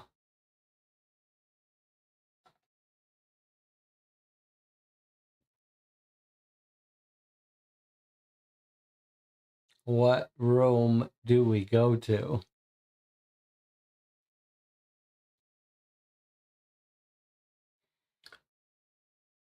What's the chat's thought?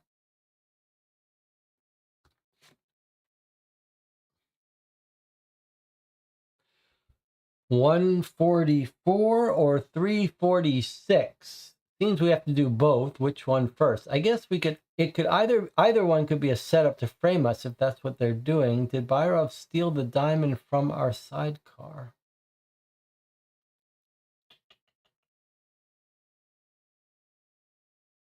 When we gave him a ride. Interesting idea.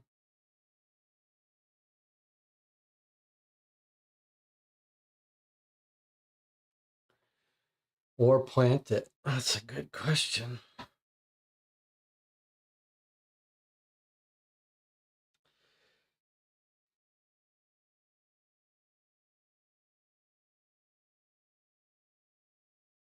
I think Byrov is the White Russian and the leader of this whole group. Does that make sense with this message? Let me see. White Russian here, it's Monaco. Something's happened. Bad feeling.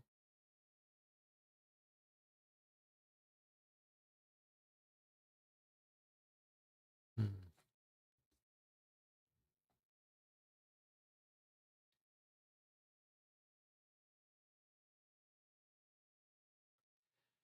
It seems to me that we should go to 141 first rather than walk into a room full of criminals. 144. Jonathan thinks so too. All right, so 144 it is. It's a little nerve-wracking, I must admit. All right, so we're going to take the key to 144. Do we have to get it from this guy? Because either way, we'd have to get it from him. All right, we're going to go to 144. To do so, hopefully we're not going to ask his permission. I'm going to draw card 82. All right, this makes me very nervous.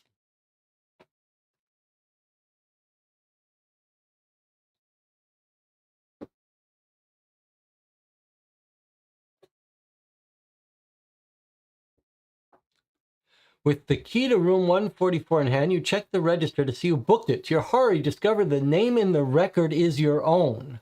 After a few seconds' thought, you order the carabinier accompanying you to stay at the door. The bedroom is a terrible mess. On the desk, you find telephone tapping equipment, maps of the palace, guard schedules, 2 blank passports, and some Venezuelan bolivars, among other things. In the middle of all this jumble, you even turn up a box containing a ring with 5 empty cloth settings. You remain motionless for a moment as you try to make sense out of everything. Everything okay, sir? The carabinier asks through the door. No more time to think. You need to act. Okay, so 100% they're trying to frame us. Now, we can leave the carabinier to inspect the room, close the room, keep the key, or make the items you found in the room disappear. Permanently return this card to the deck. So it doesn't cost us any time. But what do we want to do? I mean, we're not letting him inspect it. So 100% I've been validated. It was a full attempted frame up. Now, whether the mute was trying to get us trapped here or tell us about it, I don't know. Either way, which of these last two are we going to do?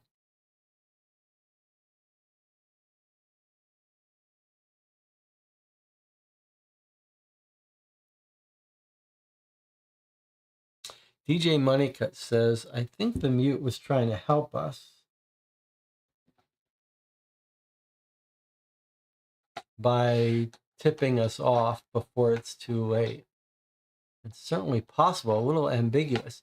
Jonathan says, close the room and keep the key. Or make the items you found in the room disappear. If we keep the key and they arrest us, they're going to find the key. And now we'll have the key to the room. What's the harm in making things disappear?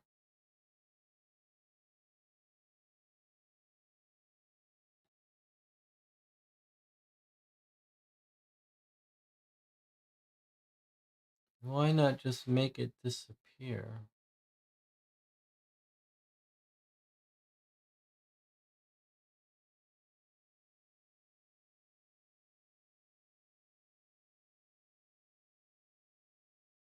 Why would we ever want to come back in here? I think we should just get rid of this stuff. John says, if they stop us halfway through, it will look awful for us destroying evidence. Yes, but look, we can see you don't what happens. Nothing happens. We just put it in the deck. Like we can see that you can't fail in this. You just put it away.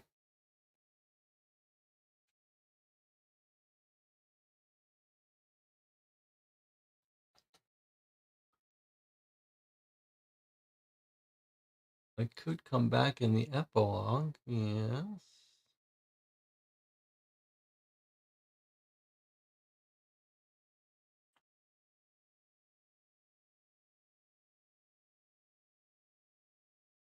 If we're the good guy, the first option is the right one. You mean the first of the three? Also, I'm not sure how this works. Like, time is passing, but if we get rid of it, then we don't have to cause time to pass, I think. That seems like a little bit of a cheat, but I'm willing to do it.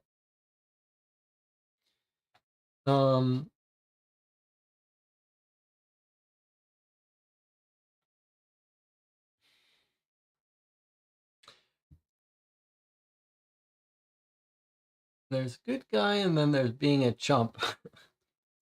So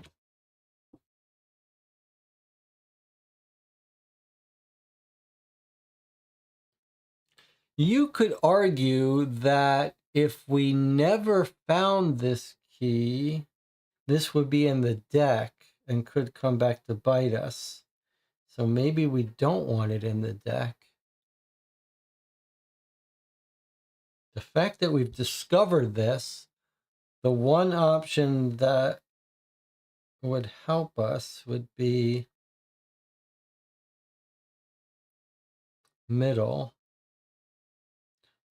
That's a little bit of a metagaming here, but if you imagine we never figured out what that card meant, or we never talked to him, then this would be in the deck.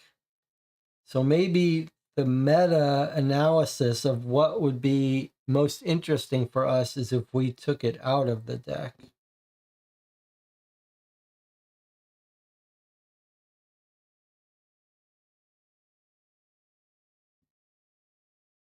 DJ Moneycut says, middle seems worse. We get caught with the key and all the evidence is still there. I gotta agree with that. Logically, it feels like if we get caught with this key and then we've really doomed ourselves.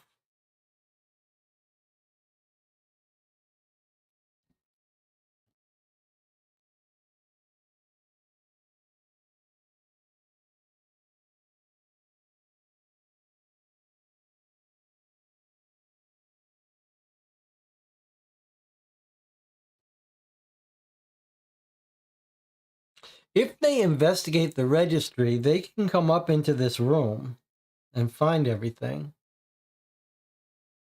The only way for us to stop that is to make the items we found in the room disappear. Forget trying to meta-analysis this. In reality, when they check the registry, they're going to find us in room 144. Key or not, they're going to open this room and find all this evidence against us unless we get rid of it. There's no reason the game can't ask at the end, if this card is face down, then they search it. So I guess logically, I feel like we should get rid of the information.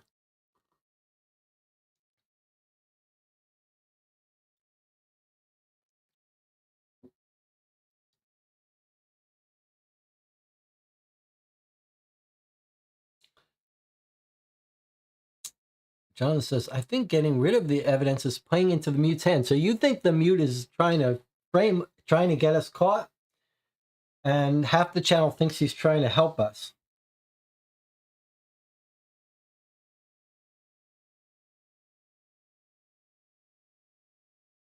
I'm inclined to think the mute is trying to help us at this point, although I don't know why.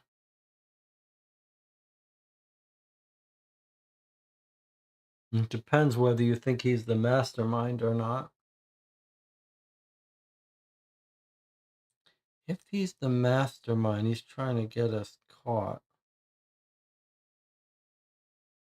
He could be the mastermind.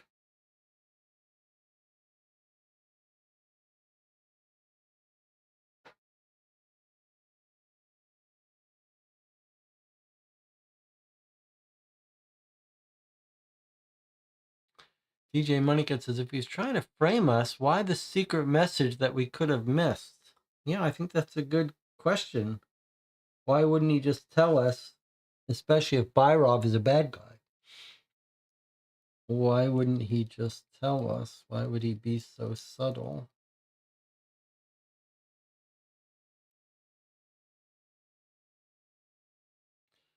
And also, he's the only guy using his real name. That suggests to me that he's not one of the robbers.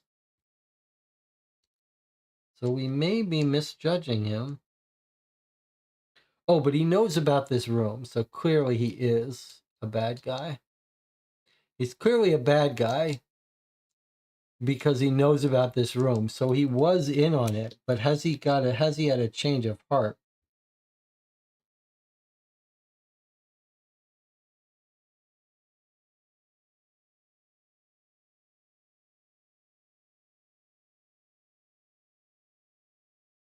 What did he use to scratch the message? I think Byrov gave him a tool and he gave it back to him. Oh, that's interesting. That's a bit convoluted.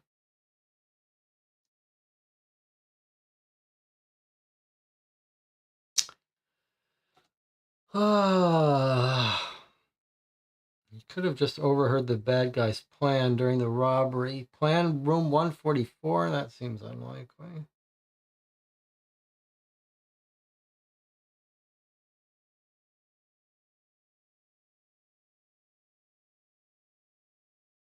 Make the items you found in the room disappear.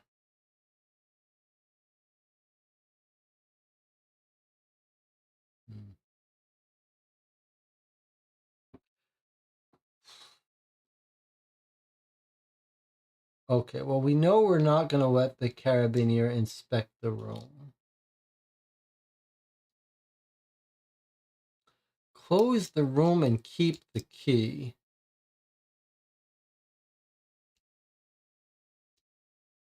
Doesn't help us. Even if we plant the key on a bad guy, our name is still in the registry books. But we could come back to the room later.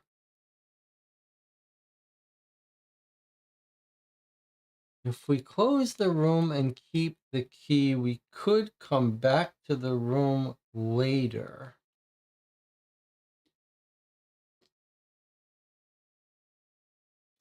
And search it, but for what? A ring with the empty claw settings. I mean, this is Princess. This is Rose. This is Grace Kelly's ring. Maybe we shouldn't be throwing away Grace Kelly's ring.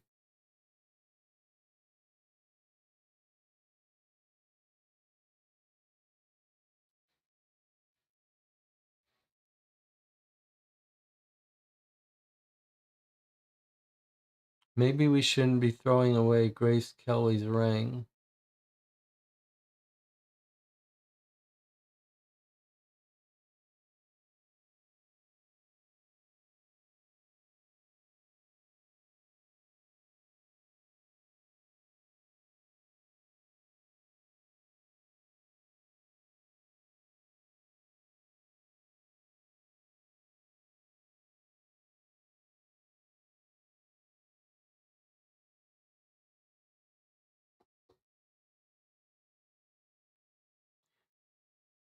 Jonathan's having regrets.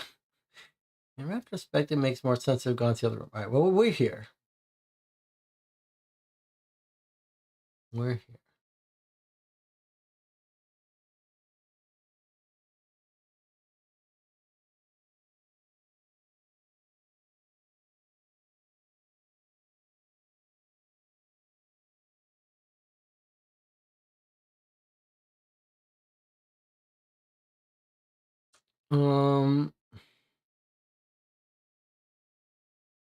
Okay, let's think. Let's think. We're an honest cop. We know they're trying to frame us. DJ Moneycut says, if we destroy it, the frame up won't work. But if you're a cop, should you really be trying to hide the evidence against you or preserve it so that you can prove they tried to frame you?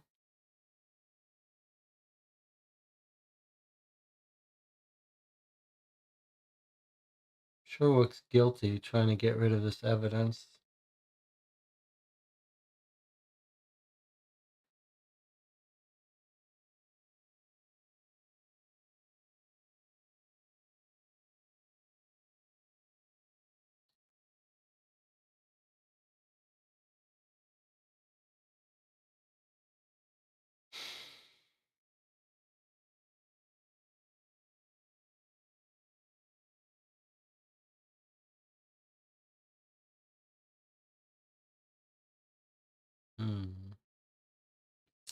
Well, let's have a little vote here. I'm a little unsure.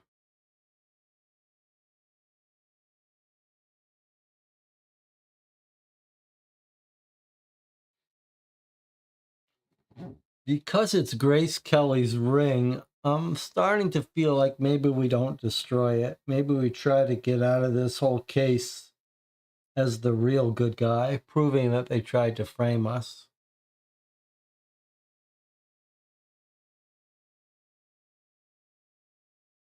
Destroying this evidence seems like it might be the middle quality ending.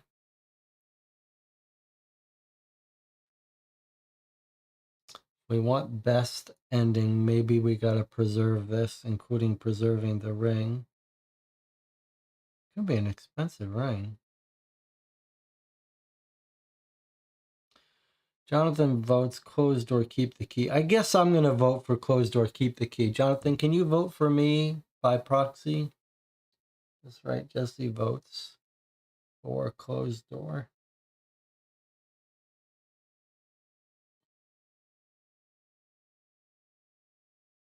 Although I can absolutely see the logic of destroying the evidence. Keep us from getting worst case outcome.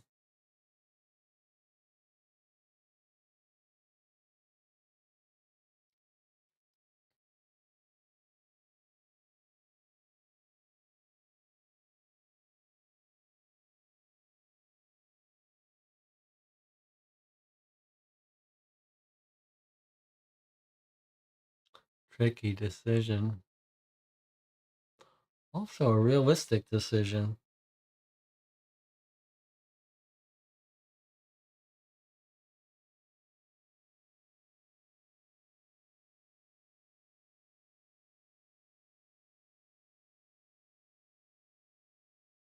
All right. It looks like we're going to close the door and keep the key. I hope that's not a mistake. Close the door, keep the key, flip this card face down. All right, I'm going to flip it and I'm not going to pay the time cost because of that. That makes me nervous.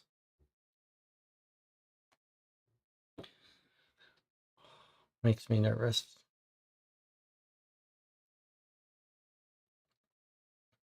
All right, so I think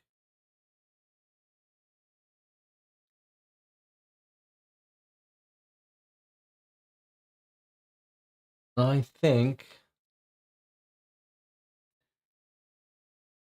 that we realize they are really trying to frame us for sure, 100% for sure, I think we should go into our sidecar.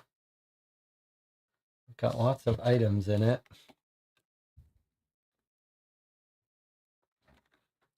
And we should see if they planted any evidence under the box for us. We talked about this for a while. We've put it off, but we're about to be framed. I think If there's a card in there that says, if you're caught with this, you're caught, we better get rid of it.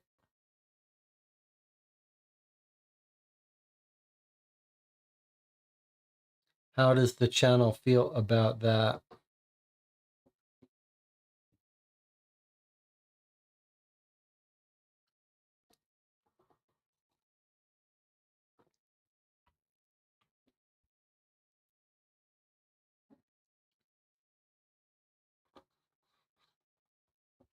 Ready?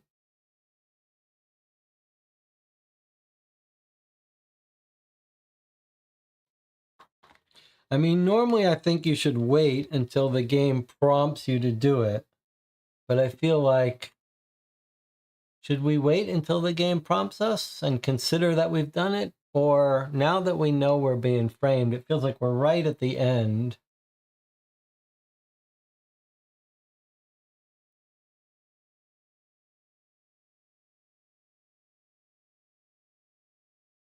Do you want to wait till the game tells us, or?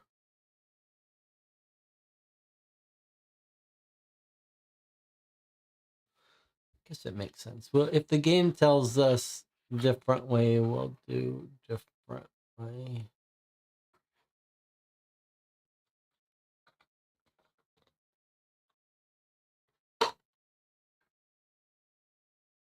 Nothing.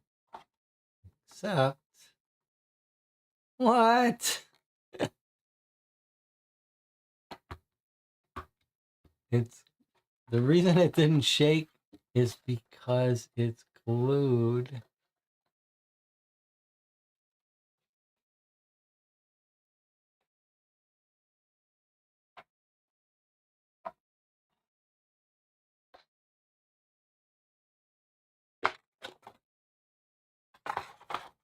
Well, locked in our sidecar compartment. Jonathan was right. It's red diamond. What do you think about that?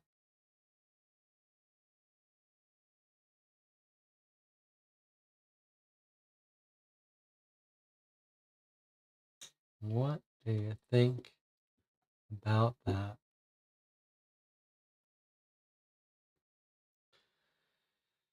So, we're going to take this diamond and we are going to hide it, not in our sidecar, but in under the floorboard in our apartment where no one will be able to find it,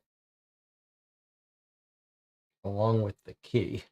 I'm not going to carry this key on me. We're going to carry this key hidden in a floorboard. How cool is that, though? Jonathan, you were right. It's not a fake one if it will be used to frame us. That's right. It can't be analyzed, though. It's not a card. It's an actual gem. All right. So now we're all understanding that this is not in our possession or in our sidecar. We have left this buried in the floorboards in our house. Now we're going to go and try to confront them at 346. Okay, so room 346, where the White Russian was saying they're going to meet. What's scary about this is this doesn't require any...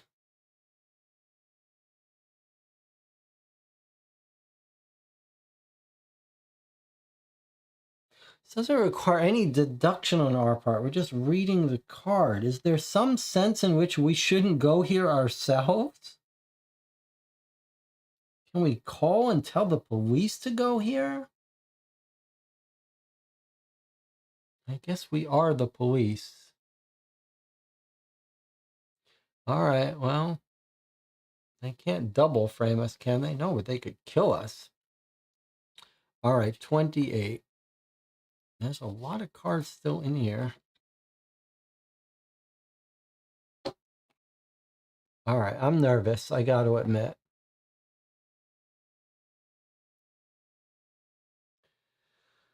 Okay. You grab the key at the front desk and run up the stairs, 4 at a time, then even numbers are on the left of the hallway. At last, there's number 4346. Do not disturb sign showing yesterday's date hangs from the door handle. You press your ear against the door, hear no sound from inside. Your walkie-talkie picks that precise moment to beep loudly, making you jump out of your skin. Take event card 4 and read it. Push the door open, heart pounding. You're dumbstruck by the sight that greets you. You're expecting lots of things, but not that. On the bed, on the floor, in the bathtub, 4 bound and motionless bodies. Luckily, your fingers find a pulse each time. They're alive, but despite vigorous slapping, you're unable to rouse them. So they're alive, but there's our 4 people.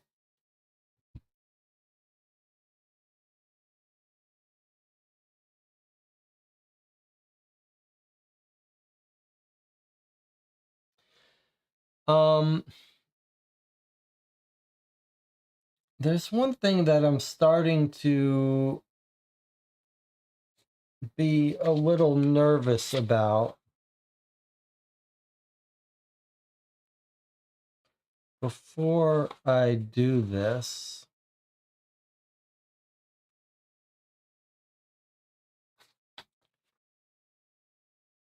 I want to make sure that we weren't able to go to the winners of the race and confront that guy. Was there something that allowed us to go there at 6 p.m. at the end of the race? All right, well, let's do what it says. It wants us to trigger event 4 right now, the reveal of their rooms. I feel like something has gone wrong here, but all right. Let's see. We found our dead bodies. Well, we already figured this out, the real gem cutters. All right, let's see what event 4 says. White Russian here. I'm at the hotel. Sidecar is here. How did he find the stash? Hid in the room next door. You draw your pistol as the crackling resumes. Wow, you should see who's here. I recognize them, and now I see it all. We've been conned, double-crossed by the devil. There's another gang. We were nothing but bait for the bear. Damn it, I'm out of here.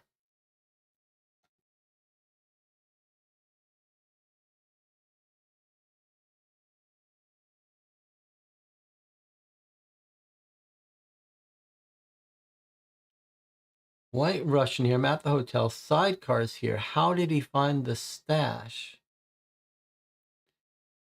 Blank hid in the room next door. Wow, you should see who's here. I recognize them, and now I see it all. We've been conned, double-crossed by the devil. There's another gang. We were nothing but bait for the bear. Damn it, I'm out of here.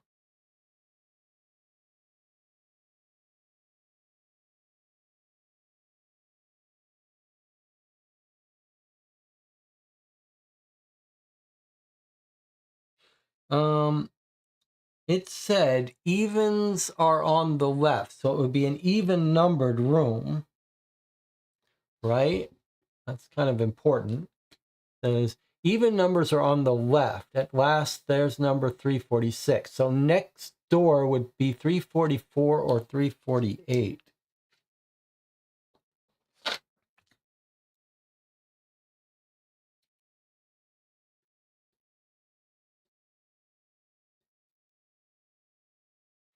And no, that's not where the reporter lives. The reporter is in like 325.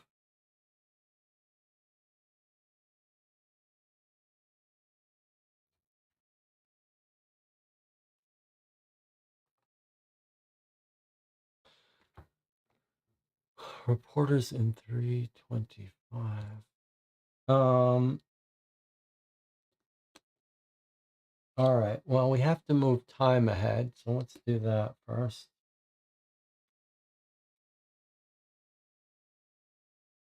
Protect your gardens and orchards with Agritox, the miracle insecticide that ensures a harvest of healthy fruits.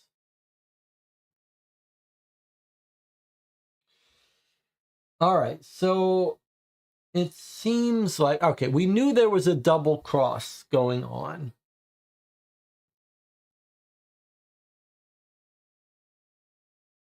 You should see who's here. I recognize them, and now I see it all. We've been double-crossed by the devil, which we think is maybe the mute guy.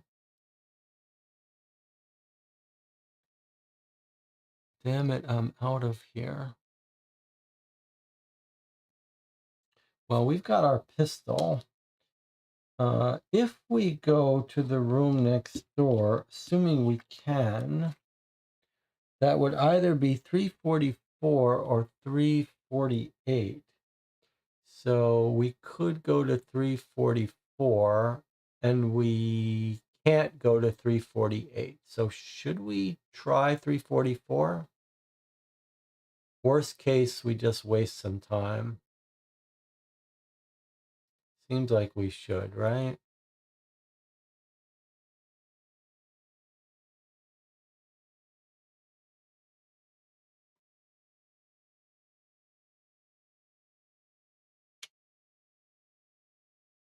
$344, card 22.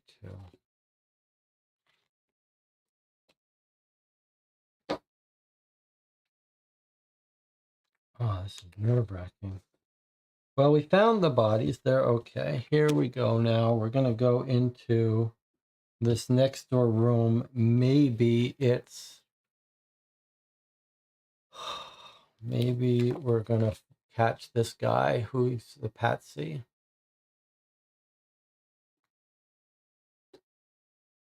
You kick the door open, draw your service pistol. You slowly move forward, convinced you're not alone. Two men lie snoring on the bed, wrists tied, with a sock in their mouth. Strangely, they seem familiar, but where do you know them from? Without trying to wake them, you gently push open the bathroom door. Inside, you find a makeup kit, along with some wigs and fake mustaches. Reassured that there's no one else around, you holster your weapon and continue the search. Suddenly, you're startled by a shout from outside, followed by a thud. You lean out the window. Below, you can make out a motionless body sprawled on the pavement. Without a doubt, the unlucky guy was trying to escape down the drain pipe.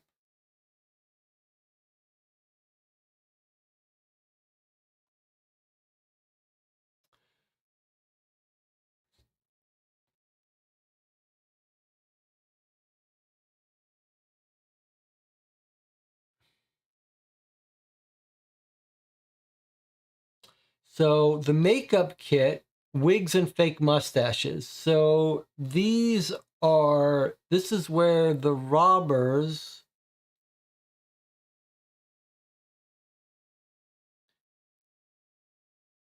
were doing their preparations, and maybe they were dressing to look like a woman with the wigs. But here are the four real gem cutters. They don't have mustaches. So why are these two? Why do these two look familiar? Why are they in a different room? And why do we have fake wigs and mustaches?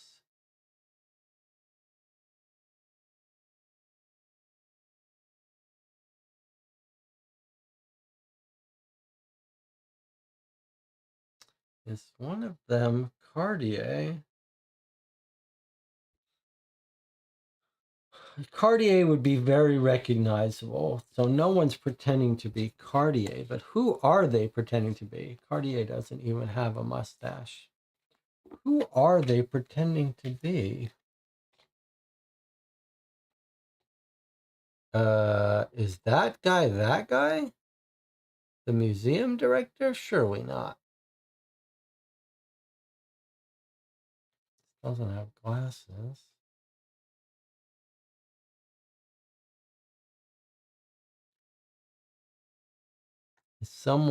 Is this Francois Perrier?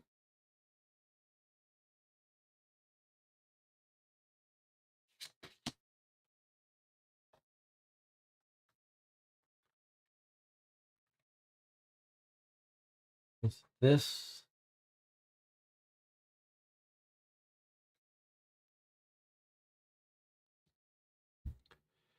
Two men lie snoring on the bed, wrists tied. They seem familiar. Where do you know them from?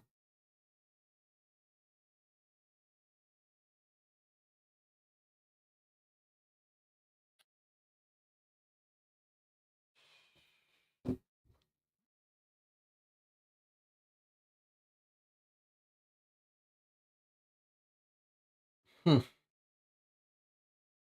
Well, let's do what the cards say since we don't have another choice here. We do have the dead body that escaped out the route, that fell down. This is going to be one of our gang that was impersonating. I wonder if this isn't the two members of the gang. That's what it is. These are going to be the robbers.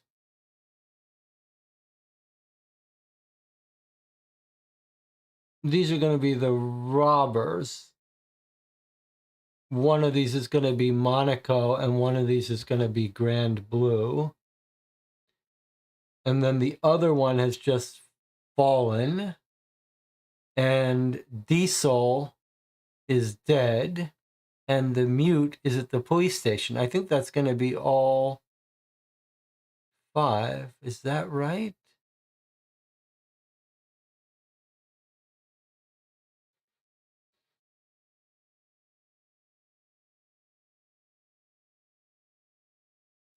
All right, well, let me do this time first.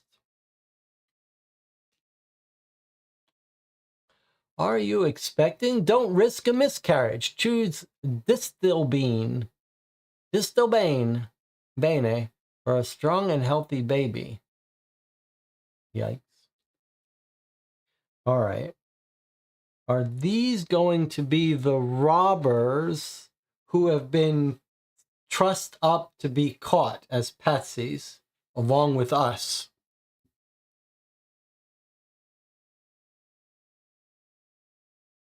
And the one that fell is probably going to be, don't you think, this guy? Unless that's him right there. I think maybe that's him. What do you think? Is that him?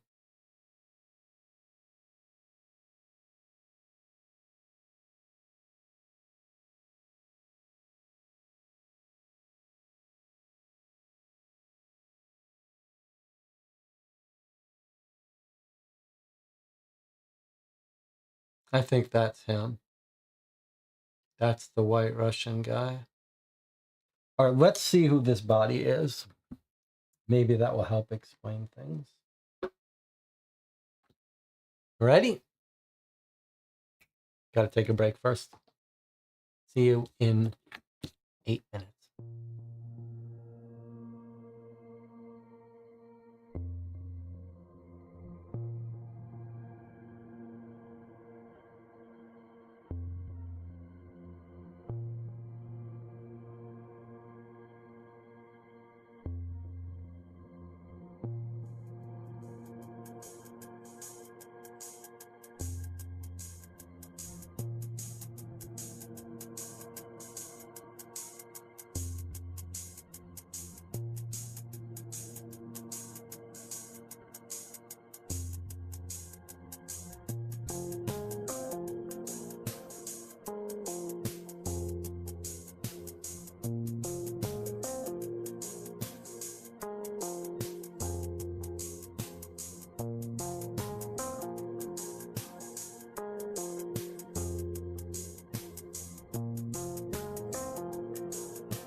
Okay, let's catch up on the chat here.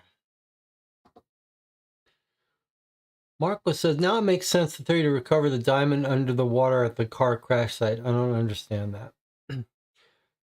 We kind of need to know if we have real gems or fake. It changes the theory of things. Jonathan says, the mustaches are a bit confusing. Did they put them on after the heist? Or does it have to do with the race? If the fake diver was Ascari, he drove the car out with the diamond to be later recovered by drivers. It's just a theory.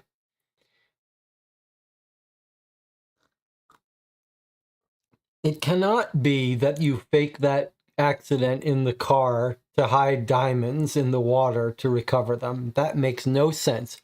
By the time you got the diamonds in the car, you're home free. You don't have to smuggle them in the water. You just get on a train and go home. No one's stopping you. Once the diamonds are out of the prince's possession, prince's palace, you're free. No, what we've got here is a robbery team that was double-crossed by their mastermind. 5 robbers robbed the place, and including the mute, and they've all escaped. 1 died in the tunnels. The rest of the 4 escaped, but they've realized now that they have fake diamonds, that one of them double-crossed them. And not only did he double-cross them and give them fake diamonds, but he set them up to be killed or captured. And that's what we've got here. So the trick is, though, who is the mastermind who's got all the diamonds? DJ says, they said there was a whole other team. I think you're right. It's the mastermind is working with a second team. There's another gang. We were nothing but bait. We were double-crossed by the bear. So there's some secondary gang who has now stolen, who is now setting them up, I guess. And if I had to guess, I would guess we're back to the theory that the mute is actually the leader of a gang from Paris that has set this team up not only to steal the diamonds out from under them, but to frame them for it.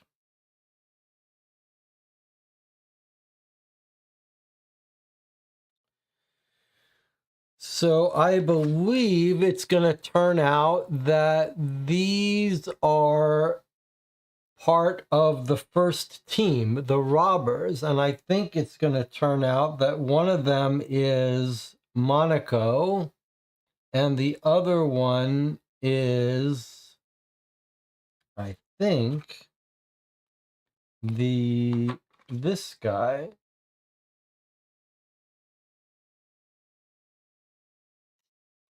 On the White Russian.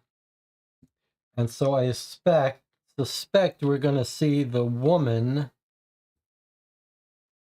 has fallen to the ground, or the last of their team. Bear was our nickname. Yes, that's us. We're Bear. I was wondering if it's the scuba diving police team. He does recognize them. I think this guy, the bad guys, I do think there's a second gang because it seems like he's actually recognized them in the hotel.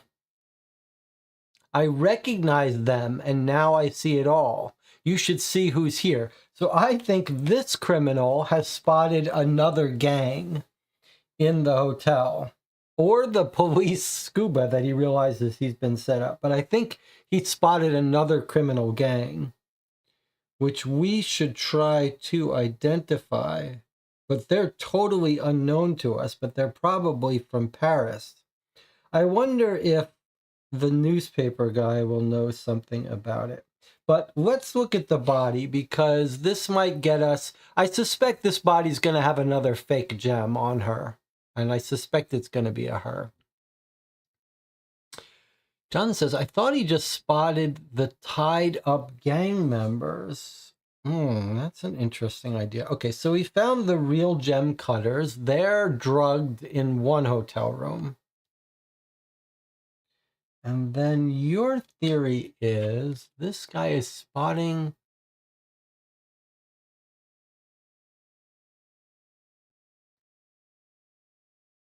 White Russian here. I'm at the hotel. Sidecar's here. How do you find it?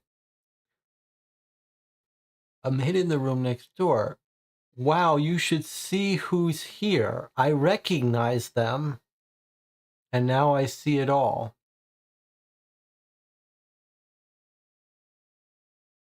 You should see who's here. I recognize them, and now I see it all. We've been conned. I'm out of here. You have a good point. Is he saying, is this person saying that they've recognized these two tied up people, and that these two tied up people aren't the fellow robbers, but now that he's recognized them, or she's recognized them, then she knows it's a setup.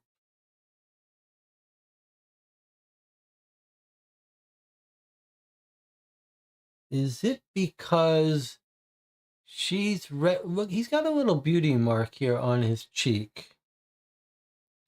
Does this guy have a beauty mark on his cheek? I wonder if she's not spotted that they've kidnapped this guy a long time ago, and the real Peter has been locked in bed while someone's been impersonating him.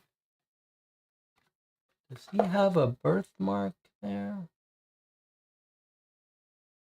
I don't see it. Would be on his right cheek.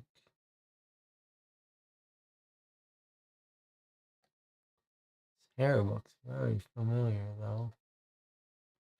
What do you think? Is that going to be the real Peter?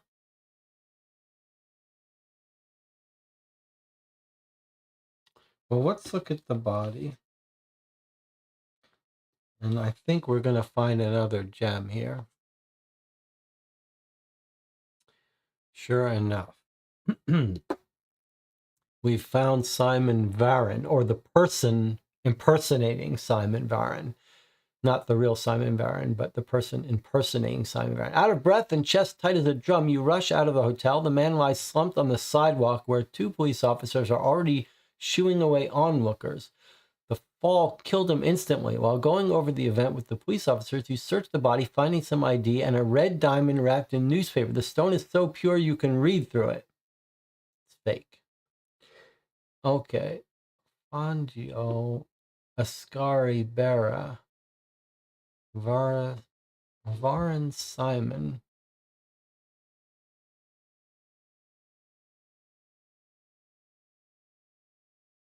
So this is the person that this dead guy is impersonating. All right, well, we have to do the time, so let's do that.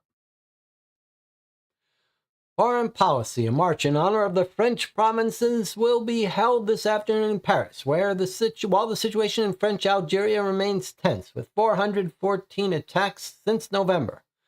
When asked about this, President René Coty... All right, so we've recovered another gem. How many do we have now? 1, 2... Let's see how many we've recovered. 1, 2. Of course, they're all fake. Where's our 1, 2?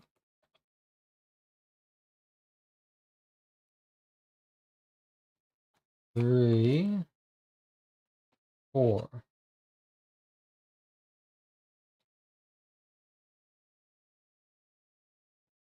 I believe we've uncovered 4 fake jewels.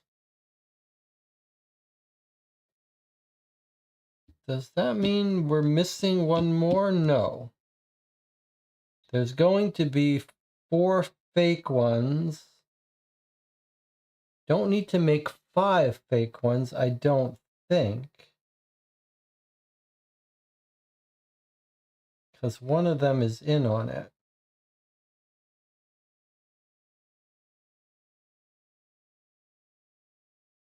So there are then 5 real ones floating around.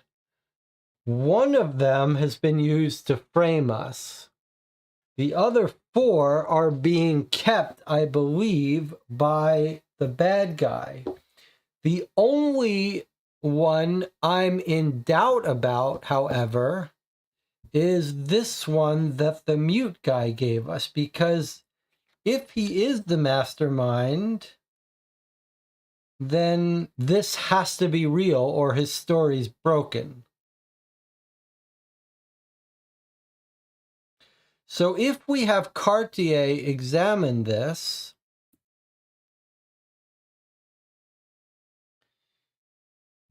if it's real, then he's the mastermind. If it's fake, then he's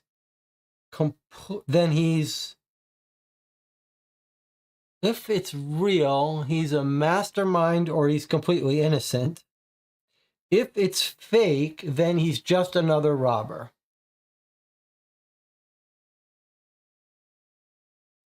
If it's real, it shouldn't have shown up on the x-ray, but I thought we said maybe if it was a red diamond, the impurities would show up.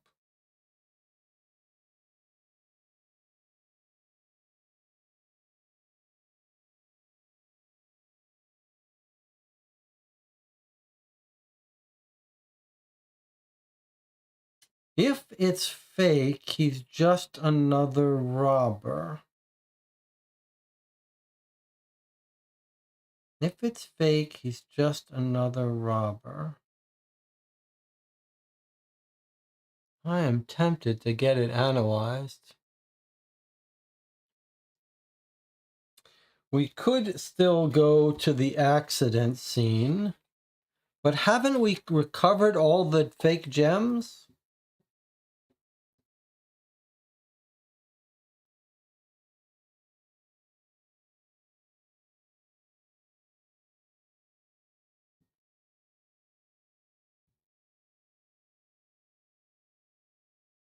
Something has gone wrong with Monaco. It's true. Does this mean this guy was Monaco because he's got an ad for the Grand Prix?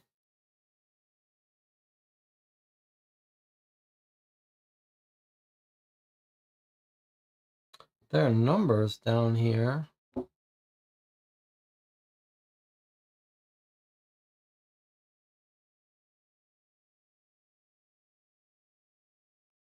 Let's look at his identity card. Is there anything we can spot? He's a diamond guy.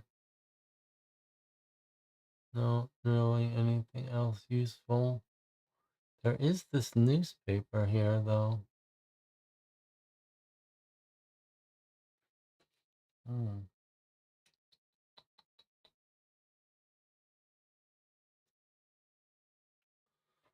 Starting to think some of these numbers are all just red herrings.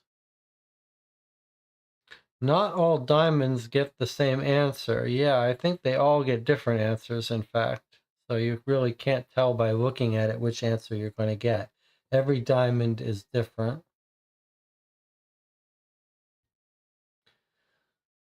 So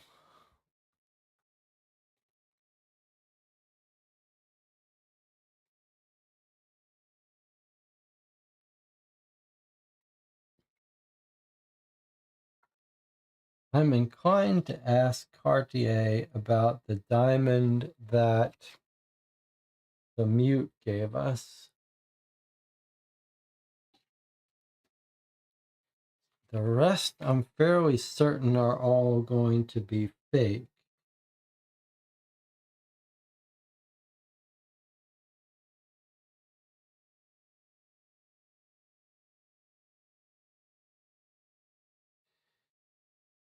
Let's think again about this one. The newspaper clip mentioned Barra. Could that mean Barra was Monaco?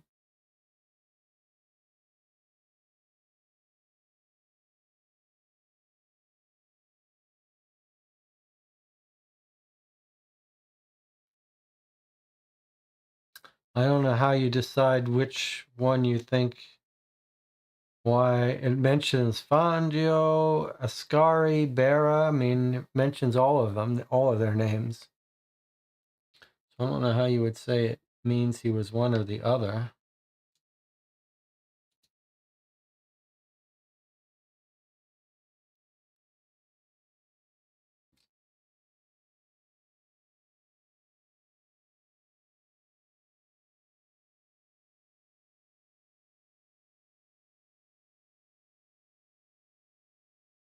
Well, we can go to the accident. That accident really seems to be confusing us.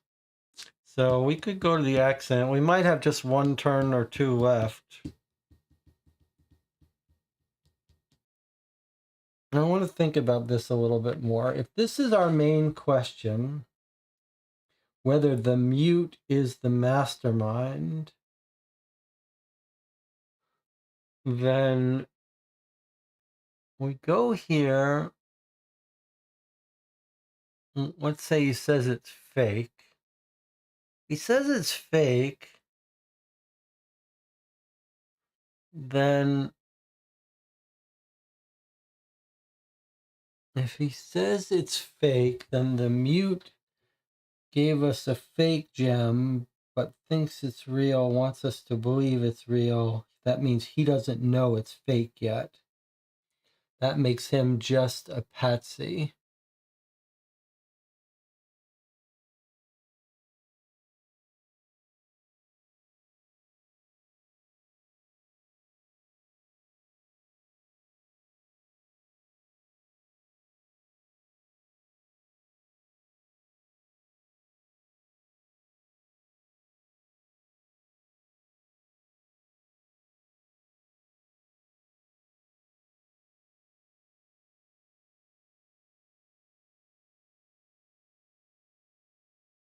If he says it's real, then this guy could completely be telling the truth, but we know he's not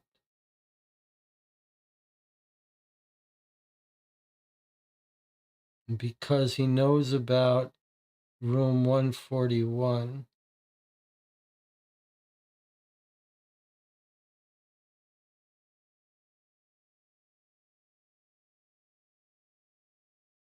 I think the mute guy has to be the mastermind.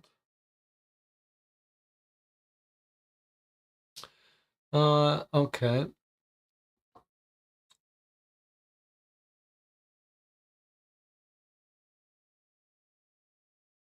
Doesn't it seem like the woman is the mastermind? She's probably running off with the real gems.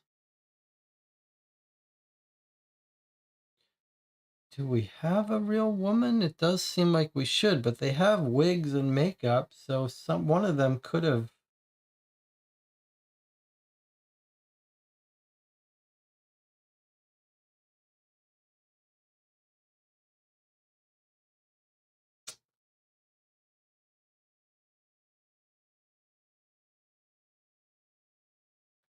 Well, what do you want to do? What does the group want to do? Where do you want to go? We could ask about a gem. We could try to find some other interaction with a room. If we could only find a room where the other woman, where the woman is staying. But I want to go to the reporter's room too. I guess high on my list is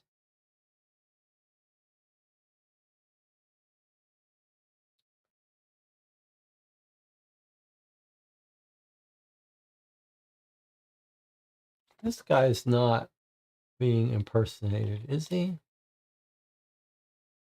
Jules Roche. No, that guy has glasses. I think that's our guy.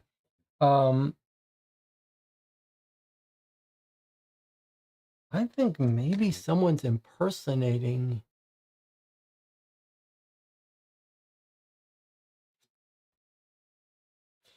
Okay, so the possibilities are to examine the diamond, go sneak into the journalist's room,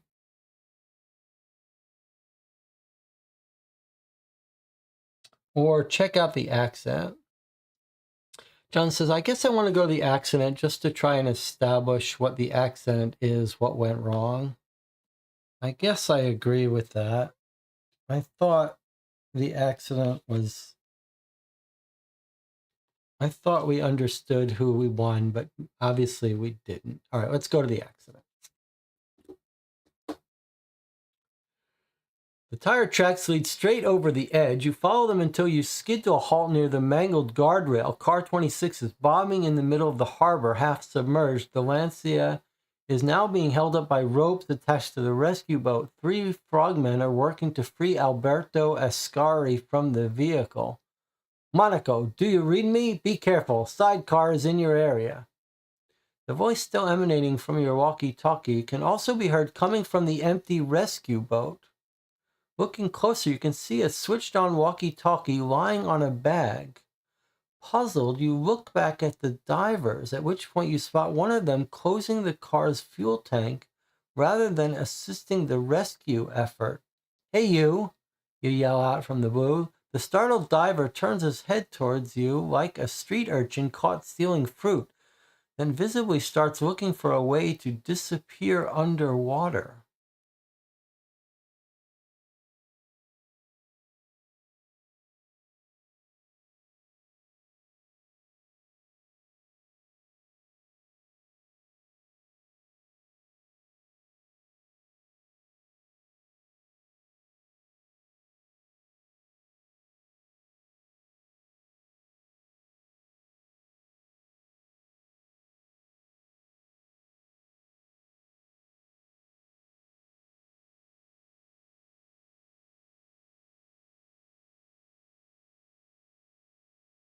Okay. We have gone a bit off time. It was supposed to be, it does feel like it should have been an immediate card, but it wasn't. I agree with you. Okay, what do you make of this? I think I'm getting a new picture now.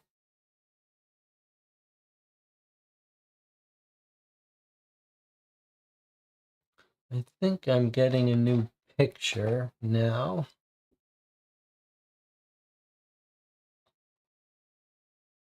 Let me see if you...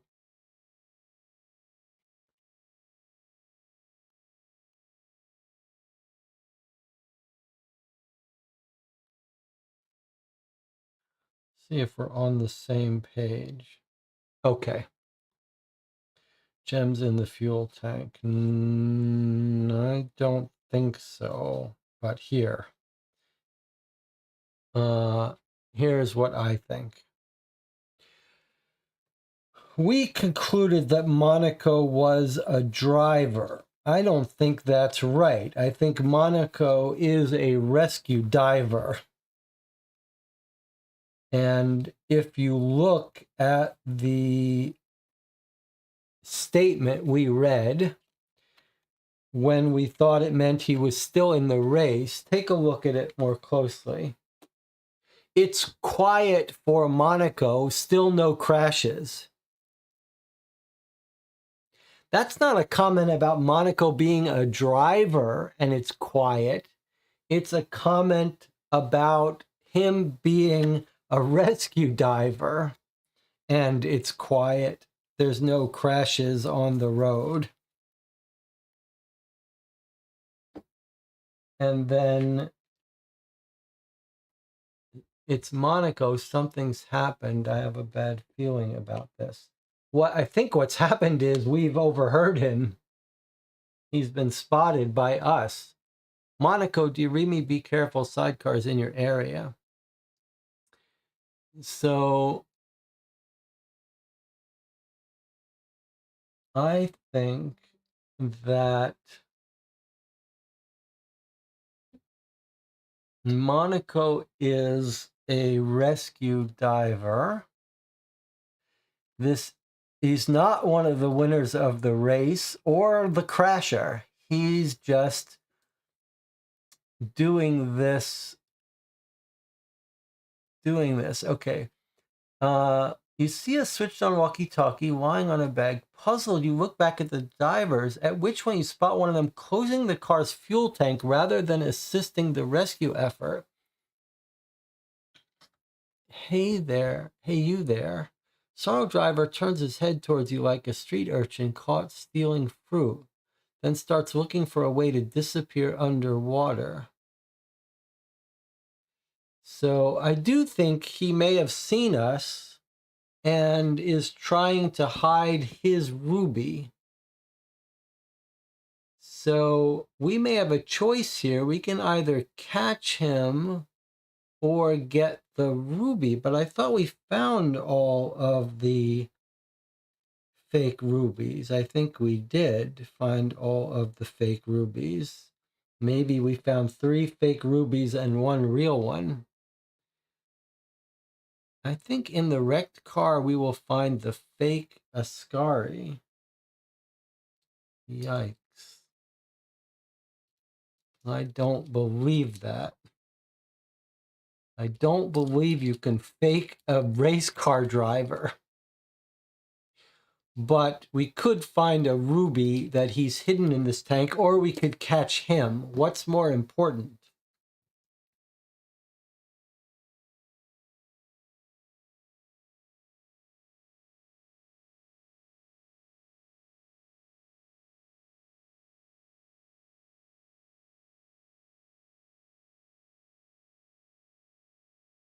It can't be a fake race car driver, Ascari. You just can't do that, can you? I don't see how. That makes no sense. It makes no sense that you'd put a fake race car driver in the race. There's no benefit to that. John says, I'd go with the ruby in case it's one of the real ones. How can it be one of the real ones? Not unless he's a... Not unless he's the mastermind. Is he the mastermind?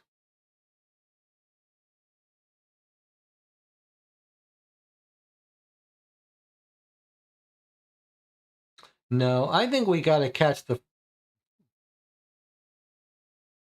I think we gotta catch the frogman. I mean, we already have a bunch of rubies. Shouldn't we be trying to catch the criminal? We can get the wrecked car whenever we want. It's not going anywhere, but this guy's going somewhere. By the way, here you can see why he's planted the ruby in the fuel tank. Because he got a radio message saying we're in the area, and so he's quickly thrown his ruby in the fuel tank. DJ Moneycut says, if it's fake, we don't care, so I'd catch the diver. I agree. Although I don't see how we can catch him. It's a good point. Isn't he just going to dive in the water? Valencia is held by ropes attached to the rescue boat. 3 frogmen are working to free him from the vehicle. It's also coming from the rescue boat. Yeah, how are we going to catch this guy?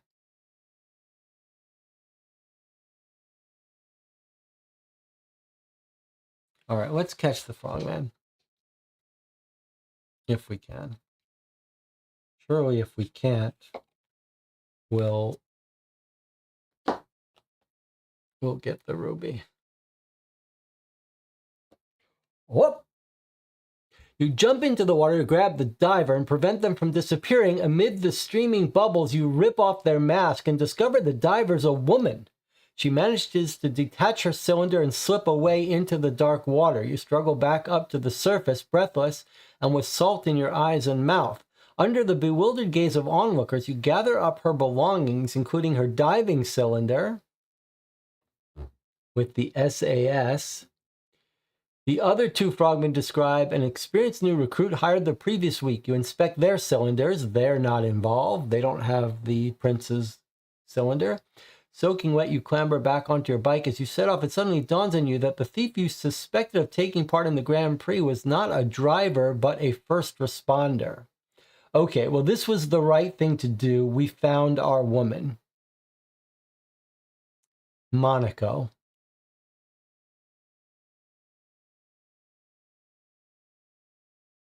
All right, and we know where she put the ruby.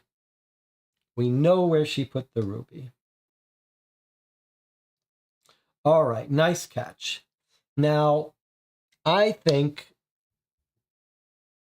guess we have to do... Oh, wait. That causes time to go too. All right, so let's do this one here. It's an ad for Huber. Well, love a clean home, so give your wife a vacuum cleaner for her birthday. Huber, for a cleaner wife and a happier wife. All right, and then this is on top. Go to the prince immediately without flipping this card over. Rainier here, where are you? I'm waiting for you in my apartments at the palace. It's time to report what you found. Immediately. Was one of the tied up gem cutters a woman? Well, one of the drugged ones were, yes. Certainly one of the drugged up proper cutters was a woman. All right, well, we have to report to the prince. Seems to me that we'd leave instructions to preserve that wrecked car, but we'll deal with that afterwards. Let's go see the prince. Maybe he'll give us a couple extra moments. We should get the wrecked card anyway. Yeah, we're going to get the wrecked card. We're going to go get that wrecked card before this game is over. We're going to tell them to hold that wreck for us. But let's go visit the prince.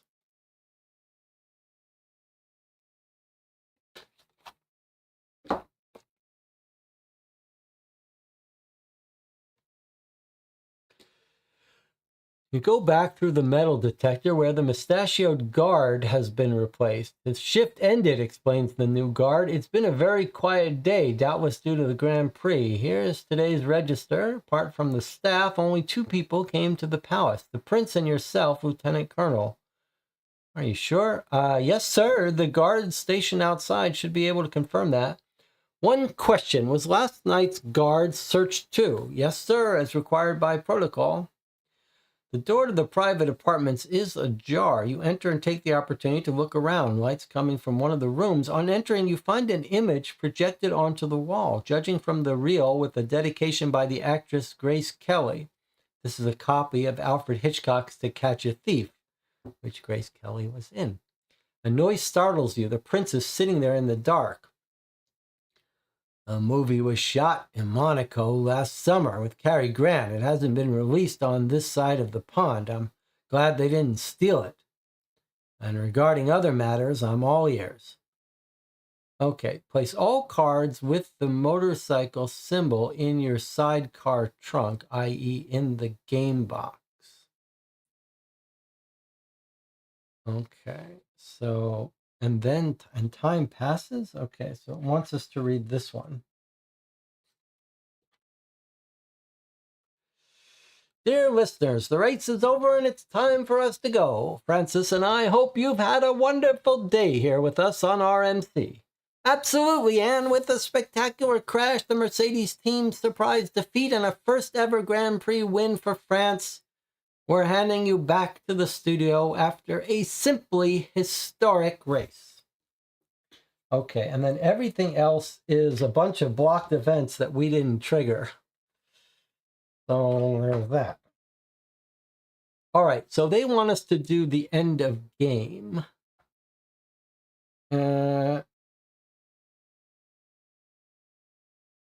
Which I assume means we're not going to be able to look at any more cards. And it wants all of the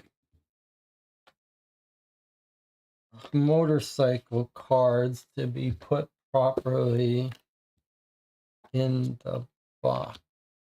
So I'm going to do that.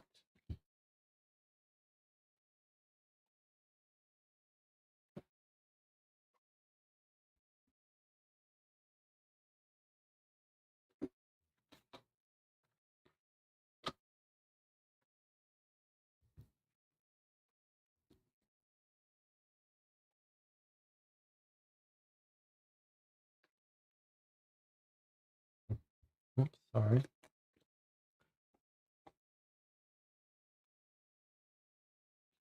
Okay. Motorcycle stuff's in our trunk. Now, I feel like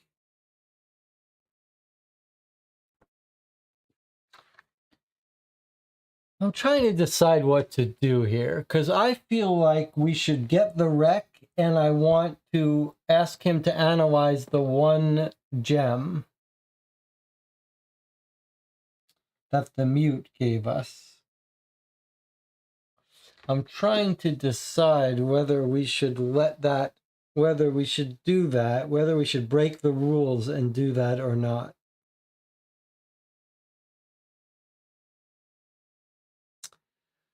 Why don't we... DJ Moneycut says, play as intended, we did our best, let the chips fall. All right, I don't 100% agree with that, but I think we should start going through the end, and then at some point we can decide to break free when it does it. Okay, so here we go.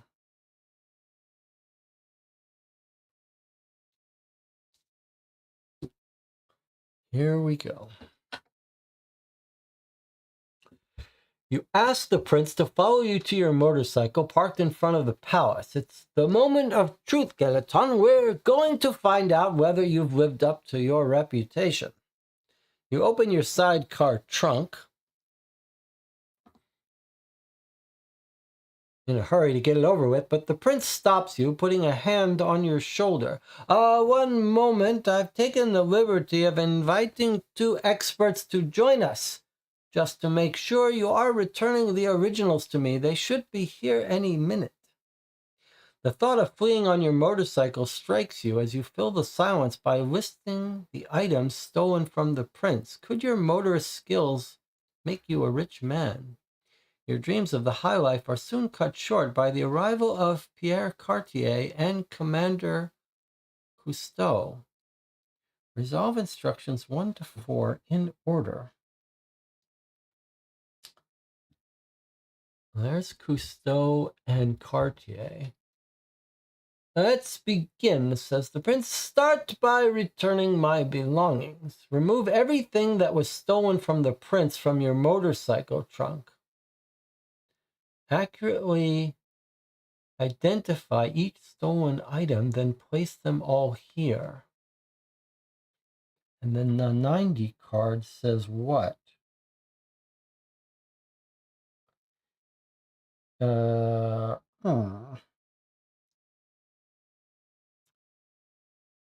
What does it want from us? I mean, I think that this guy was the mastermind and he has stolen one real diamond, and this one that was in our trunk we think is real. So for sure the one that we found in our trunk is real because it was going to be used to frame us. But I think the mute would also, to back up his story, have to have swallowed a real one. The other gems, I think, are going to be fake. So these three are, all right, I think these three then would be fake, and we wouldn't consider them to be his property. And in fact, I'm going to now ask them to go get the wrecked car and get the gem out of that one.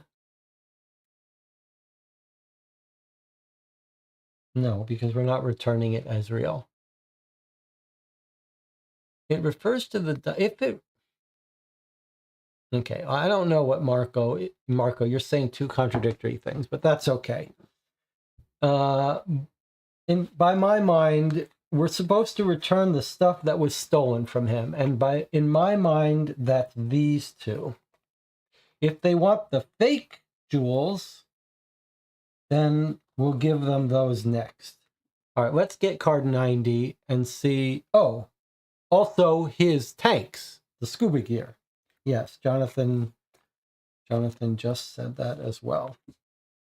Okay, scuba gear. Okay, that's one of his scuba gear. Good catch, Jonathan.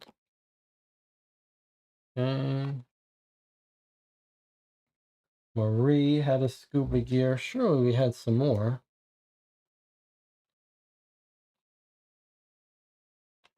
There was one found in the water, too.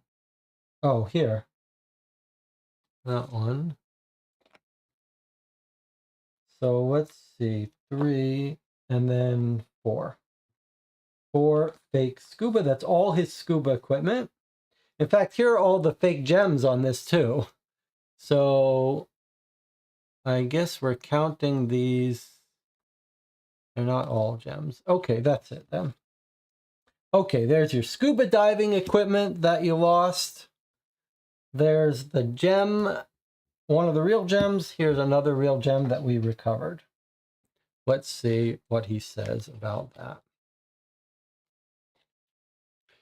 I would have liked Cartier to examine this one independently before we got here, but we didn't have time. Okay, accurately identify all items that were stolen. Flip this card over. Here we go.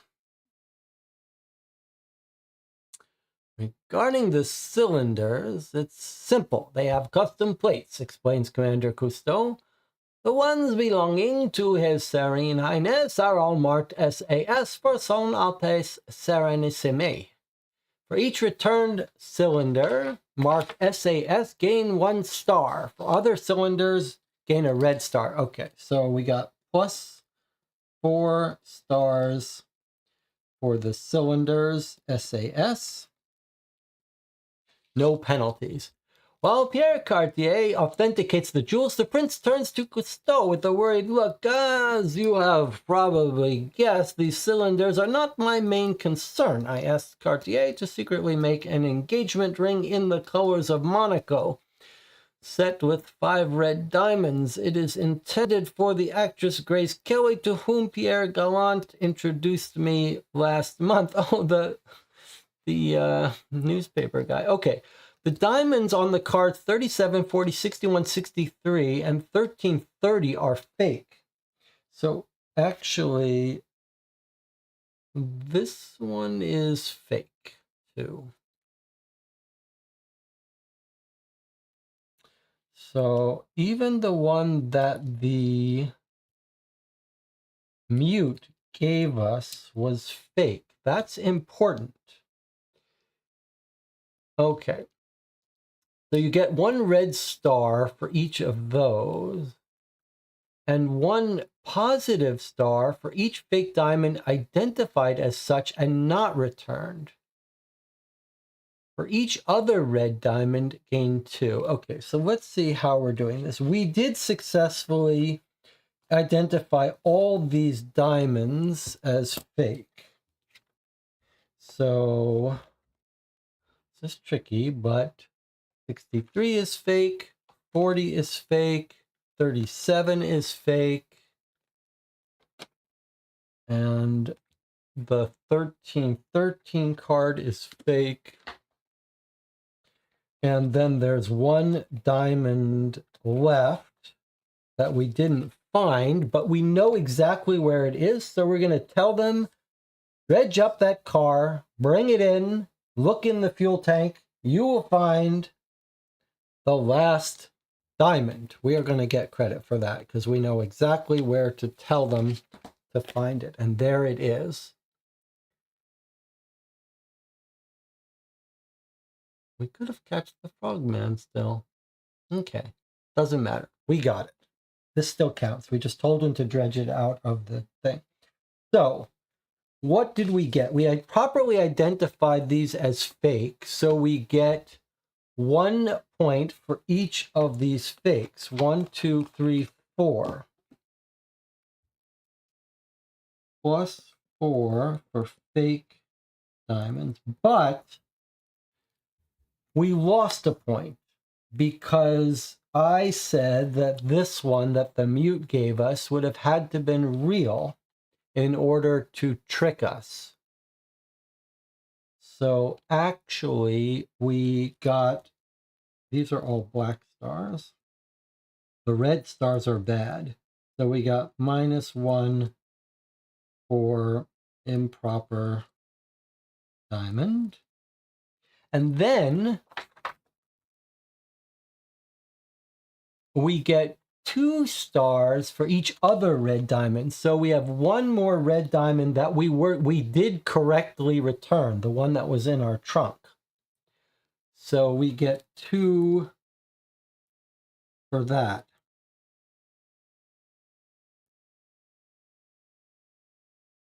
Record the number of black and red gained, place this card on the supplement, and move to the next step. Okay, so we've got 10 points from this card from returning his stuff to him. Okay, fine. 1 mistake there. All right, next up. Step 2. Name the burglars and put their cards here. Okay, so, well, we know we know they're fake IDs. Hopefully that's good enough, right? So Simon, the person operating under Simon Varin's name, the person operating on Louis Duel's name,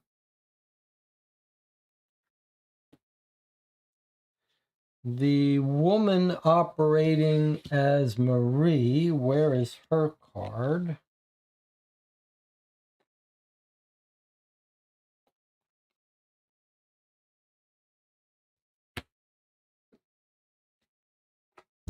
Okay, the woman operating as Marie. And then the mute.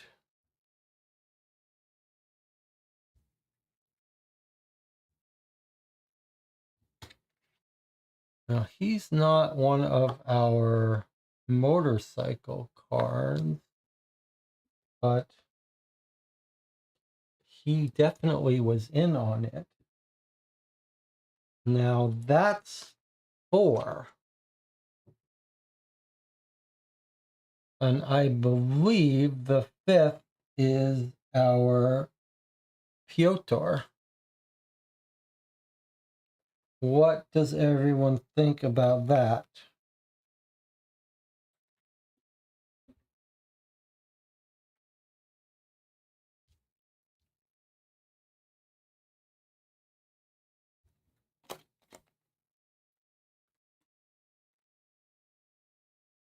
Byrov, Piotr. Okay, so we're identifying the thieves as Byrov, the mute, Marie,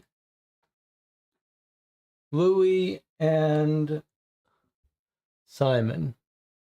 All good? We don't think the newspaper guy is doing it? These are our guys. Where's our list of aliases? Let's make sure we get it right. So we know there are the 5. Let me move this out of the way. Okay, we know there are the 5.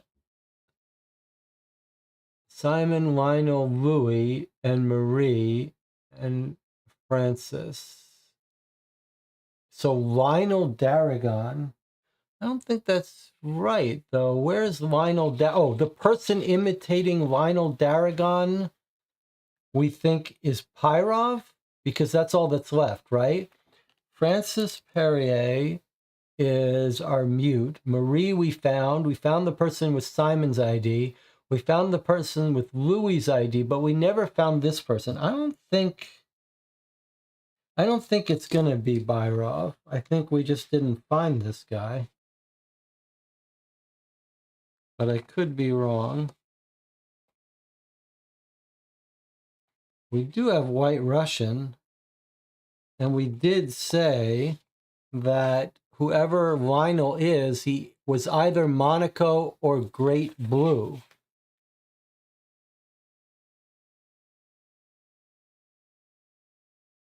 But we did that wrong because Marie was Monaco. So that means Russian was Lionel. Okay, maybe so. We'll give it a try. The group seems to agree. Okay. So we named the burglars. We've got their cards. All right. Let's read the answer.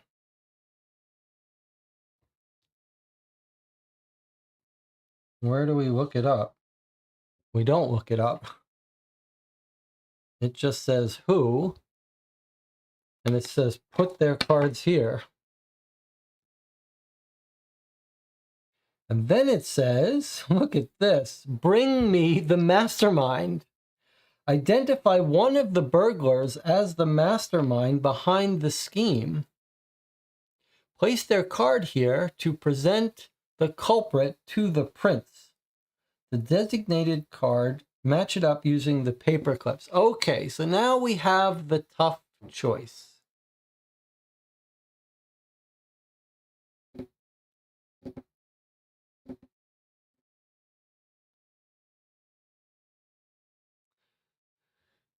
So I am at a bit of a quandary now. I'll tell you why. It sure seems like the mute is the mastermind, except for one problem, which is that he had a fake gem that he tried to give to us to solidify his alibi, and that would have broken his alibi. So how can he be the mastermind? He must have thought he had a real gem, which means he was duped as well. And if you look at this, I think that's the real Byrov.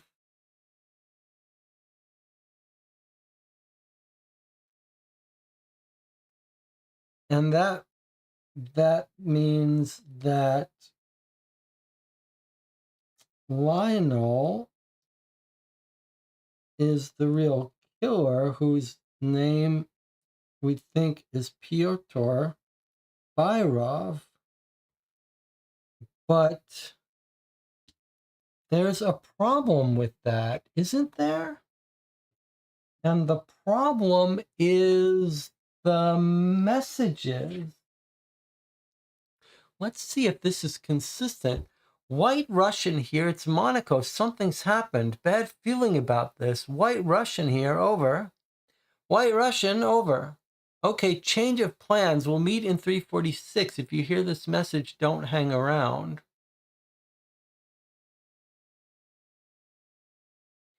Maybe this is consistent. I was saying it can't be him because he's panicked out. But maybe this is him setting the rest of them up. He's like, change of plan.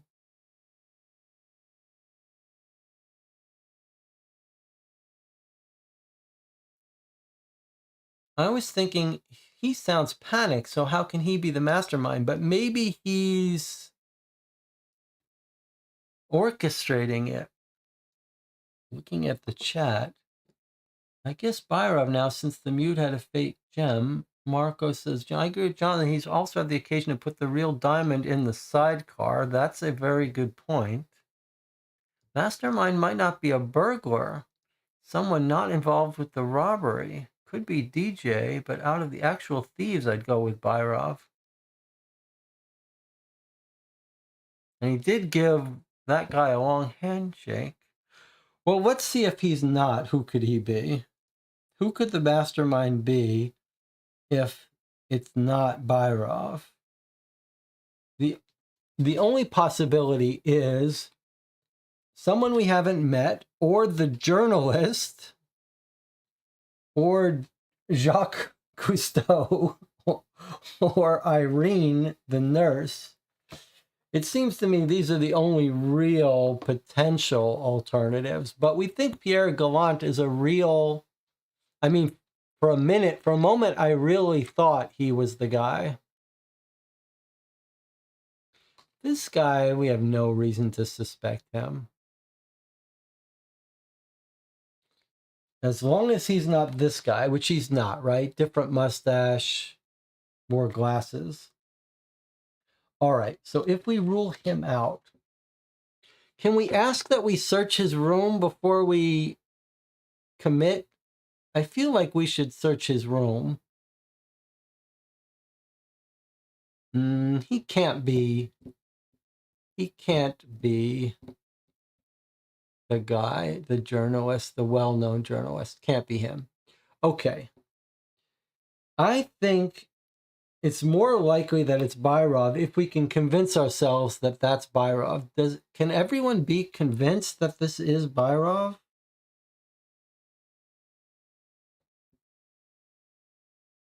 Like, does that work for you? Is that guy?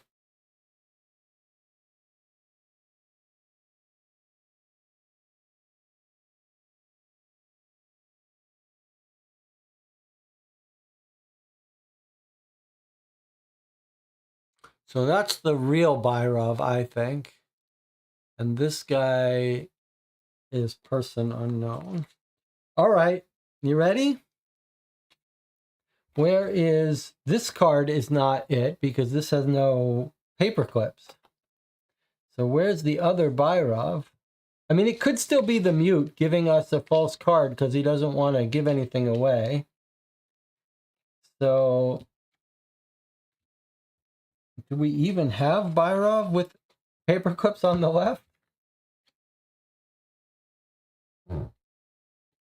Is it Jacques Cousteau? I'm not sure we have a Byrov with paper clips on the left. We've got Pierre Gallant. Let's see. Byrov is in our pile of thieves. I see. Okay, let's see. Yes, he is. Okay.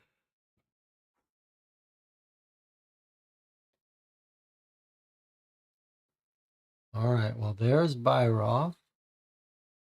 So the card we would look up looks like 73.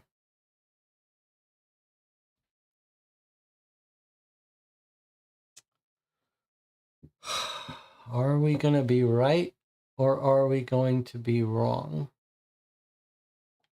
We'll find out in 8 minutes. I'll see you then.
Okay, we've been playing for 7 hours. It's now 5 a.m. Saturday morning. We're about to finger Pyotr Byrov as our suspect, as our mastermind. But I can see some concerns. First of all, we don't really understand this. Is this guy our mute?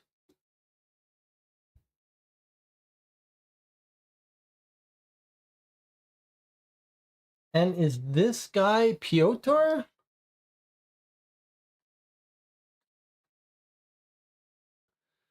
It's a little confusing because otherwise we don't know who that is.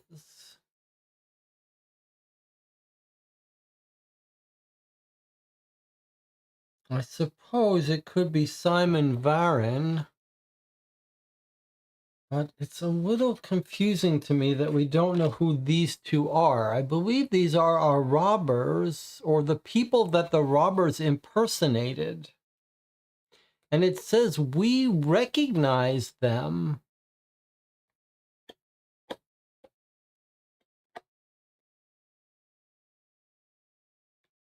They seem familiar.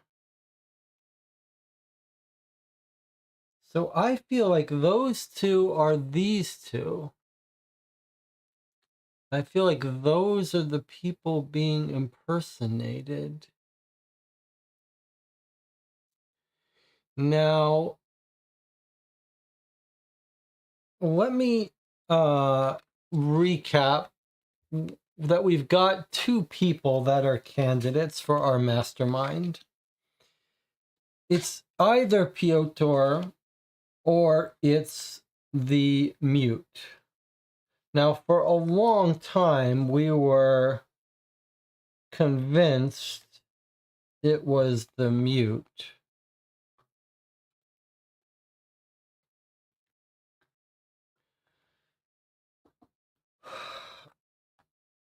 And he did seem to be pulling the strings. Why did we move from him to Piotr? Well, one reason, the big reason for me, is that the diamond he gave up to the police to prove his innocence was fake. That suggests strongly to me that he's a patsy.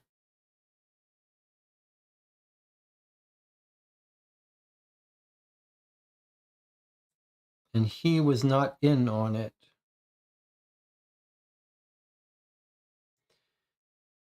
But some of the things, the reasons people think it's this guy, the Piotr, was a comment from the chat about he could have put the gem in our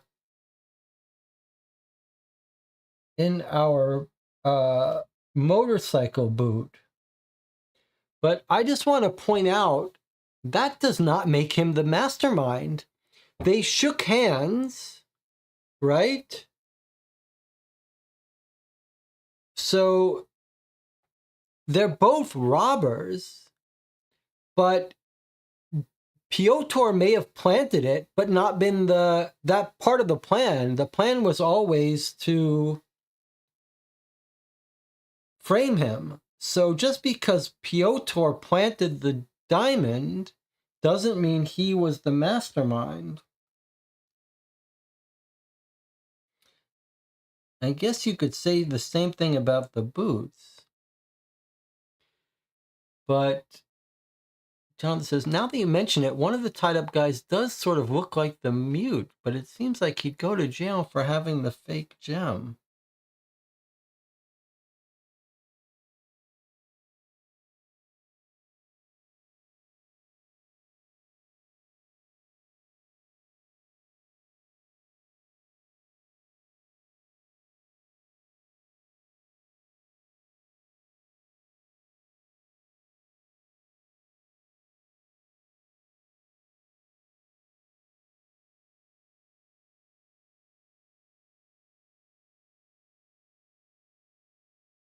The mute did point us towards the frame-up room.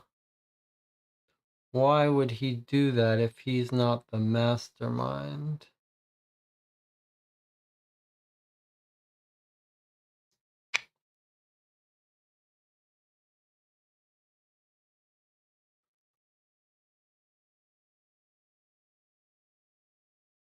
Can we compare the other tied-up man with all the thieves again? Well, there's a problem there. It doesn't really work because we don't have pictures of the other thieves. We only have the ID cards of the real people. Right? They're not what they actually look like, though.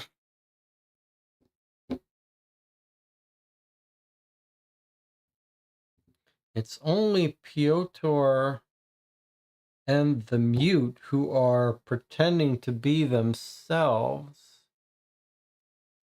The White Russian was surprised to see the two guys tied up, so he wasn't impersonating one of them, right?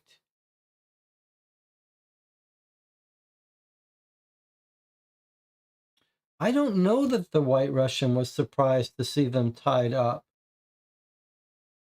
One of them, White Russian here, Monaco, something's bad happened, White Russian here, over. And then this person says, White Russian, over. Okay, change of plans, we'll meet in 346. If you hear this message, don't hang around. And then here, White Russian here, I'm at the hotel, sidecars here. How did he find the stash? Hid in the room next door. And then, wow, you should see who's here. I recognize them, and now I see it all. We've been double-crossed. There's another gang. We were nothing but bait. I'm out of here. This is not White Russian talking. This is the person who fell, Simon Varin. It's not, well, it's not Piotr at least. Does he look like any of the IDs? I don't think so. No, our other ID was this one. Definitely doesn't look like either of these guys. And here are their faces of the real people, which are similar to the IDs. Was White Russian the name of the guy who fell, Simon Varin? Is he from any place that would make you call him Russian? White Diamond? White Russian? Any reason to call him White Russian? I don't see any reason to call him White Russian. It's interesting that this newspaper has markings. I don't see any reason to call him White Russian.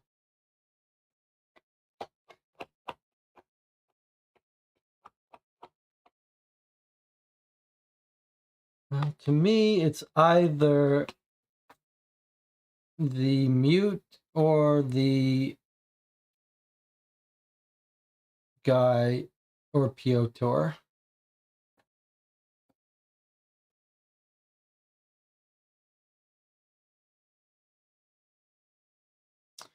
I'm just torn between which one.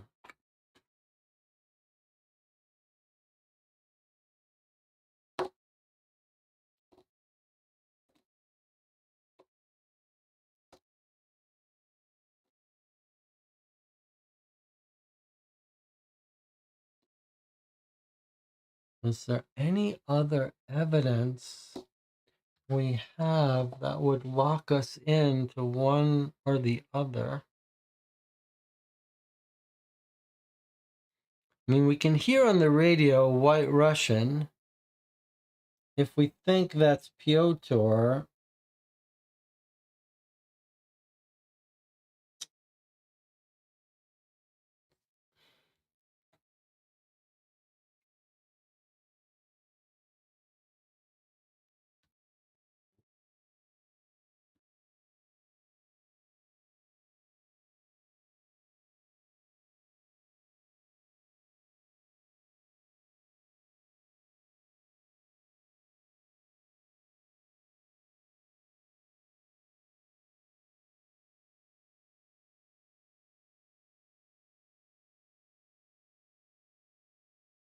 if I'm right that these are lookalikes for the mute and Piotr, then it means that the mute isn't really mute. Isn't really Francois Perrier. Then he would most likely be our mastermind. But why wouldn't we call the other guy our mastermind either?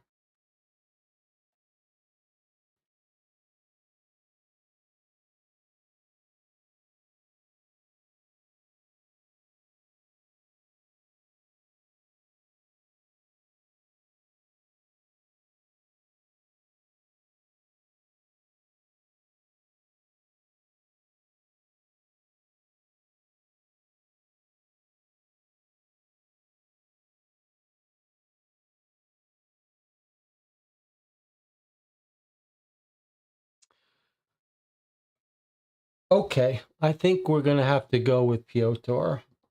Does anyone, I guess we'll have a vote here. Does anyone want to get on the record? Who do you think the mastermind is?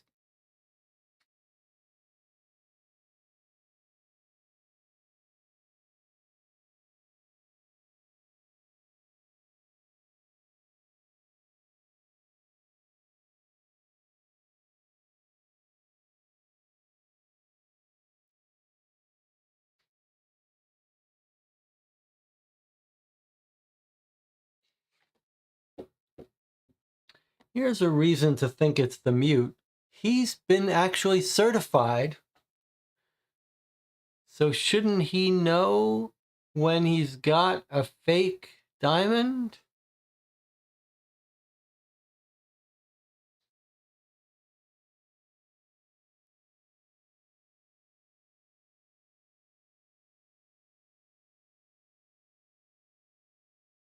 Shouldn't he have known he had a fake diamond?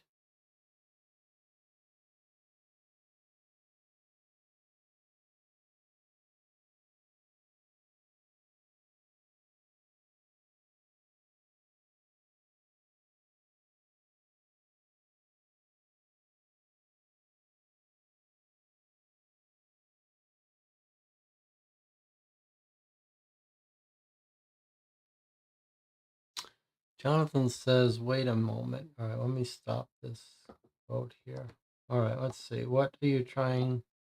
What's the idea? Could the tied up man be the real Francois? Well, yes, absolutely. The tied up man could absolutely be the real scoliosis guy and not a criminal. Yeah, that's what I think. I think these two are not criminals. I think they're being impersonated by two criminals here.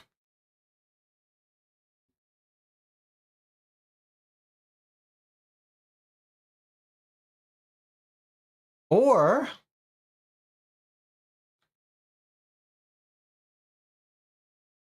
either they're being impersonated by the two. Yeah, I mean, this guy's at the police station. He's not free. So,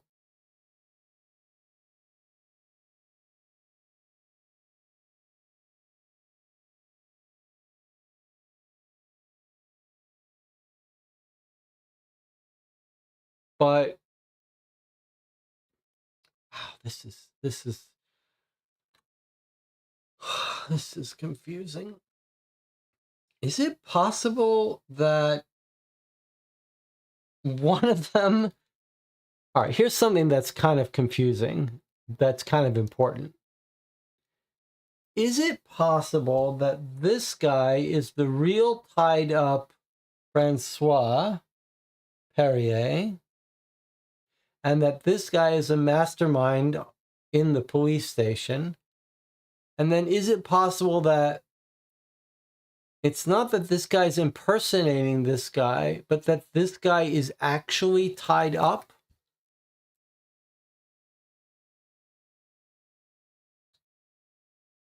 I'm not sure I really understand whether the game timeline allows the mastermind to have tied him, has his gang to have tied him up. Like, is this the same person? Or is this guy supposed to be walking around running the hotel now? So this would have to be someone else. I'm a little confused about that.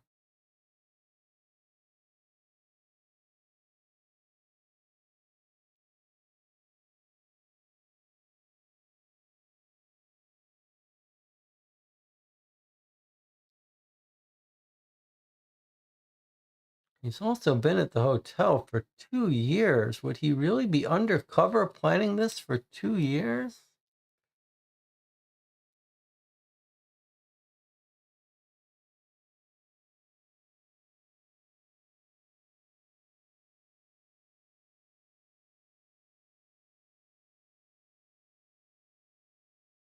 Are we really ready to let...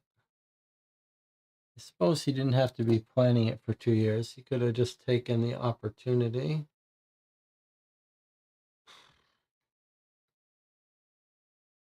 That's a toss-up for me.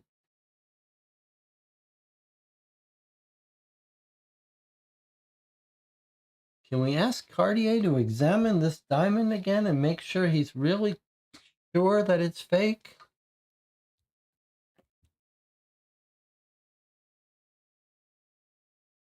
1-9. I'm just going to see if he's sure it's fake.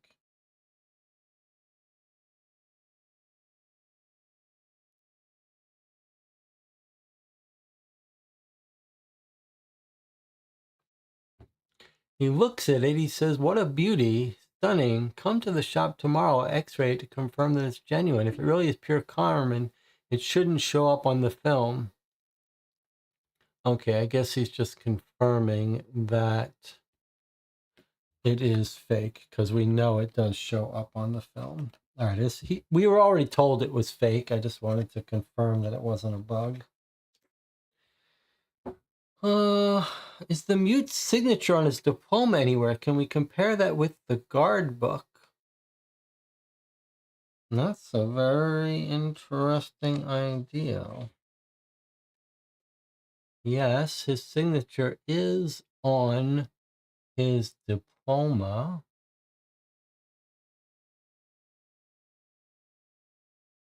And we know that it's consistent on the guard book. But is it consistent with that?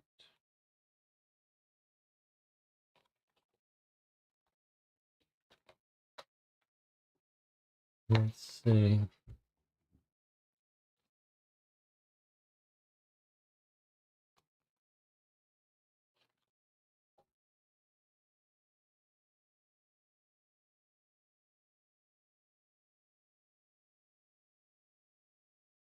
So Francois Perrier sure looks the same to me. It's identical. That's definitely his signature.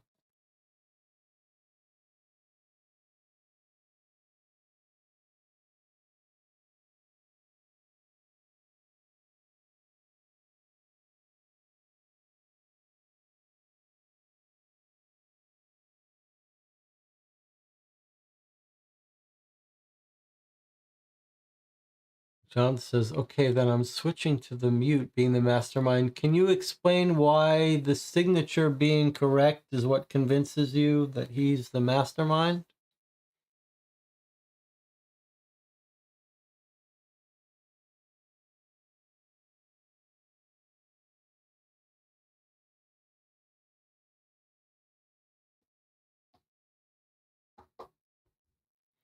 Why does that switch it? I guess that suggests that this is not our mastermind here.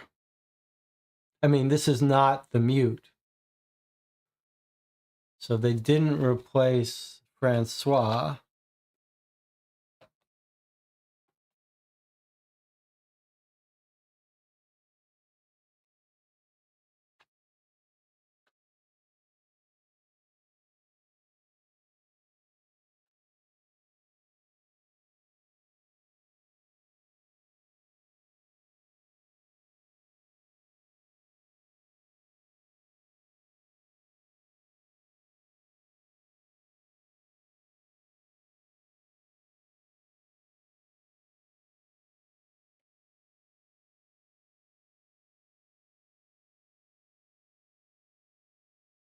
So the reason that we're thrown off from him is just that he gives up a fake diamond that he swallowed, but we think he's going to have to come up with some explanation for that.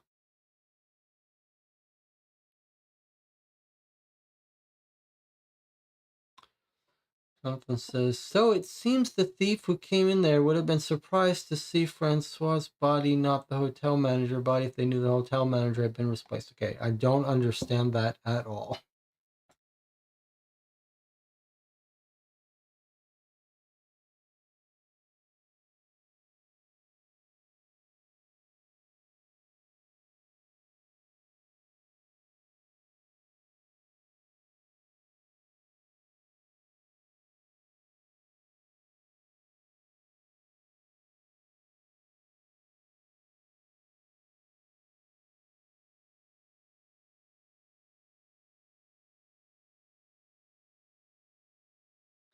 But I did think of something else.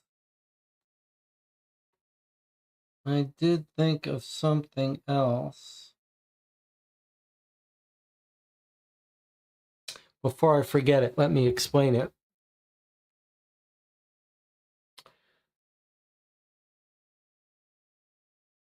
One of the reasons why I didn't think that the mute was the mastermind is because I said the mastermind has made sure all the other people get fake diamonds. He's double crossing them. But then he's left himself to be captured. That does not seem very smart. And then I said, how would he get out with the diamonds? They've x-rayed him, they found the fake diamond, but then we're told real diamonds wouldn't show up. So maybe he did indeed swallow them all. And maybe he smuggled all the diamonds out in his stomach and only returned one of them to us.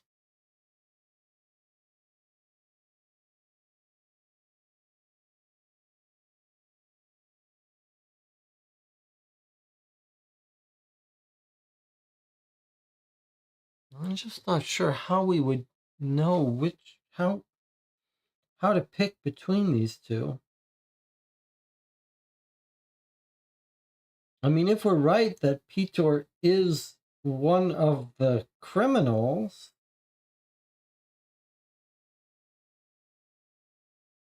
we haven't recovered his gem.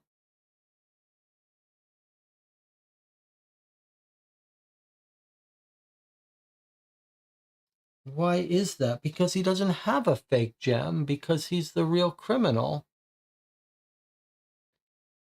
Yes, exactly. Exactly. If he's the mastermind, why would he have any fake diamonds? There's one person we haven't gotten fake diamonds from. That's Piotr, who runs the hotel, so he would have been well suited to frame us, although that doesn't make him the mastermind. They're all trying to frame us. But the one person without the fake diamonds should be the mastermind, Piotr. All right, I got to stick with Piotr.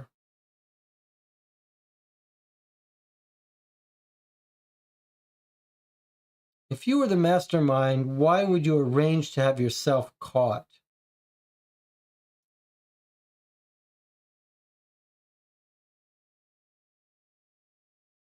I suppose you could. Yeah. Okay.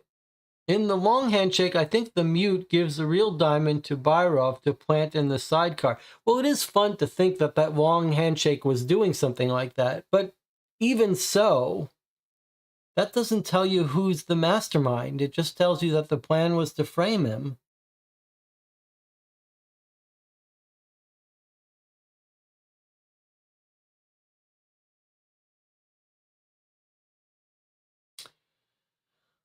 Okay, here's Jonathan's explanation. If Byrov is the mastermind, why would he need to replace the mute with the duplicate? If the mute is the mastermind, it makes sense for Byrov to just be a thief and replace the hotel manager.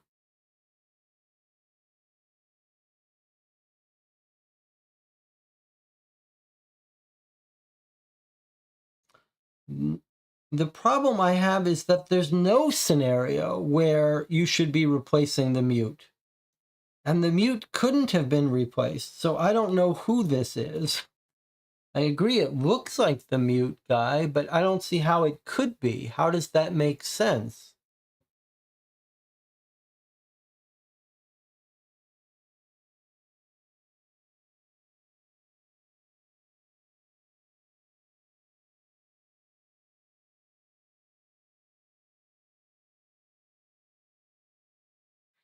These look like the mute and Piotr, but when you think about it, it makes no sense. Because Piotr works in the hotel. All his staff would recognize him. You can't just replace him and look like him.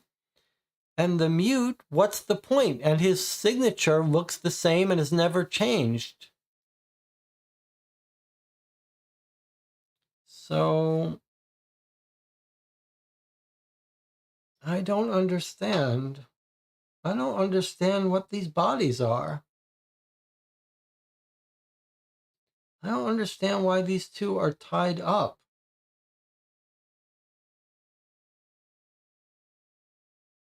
Makes no sense to me, really. Feels like we should be able to understand what this is. Two men snoring, they look familiar. What are you talking about? They look familiar. Do they or don't they? Why can't we see that with our own eyes?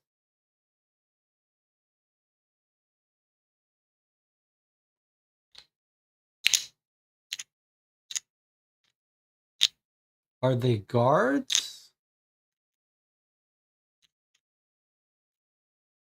Why do they look like the Mute and Piotr, but we can't tell if they are? I find that very frustrating.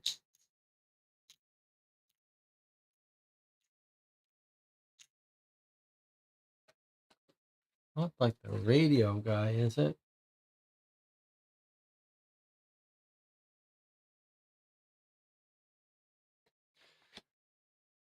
I mean, we did have a guard that we visited at the palace.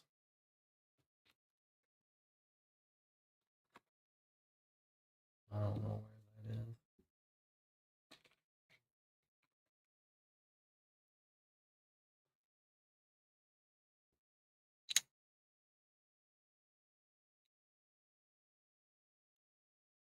Why are these two tied up? The real people are drugged. I don't understand it. I don't understand it.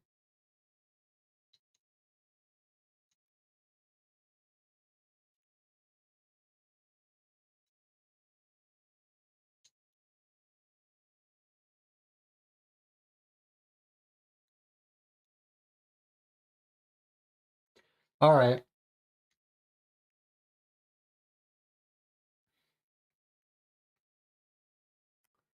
I guess we should vote.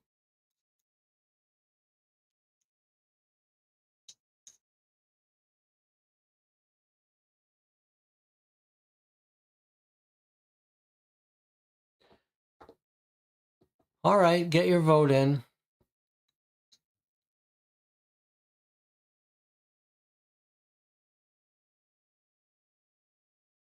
Marco says the bad Mute replaced the good Mute.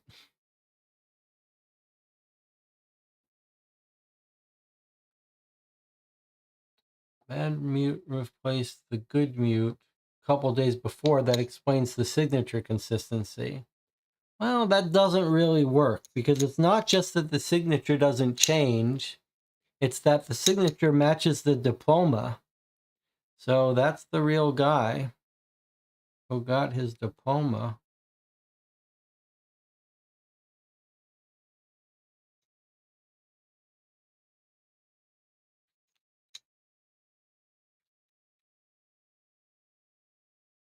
What was all the thing with the boots, too, if he's not the mastermind trying to frame us?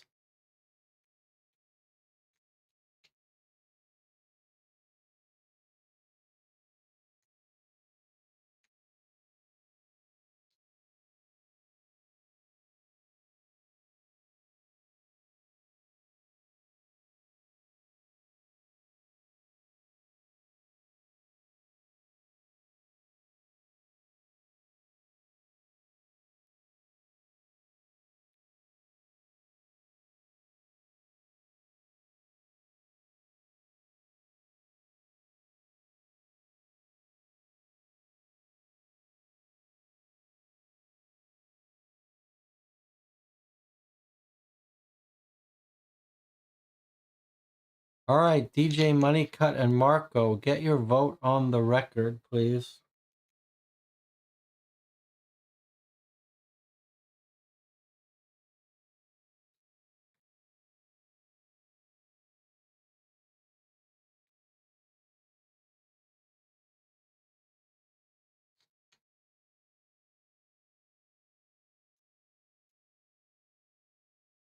The mute is the only guy who's actually been trained.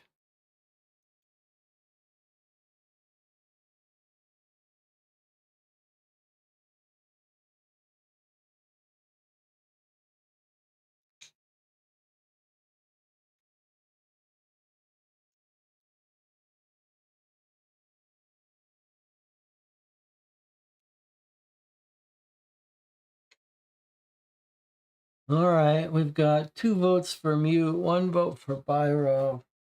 I'm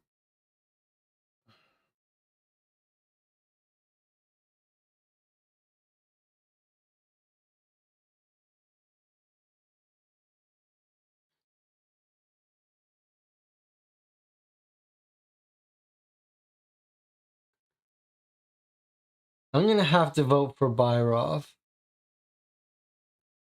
Part of my brain is screaming to blame the mute.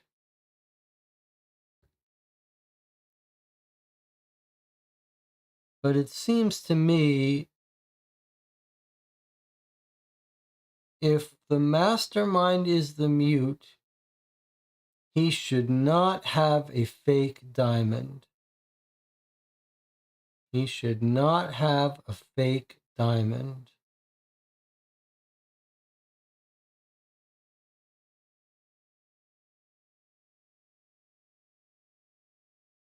The one person without the fake diamond is Piotr. To me, that means he set it all up. Okay, we've had our official votes. I can see lots of reasons for it to be both of them, but in the end, I just can't come up with a reason that he would have a fake diamond, let alone give it to us. Okay, here we go. I wish I understood this, though. That bothers me, but we've gone 7.5 hours. It's time to end it. All right, but we're going to accuse... I'm going to accuse Piotr, and then if that fails, we'll accuse the mute. Could be both of them together. All right, here we go. All right. So I say it's Piotr.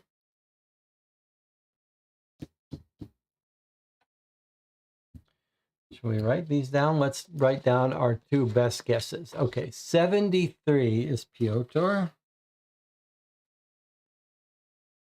And then if it was the mute,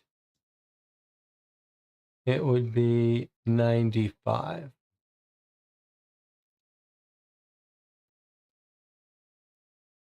Okay. So I'm gonna say Piotr first. If it's not him, we'll quickly change our votes. Okay, here we go.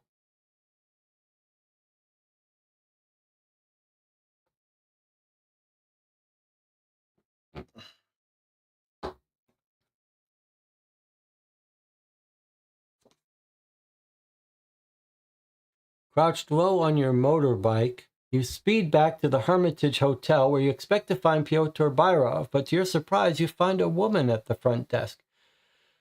Mr. Byrov is finished for today, sir. May I help you? Tell me where I can find him, you order. No idea. Oh, wait a second. Mr. Gallatin, he left the key to room 144 for you. If you want to go up to room 144, take card 82. No thanks. The prince asked you to bring him the culprit, so whether or not Byrov is involved, you'll have to take someone else to his highness. Present another suspect to the prince.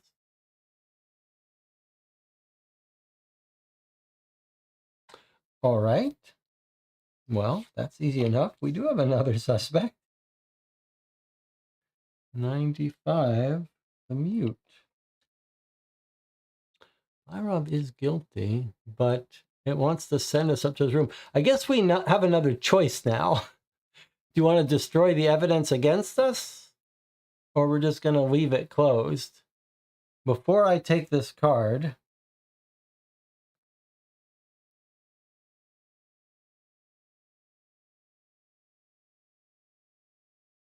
leave it closed. Okay. This has got a different back. Look at this back.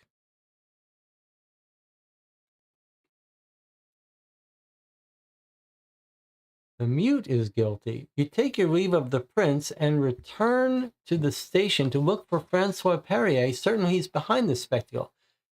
It's you, isn't it? You shout as you burst into the interview room. The two of you are alone. Grabbing him by the collar, you shake him, hoping to extract a confession, whereupon his mustache slips and dangles pathetically from his lips. Startled, you let go of him. After a seemingly endless pause, he tears off his fake mustache, a broad smirk on his lips. Then the mute calmly leans over to you. Well done, Bear, he whispers. I don't know how you found me out, but I planned for the possibility. Are you kidding me? You bark as it dawns on you that a mute has been leading you around by the nose all day. Let's make a deal. Accuse someone else and let me go.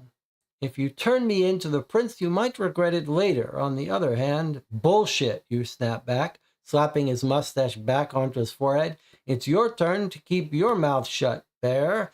You have no choice. Believe me, it's in your best interest.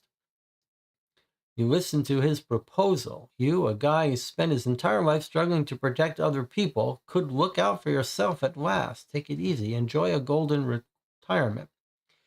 Refuse to cooperate with him. Combine this card with the prince in the investigation area, or agree to cooperate with the mute. Combine another suspect with the prince in the investigation area.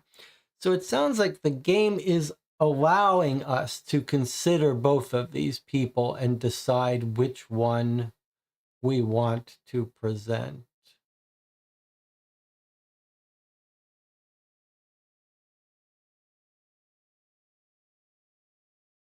Although we can't really accuse another one. We'd have to falsely accuse someone else. Clearly he's going to turn on us and tell us to go to room 144. So do we want to go up and get rid of the evidence? I think now's the time. I think we've got to get rid of this evidence, though.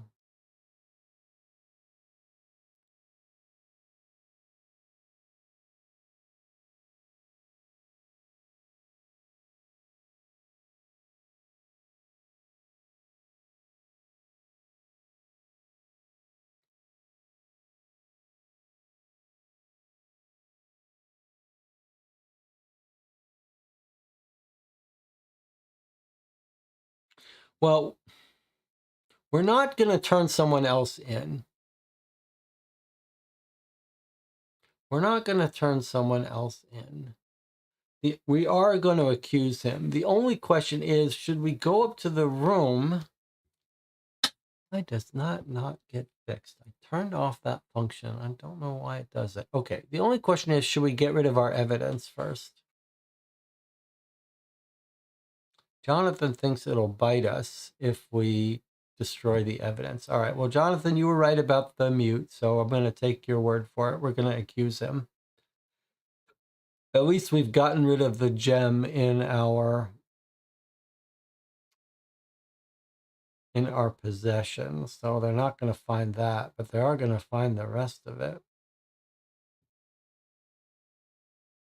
All right, well, let's try it.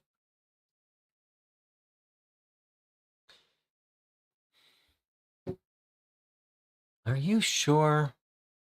Because he's going to accuse us and tell him to go up to our room.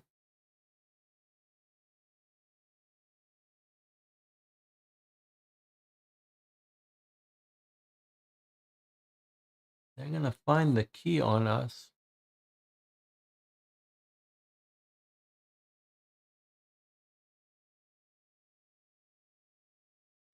I want to go up to that room and hide the evidence.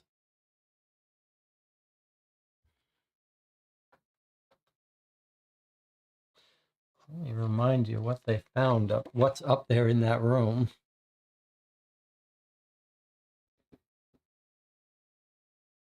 Telephone tapping equipment, maps of the palace, guard schedules, blank passports.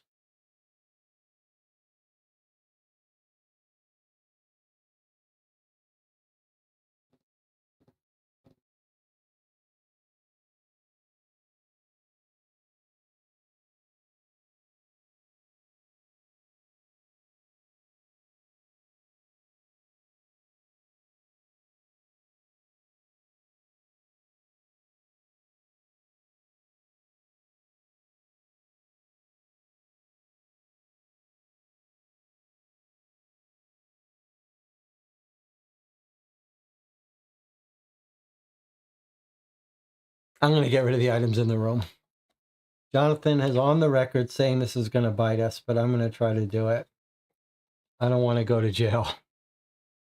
This could come back to bite us. All right, I'm going to accuse him. I've gotten rid of the items. I've done it against Jonathan's recommendation. Okay, combine this card with the prince in the investigation area. Okay, here we go.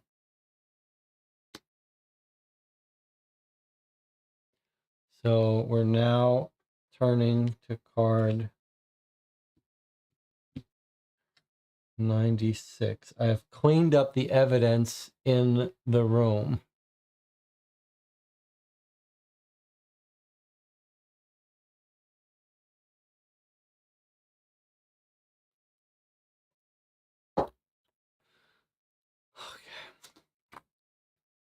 Unswayed, you put handcuffs around Francois Perrier's wrists. Okay, Bear, don't you realize if you do this, you'll be the one going to jail, not me? There's no evidence against me. Do you really think I would have locked myself in a cage with a lion and a fake diamond in my stomach? Nobody's going to believe you. That old lion is harmless. Your alibi doesn't hold water. Maybe, but all the evidence points to you, your close relationship with the prince, which is how you knew about these diamonds, our recruitment at the casino in front of witnesses. That won't be enough. This hat, just your size, left in the throne room, continues Perrier. Room 144, booked in your name, as was room 346, where my unfortunate colleagues are tied up. That day spent crisscrossing the city to recover the diamonds, replace them with fakes, and get rid of us one by one. Bullshit. You're trapped, Bear. I'm offering you one last chance to avoid ending up behind bars. Climb on that big bike and get the hell out of Monaco. You glance at him, unsure what to do. An urge to wipe the smirk off his face runs through your mind. Trust me, Bear, as of this morning, you're our mule, he adds, pleased with his turn of phrase. If you give in to his blackmail, take card 92 and flee. Otherwise, take him back to the prince. Okay, we're taking him back. There's no way I'm giving in to blackmail, but I have covered up the fake evidence. 91. Here we go. An obvious culprit. Here we go again. Gain 10 stars. Okay.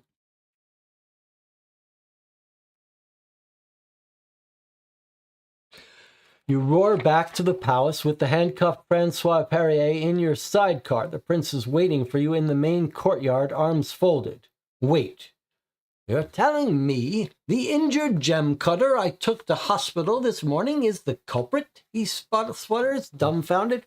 At this point, Perrier approaches him and hands him a crumpled paper. Barely has the monarch finished reading, then he turns on his heels and stares you straight in the eye. He reads the text again, this time aloud. The burglary was masterminded by the chief officer of the Carabineers, Joseph Gallatin. Only he knew how to get the diamonds out of the palace undetected. If he has shown you the stolen diamonds, examine them. They're all fakes. He still has the genuine stones on him. Check and you'll see. The prince pauses awkwardly, then adds, well, better late than safe than sorry. Let's check. Some highly embarrassed Carabineers surround you and begin to search you. They look everywhere, in your jacket pockets, your walkie-talkie, your cigarette pack, even your boots. No sign of the diamonds, Your Highness. Francois Perrier, unfazed, then points an accusing finger towards your sidecar.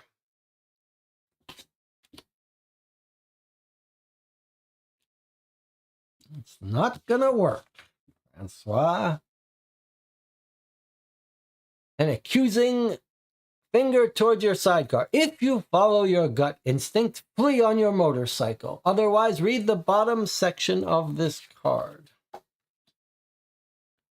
You look dumbstruck at the open trunk. One of your men is removing your accumulated junk and eventually lifts up the bottom panel. Remove everything currently in the bottom of the game box, including the card insert. If you find something, there is nothing. There is nothing in our trunk when they search it. Nothing. Francois is not going to be happy when he sees that there's nothing to be found in our trunk. And so, event 8.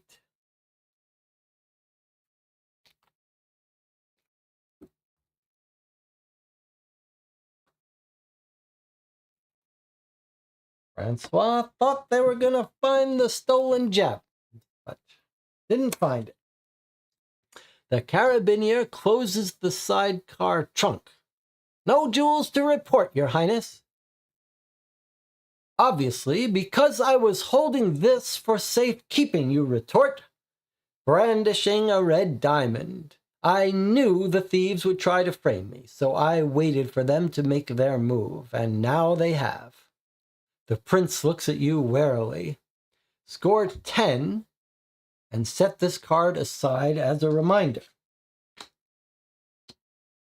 So we got 10 more.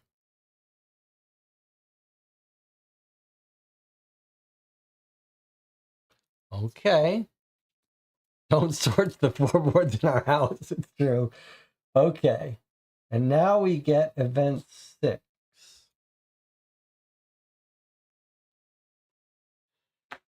Oh boy. All right, here we go. Event 6. Although very familiar with the police station, you view it in a different light now. In the interview room, the prince wants to question you. Storming in, he slams his fists on the table. Gallatin, I trusted you completely. I demand a detailed explanation of what happened. You have 5 minutes. Resisting your bearish impulses, you close your eyes and marshal what you remember. You'll need to be exhaustive. Okay. Now it tells us to draw card 86, which looks like the conclusion. Tell me what was the plan all along. All right, so we tell him the whole plan to frame the robbers and frame us right from the beginning, including when they ordered a drink and all that. And now we're going to hear it. Describe the various steps of the burglary. Answer as precisely as possible, then flip this card over. Okay, is there anything else for us to talk about? They drugged the real gem cutters. They snuck in under fake IDs and under the stolen IDs and the fake look. They stole the gems. But the mastermind double-crossed all the other robbers and sent them back with fake jewels that he had created.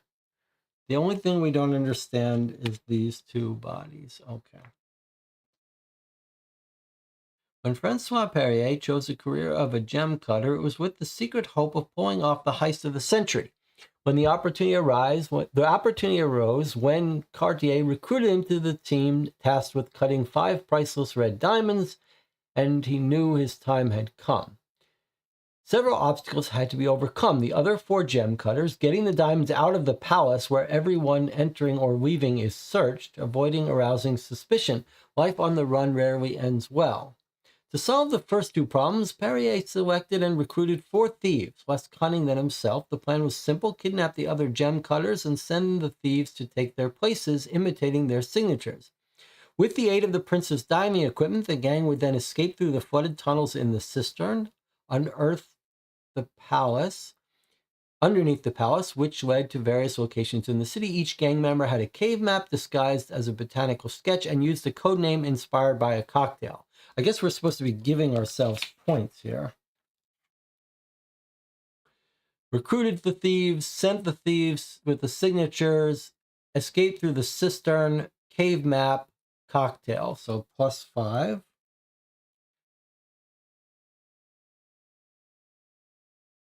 +5. Okay. Perrier's third problem, on the other hand, was not overcome. Arriving first at the palace on the evening of the theft, Perrier secretly emptied one of the oxygen cylinders. Okay, he did that on purpose. We were sort of in doubt about that, meaning not everyone could make it out. After swallowing a fake diamond, Perrier told his associate he would hide in the lion cage, knowing the beast to be harmless. The other 4 thieves had no idea that the diamonds entrusted to them were also all fakes, and they were just decoys that you, the chief of carabineers, had been chasing all day. Well, we knew about the lion, the fakes, and the decoys. And we knew he swallowed a fake diamond. I mean, now we knew it. I guess we knew it at the end, but we didn't know he did it. He emptied them on purpose. So +4, but not +5 there. So I'm not giving us the one that he emptied the oxygen on purpose, but I am giving us the rest. Okay. Now 87.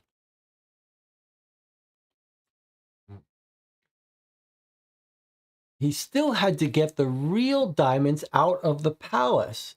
To this end, Perrier hired 2 other accomplices, the first of whom replaced the day guard. There was this little talk about the guard. It just didn't seem to help us. How could he get the diamonds past the systematic searches to which even the guards were subject? This is where you unwittingly became part of his plan. Francois Perrier knew he would be arrested. The challenge was simple: to make you go back and forth to the palace. The guard at the entrance, his accomplice, who was in possession of the diamonds, could then hide one in your belongings every time you visited. All that remained was for Perrier to try to discreetly retrieve them in the interview room from your boots, your jacket, your cigarette packet, your walkie-talkie, and the bowler hat.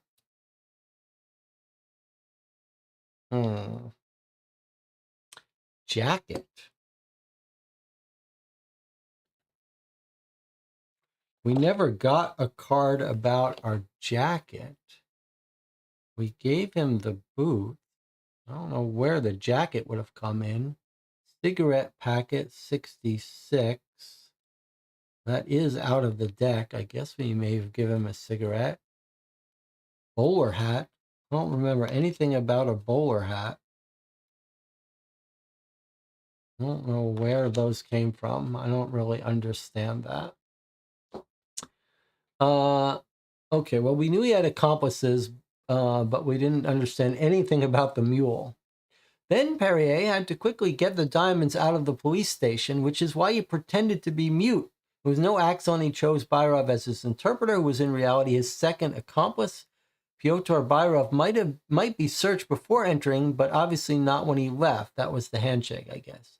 Using you as a mule was risky, so the final part of the plan was to frame you if anything went wrong. This is why Perrier booked their stash in room 144 under your name, subtly led you there. Last but not least, a genuine red diamond was also hidden in your sidecar to incriminate you.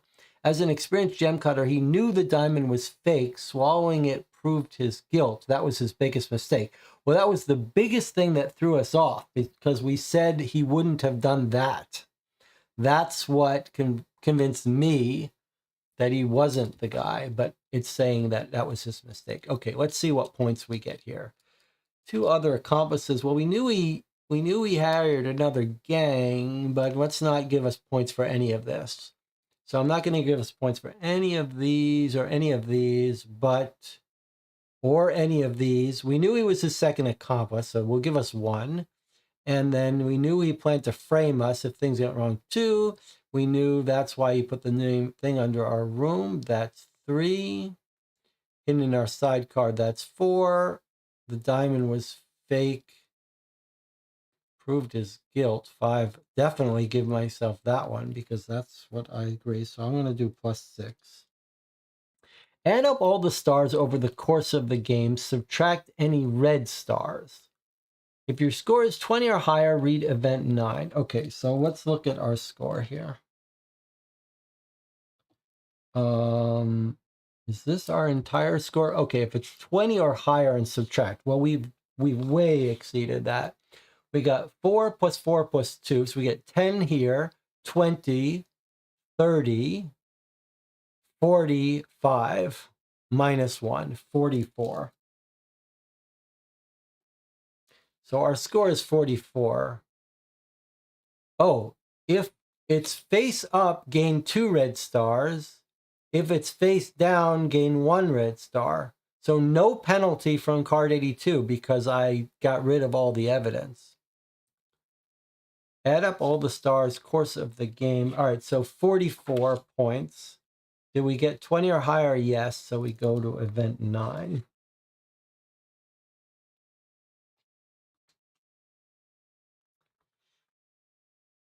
Read event 5, then resume here. Okay. Welcome, listeners, and thank you for tuning in to RMC. I'm here with Francis Blanche for this momentous day. And Devalette and myself will be commentating the wedding of the century for you. Grace Kelly and Prince Rainier, what a couple! We're catching a glimpse of the engagement ring in the colors of Monaco, set with 5 white diamonds and 5 rubies. 5 red diamonds, did you mean to say? No, 5 rubies. The radio chatter falls silent as you turn off the ignition on your motorcycle. Waiting for the prince, you've had your fill of the rolling news about tomorrow's wedding. Uncharacteristically, he's over an hour late. You scan the horizon. Could something have happened to him? Flip card 0, which is this card here. Monaco, 1955, from fiction to reality. The 1956 marriage between Prince Rainier of Monaco and the actress Grace Kelly was billed as the wedding of the century. The future princess's engagement ring, designed by Pierre Cartier, was adorned with 5 white diamonds and 5 rubies. It was quickly replaced by another ring set with a single dazzling diamond. This latter ring featured in Charles Walters's High Society, worn by Grace Kelly herself, and soon became the world's most copied ring design. Still, in 1956, Jacques Cousteau won the Palme d'Or at the Cannes Film Festival for his documentary The Silent World. The following year, he succeeded Jules Roch as the director of Monaco's Oceanographic Museum, a position he would hold for 30 years. The Monaco Grand Prix remains to this day one of the world's most memorable motor races. Its reconstitution for the purposes of this game reflect the minute-by-minute progress of the race. In 2017, the Cartier jewelry store in Monaco was robbed in a raid organized from a prison cell. This incident, along with Francesco Grimaldi's storming of the palace in 1927, inspired the plot of this scenario. And then you see the credits here. All right.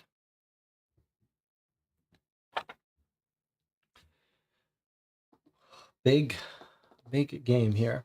All right. Let's get rid of this. Okay, we've played for an hour. What we need to do now is take our full 8-minute break, and then I hope you will stick around to discuss the game with me. I know it's probably your bedtime here. If you've played along with me, I hope you'll stay around for a couple more minutes while we talk about it. If not, you can leave your comments on this video afterwards at any time, but I'll see the rest of you in 8 minutes.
Okay, we're back.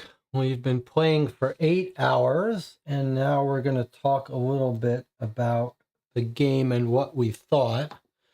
Lots of cards here everywhere. Let me see what the chat thought.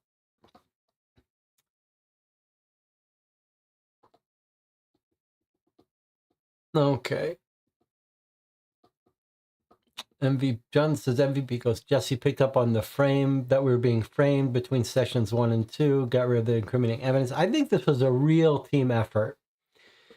Marcus says, I like the case very much more interesting than the previous one. The plot was interesting, solution satisfying. I rethought my conclusion several times. That's a good sign. No frustrating puzzles. I'm not completely convinced about the game system because it's only seemingly orderly. Actually, on the table, the situation is quite confusing. Reviewing information may not be easy. I recommend it and repeat that for me, it was better than Houston 2015. Jonathan says, overall enjoyable case. I think it was a smoother experience in general compared to Guilty Houston. Feels like we still had to work at it, but understood more of the case by the end. Houston also heavily featured figuring out nicknames. I could see someone preferring the tone of Houston more, but I thought this was a fun heist case. We don't get too many heist cases. It really succeeded at having some exciting scenes triggered by the clock at the end. I might have liked the story conveyed by the clock in game more. Might have to go back and see. DJ Monica says, like a lot of mystery games, they didn't quite give us enough to fully understand everything, which annoys me, but I still liked it. Very well produced. I do think it stumbles at the end with the plot being a little over convoluted.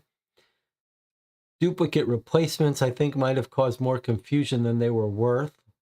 I like the main beats of the solution, though. For such a focal point of the game, the race wasn't that important. I thought we'd have to figure out more about the drivers and cars. John says, the only area I feel like it sort of drops the ball is the race. It seemed like it was going to be a puzzle, sort of just resolves itself as you go to the crash. Feels like if you really dug in and paid attention, tried to solve it as you went, instead of putting it off, you could really feel like you wasted times.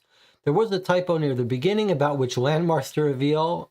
That was a little scary. Other errata, potential errata. The card that said to get out the landmarks, that's the thing we're talking about here. It also feels like the crash should have been an instant flip card. I would agree with that. Yes, okay.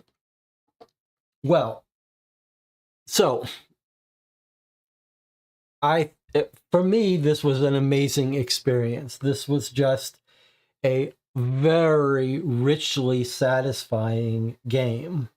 I think my complaints are almost all about the end convoluted nature of the story, unnecessarily complex, but everything else about this game was very satisfying, and it's hard to think of another game where we spent as much time chewing over details, troubled by them, trying to reconcile it. And there were several moments that were deeply satisfying. Figuring out that we were being framed. Jonathan and someone else started thinking, look in the box for the gem. We figured out that we were being framed. We figured out how to avoid being caught in the frame up. But there were several points where everything ground to a halt and we just talked through what we should do. Whether it was who to accuse, whether it was who is the mastermind, what room to go to, in what order, what places to go with our limited amount of time. There was so much enjoyable, tough decision-making here, and just tough trying to work out what things meant. Were we being framed by the boots and the footprints? That turned out to be not quite right. Figuring out that the nicknames were all based on drinks. To me, this had a real, in addition to all the wonderful deduction parts, I thought the storytelling was great. There was lots of real details here about 1955. The switching between locations. I had forgotten how well this time deck works. I mean, I remember from Houston that it was a very cool idea, but it seems to me they really turned up all of the things that worked well with Houston and really made everything better. The time deck is amazing with these events and moving along the story, but here it had this whole innovation of radio, then the radio could get blocked. I still worry that a given group could have a bad experience if they do things particularly badly, but it did feel like the game spent more effort to make sure you don't have a bad time. For example, at the end, when you accuse someone, it looks like the designers realized there would be these two people you could accuse, and so it had a workaround so you wouldn't get yourself into trouble. This whole new interaction thing worked very well, and in fact, it's complicated enough that you could overlook stuff, and I think that's a good design. Like with Suspects, you combine the cards, but it's very hard to miss combining cards. Like, it's so obvious when they're cards that could get lined up. It's so trivial to line them up that you just do it, and it would be hard to miss something. Here, there's so many different ways to combine cards, and none of it is obvious. Like, you can't look at a glance and say, oh yeah, I'm going to be able to line that card up here. And because of that, it sort of discourages you from brute forcing, which I think is a great thing. And then there was this key system, which was very cool. How we could go to different rooms. That was extremely clever. And then the police items that we got to collect. Then this system where you spend most of your time here, but then midway through we get this and go to a new place. And then in Houston, they did the same thing where you flip this over and answer questions. But I really think these designers really get some serious credit for going above and beyond and making this really an amazing experience, because it's not just that you answer questions. This became a whole question, deduction, and decision-making question. We got that card that let us destroy evidence. We really agonized about over that. And then we went to here. It was several interaction, like this guy kept saying, don't you want to make a run for it? You're going to get framed. You're going to get caught.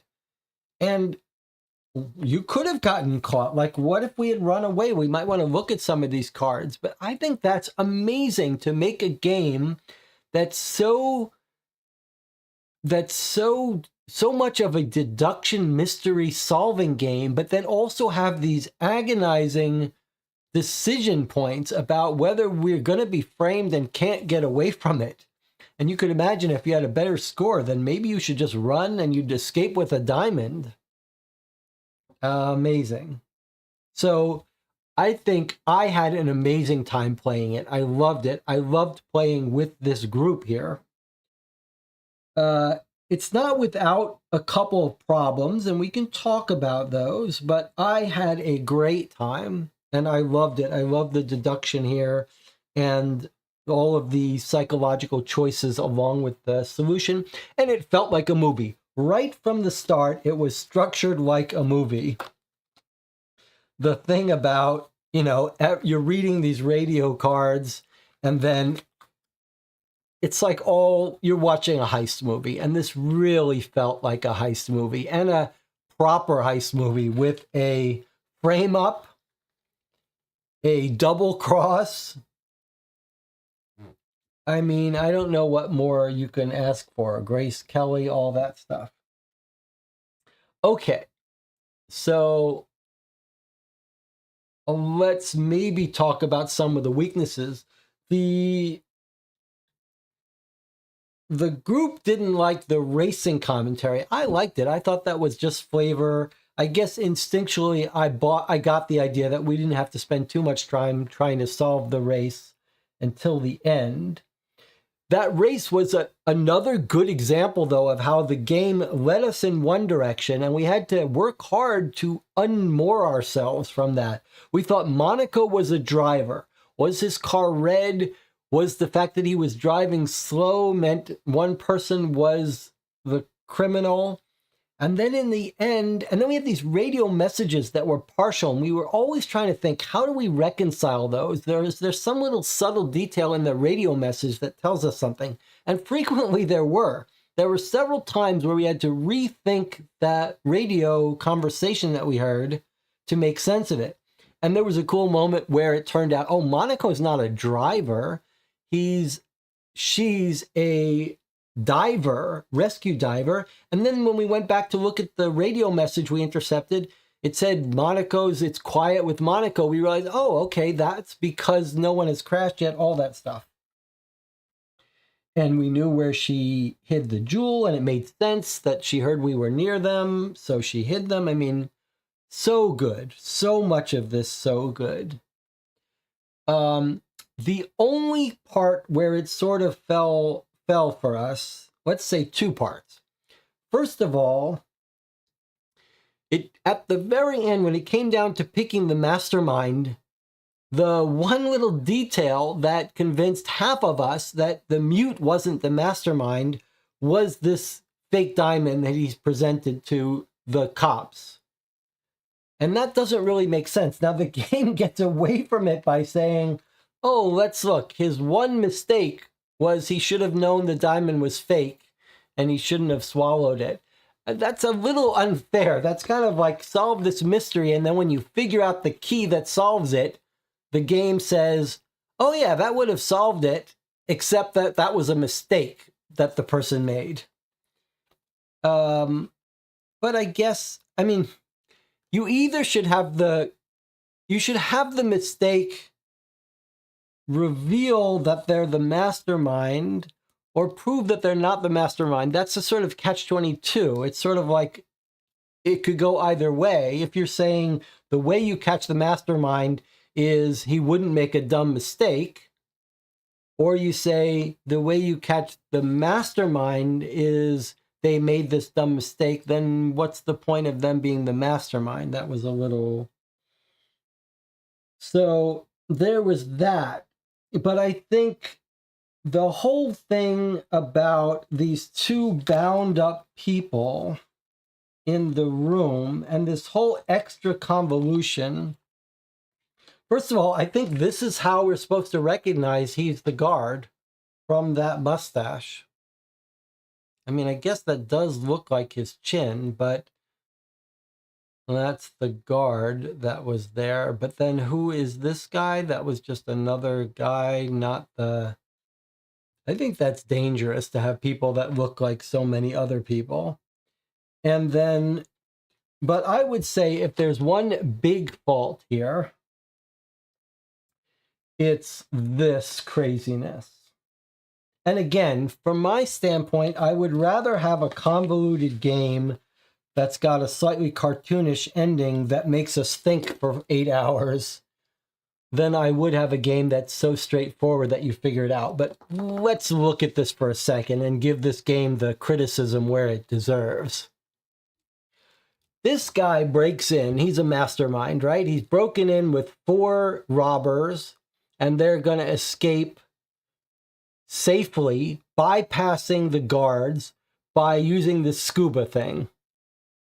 And what are we told really happens?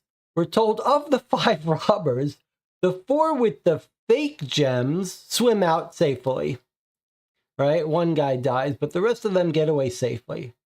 But the true mastermind with the real diamonds, he comes up with a new plan that involves having to smuggle the diamonds secretly out of the palace one by one by purposely getting rid of his oxygen. If he had just used his oxygen, he could have escaped with the diamonds, just like everyone else. Instead, he purposely gets rid of his oxygen. Then he swallows real diamond. No, he doesn't swallow the real ones, which he could have gotten away with if he swallowed them. Instead, he swallows the fake one. Why is he swallowing a fake one? It makes no sense. Then he goes to a lion's cage where he could get killed, hides in it, gives the other guys the real diamonds, and they escape. And then he's planned this because he's hired 2 additional accomplices who have to take over the role of the palace guard. Right? And then his plan is that he's somehow going to have his guards smuggle the diamonds in the pockets of the chief of police multiple times. Every time we come and go, he smuggles another diamond in our pocket, and then he has to pick up the diamond when we interview him. Okay, that's ridiculous. That is so ridiculous. But it's not only ridiculous and insane, it's totally unnecessary. It's totally unnecessary. He could just have one of the robbers actually smuggle out the jewels. Or he could have smuggled out the jewels and then be caught at some point. So that's just craziness to me, this insane plan. There's something else I don't understand. I would like to look at the frame up, but there's something I don't understand. When we confront him, he rips off his fake mustache, right? He chose a career as a gem cutter, he got trained in it, and he recruited this team. What is the point of pretending to be... Is it... Yeah, I don't understand that. Cartier recruited him, so it's not like he killed the real Francois. So why is he pretending to be mute? Why is he wearing a fake mustache? Does anyone understand that? I don't get that. Did I skim over that and not...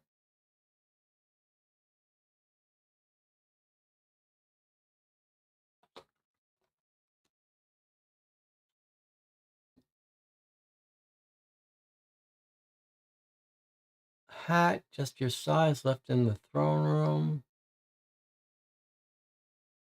I don't understand. He's pretending to be mute. John says he's pretending to be mute, so that Byroff has to be present as the interpreter so he can sneak out diamonds through him. Boy, that is insane. That was the plan the whole time, to go through your whole weeks here as a mute so that hopefully you purposely get arrested and then need an interpreter. Whew. And what's the fake mustache about?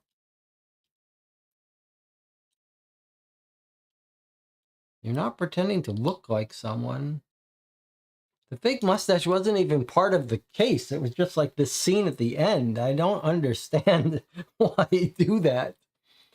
Okay, so that part of the ending felt so convoluted and crazy. I just sort of write that off. It wasn't necessary. I sort of prefer my explanation of it being the hotel guy, but that doesn't detract from how much fun it was.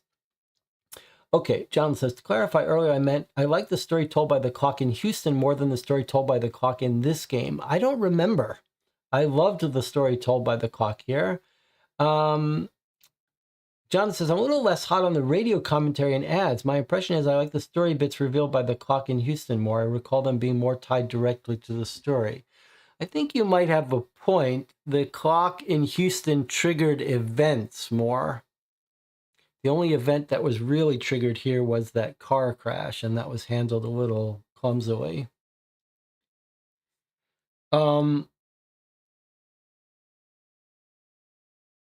Having said all that, this was a really richly satisfying experience that we spent I don't know, 12 hours playing, and really the whole time was engaging.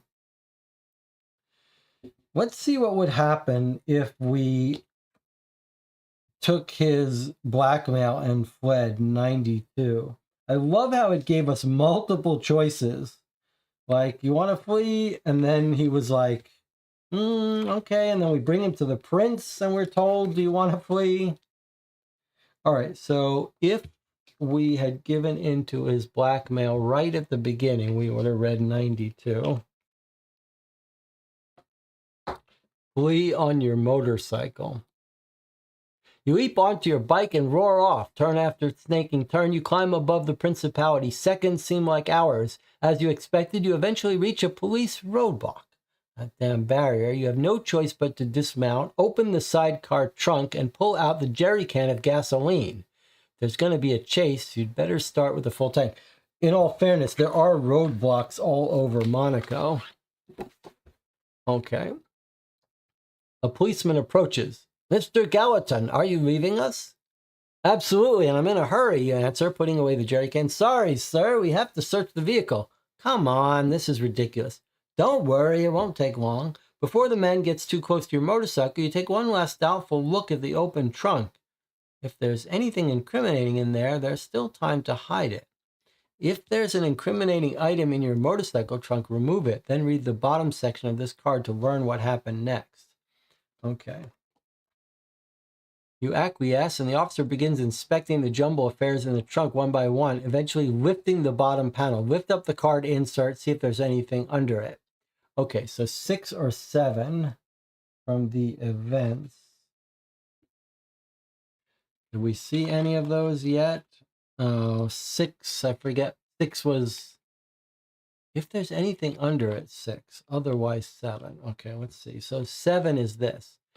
Gentlemen, remain on your guard. Thank you for your service. Your words are carried away by the gusting mistral, but you have no time to repeat your prose. Revving your engine, you speed off, away from the principality. At every turn, the rattle of the diamond against the metal of the gas tank reminds you of the millions lying hidden inside your vehicle. Okay, so if you took the blackmail, you put the diamond, if there's anything under it. I see. Okay, so if we hit it correctly, we hit it in our gas tank. And we got away. Roque Archipelago, Venezuela, February 1956. The scent of honey was too strong, and your inner bear succumbed to the temptation. The diamond caught your eye, but surely it's a fair reward for a lifetime of hard work. So here you are, wealthy man. I gotta stop doing this screen. I should be putting split screen when I read these. Okay. The scent of honey was too strong and your inner bear succumbed. We took the honey and ran. Diamond caught your eye. Surely it's a fair reward for a lifetime of hard work. So here you are, a wealthy man, and yet, despite the white sand and easy living, your inner justice-loving proletarian despises your new life, to the point that a crazy idea keeps you awake at night. Why not return to Monaco to solve the case once and for all? Look at that. You can go back and try to solve the case instead of running. So if you do, you go back and you do event 6. But if you're really committed to not coming back, then you read this.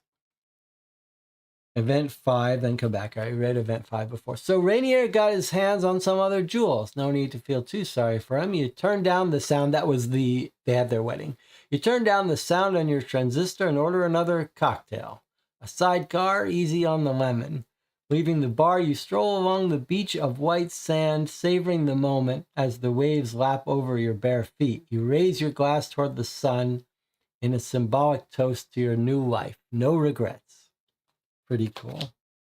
Okay, and then let's see what the other events are all about. A number of diamonds were stolen from the prince's palace last night. This could damage Monaco's reputation as a safe city. The news comes from Joseph Gallatin, lieutenant colonel of the... You wince, recalling the prince's insistence on the need for discretion. I think this is if we talked to the newspaper guy. And here was event 10. We got arrested. If they catch us with the jewels and we get a bad score.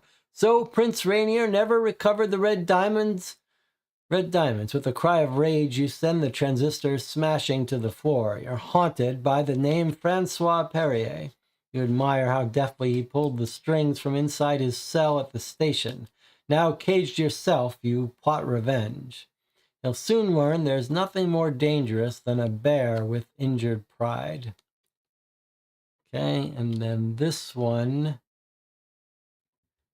was our escape, a different way we could have escaped. All right.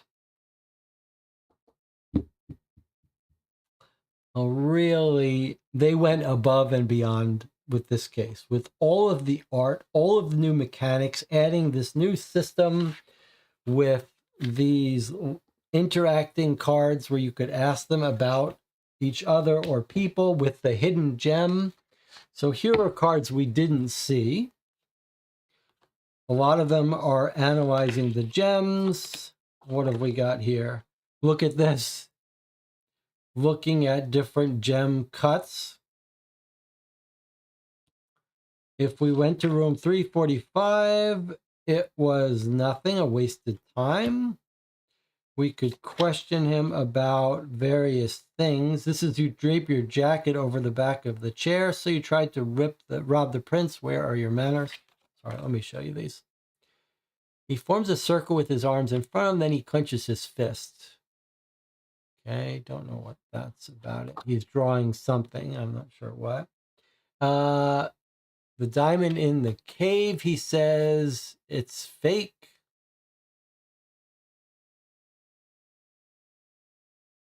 No, this one was real.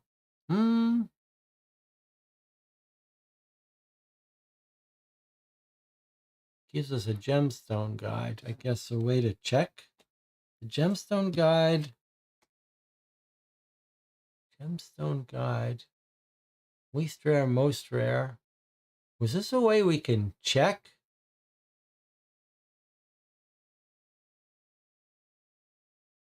Whether they're fake or not?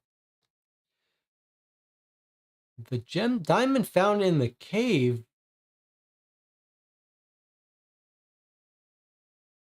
I was mistaken. It's fake. Okay. Maybe the book is a way we could test our own gems. That's pretty cool. But maybe he can't. Maybe he can only test one of them. So if we find the bowler hat in the throne room, this is the journalist room. If we had snuck into his room, we would hear him figuring out about the wedding. It's not secret plans. So that would confirm he wasn't a robber. He was just, we bring the hat. It doesn't fit. It fits us though. Diamond in the pipe. I see. So he checks out one diamond for us, and then he says, I'm not going to check out anymore. Sign language. We figured that out ourselves. We've searched my room. It's an attack on press freedom.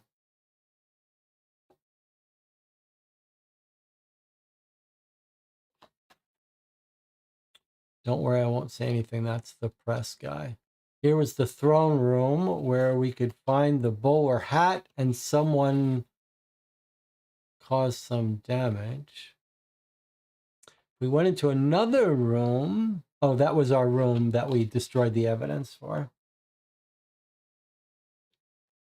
And this was the diamond in the race car. Again, it's fake. And then he gives us the book and says, go off on your own.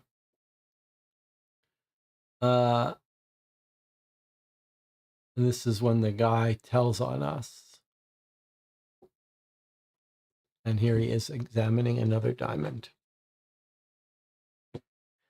Melissa said, good morning. You're still playing? Wow, the second half must be huge. I'll catch up after work. Sorry, I missed the rest live. Well, I wouldn't say it's huge. I'm sure some groups are going to play this quickly, but this game really does reward taking it seriously. All right. Well, I had a blast. This is a real to me, I'll remember this as a highlight. Top 15 or so game experiences on this channel. I really had a blast. And for me, it's not about the ending. It's about the journey and the discussions and changing opinions and trying to convince each other of what's right, what we're missing, whether we figured something out. And the idea that we were being framed was a very memorable moment. So, nothing tonight, Saturday night, but on Sunday afternoon at 1 p.m., we'll be playing the first letter of a new set of letters for Dear Holmes. If you haven't watched my tabletop mystery game news, check that out. Let me know if you have any suggestions. Guess I'll have to review this game sooner or later. Jonathan says, good work, everyone. Thanks for playing so long. All right. I'll see you next time.